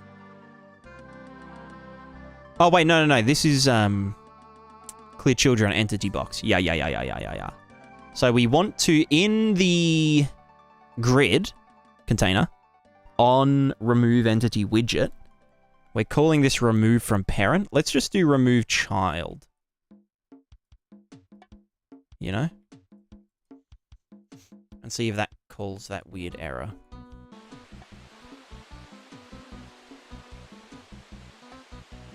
What the fuck? Remove from parent called on... So it's when I remove something from a slot that it gets angered. I mean, it's not an error. It's actually just fine.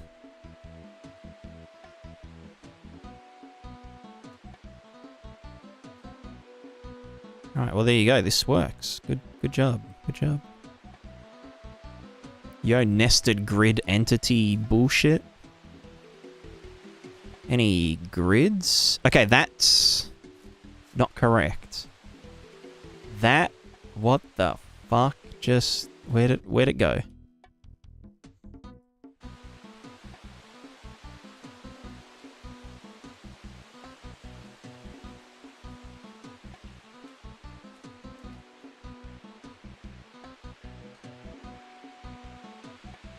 So why is it when it at index 8? That isn't index 8. Index 8 would be 0, 1, 2, 0, 1, 2, 3, 4, 5, 6, 7, 8. But that ain't it. What the fuck? Huh? Oh wait, did I just override? Hold on, I think I know what happened there.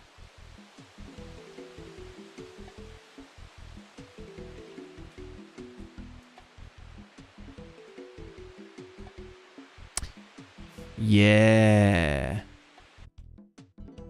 Right, I'm actually... Yeah, okay, because I'm not checking if there's anything.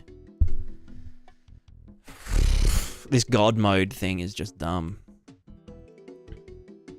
Right, when it said index 8, I meant the equipment index 8.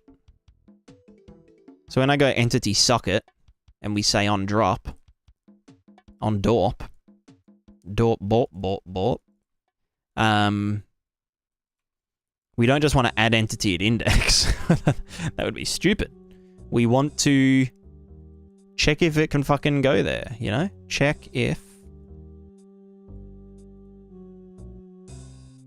Don't I do a thing? Check space for payload can be dropped here.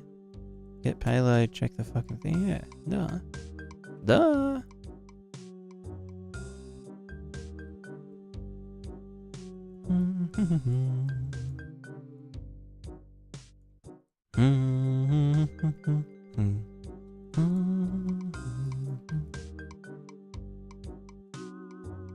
Right. So now, check space for payload should return false. Therefore, we shouldn't be able to just add something to something where we've already got something equipped. Except now I can't fucking do anything.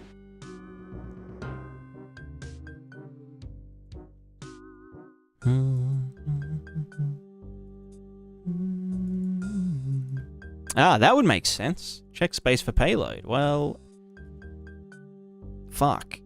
Let's go to entity socket, check space for payload. You can fuck off. We just want to...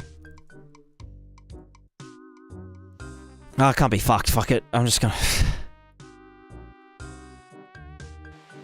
Yo, literally me right now. I'm getting electric shocked.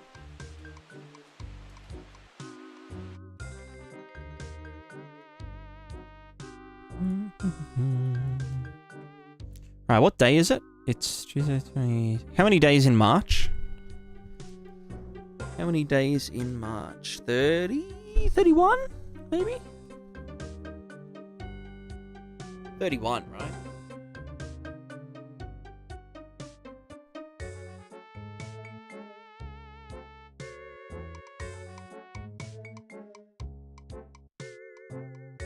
Let's just make all months 30 days? Yeah, that's based.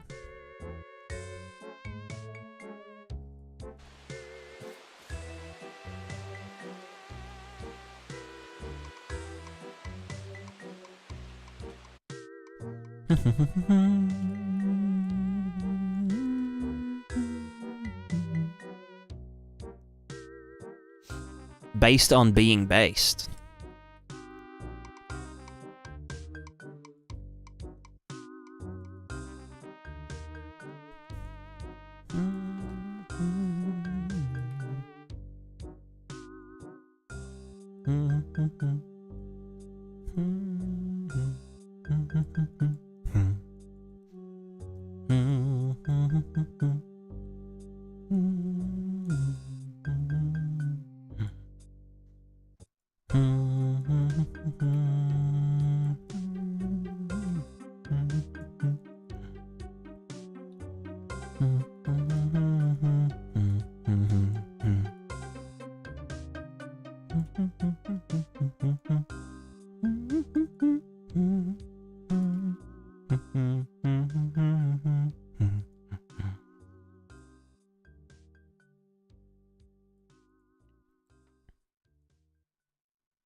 Sam, hello. I have to go. Thank you very much for the global wind tutorial. I did it and added local and global twist parameter for my trees. Oh, thank you. Thank you. I'm glad that you enjoyed it. Glad you found it helpful.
Turkey based. True. Turkey basted. Basted. Yeah, that's basted AF.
Yo, who up squaring they landscape?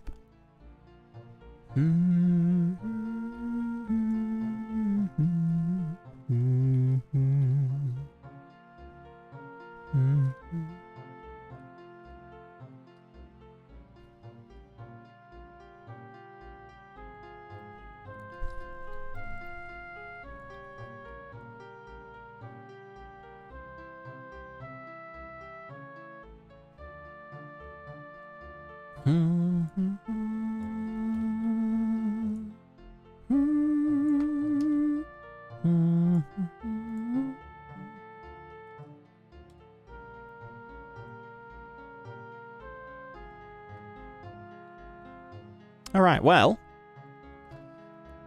what is love? Baby, don't hurt me. Don't hurt me no mo.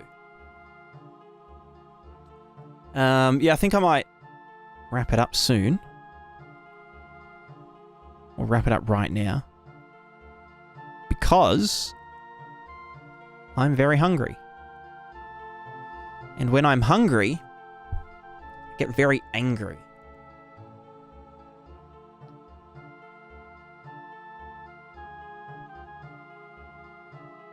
That's my angry face.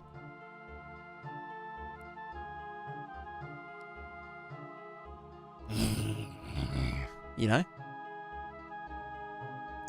But yeah, thanks everyone for hanging out. Hope you had a good time. This inventory stuff is basically done. Basically done.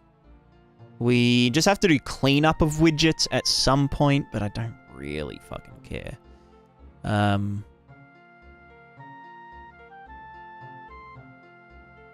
Or at least if a widget gets cleared from the viewport... Here's a question. Here's a question before I go. If there's any widget people in the chat. If a widget gets cleared from the viewport, but we still have a reference to it in another thing, does it get yeeted? Does that reference become a null reference? If we clear a widget? Or does clearing just mean it gets hidden, basically? Hidden and just put off to the side. And then if nothing referenced it, it would get garbage collected. I would like to know this. I would like to know this. But yeah, I'll figure that out at some point. Then we just have to deal with, like, the rest of the fucking game. I don't even know what to do tomorrow.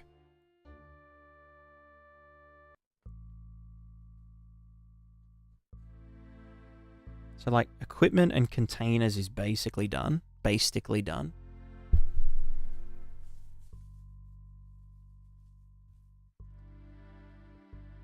Paint buffer, obviously. I mean, I could do that early. I could do that for the rest of the week and then start Prismatica again at the start of next month.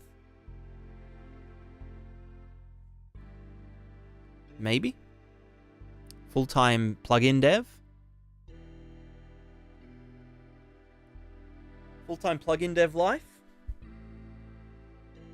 God, I haven't even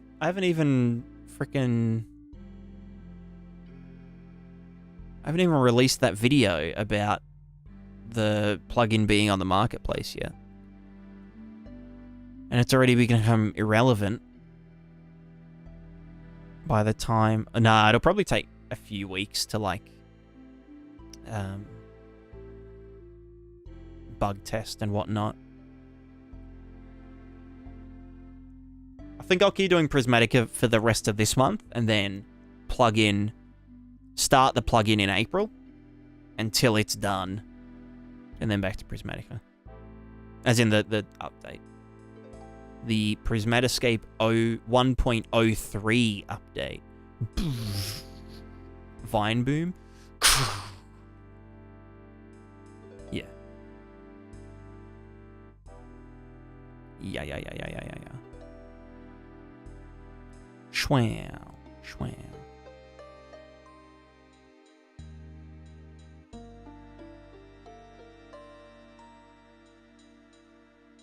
Oh, well, I think we'll leave it there. Thank you everyone for hanging out. I hope everyone has a great day. I hope you all have a very productive day, or if it is nighttime, I hope you have a great rest. I really care about you. You there. Yes, you. I care about your well-being. Because if you aren't well, then you won't be able to watch the stream, you know? Like and subscribe. But yeah. Have a good one.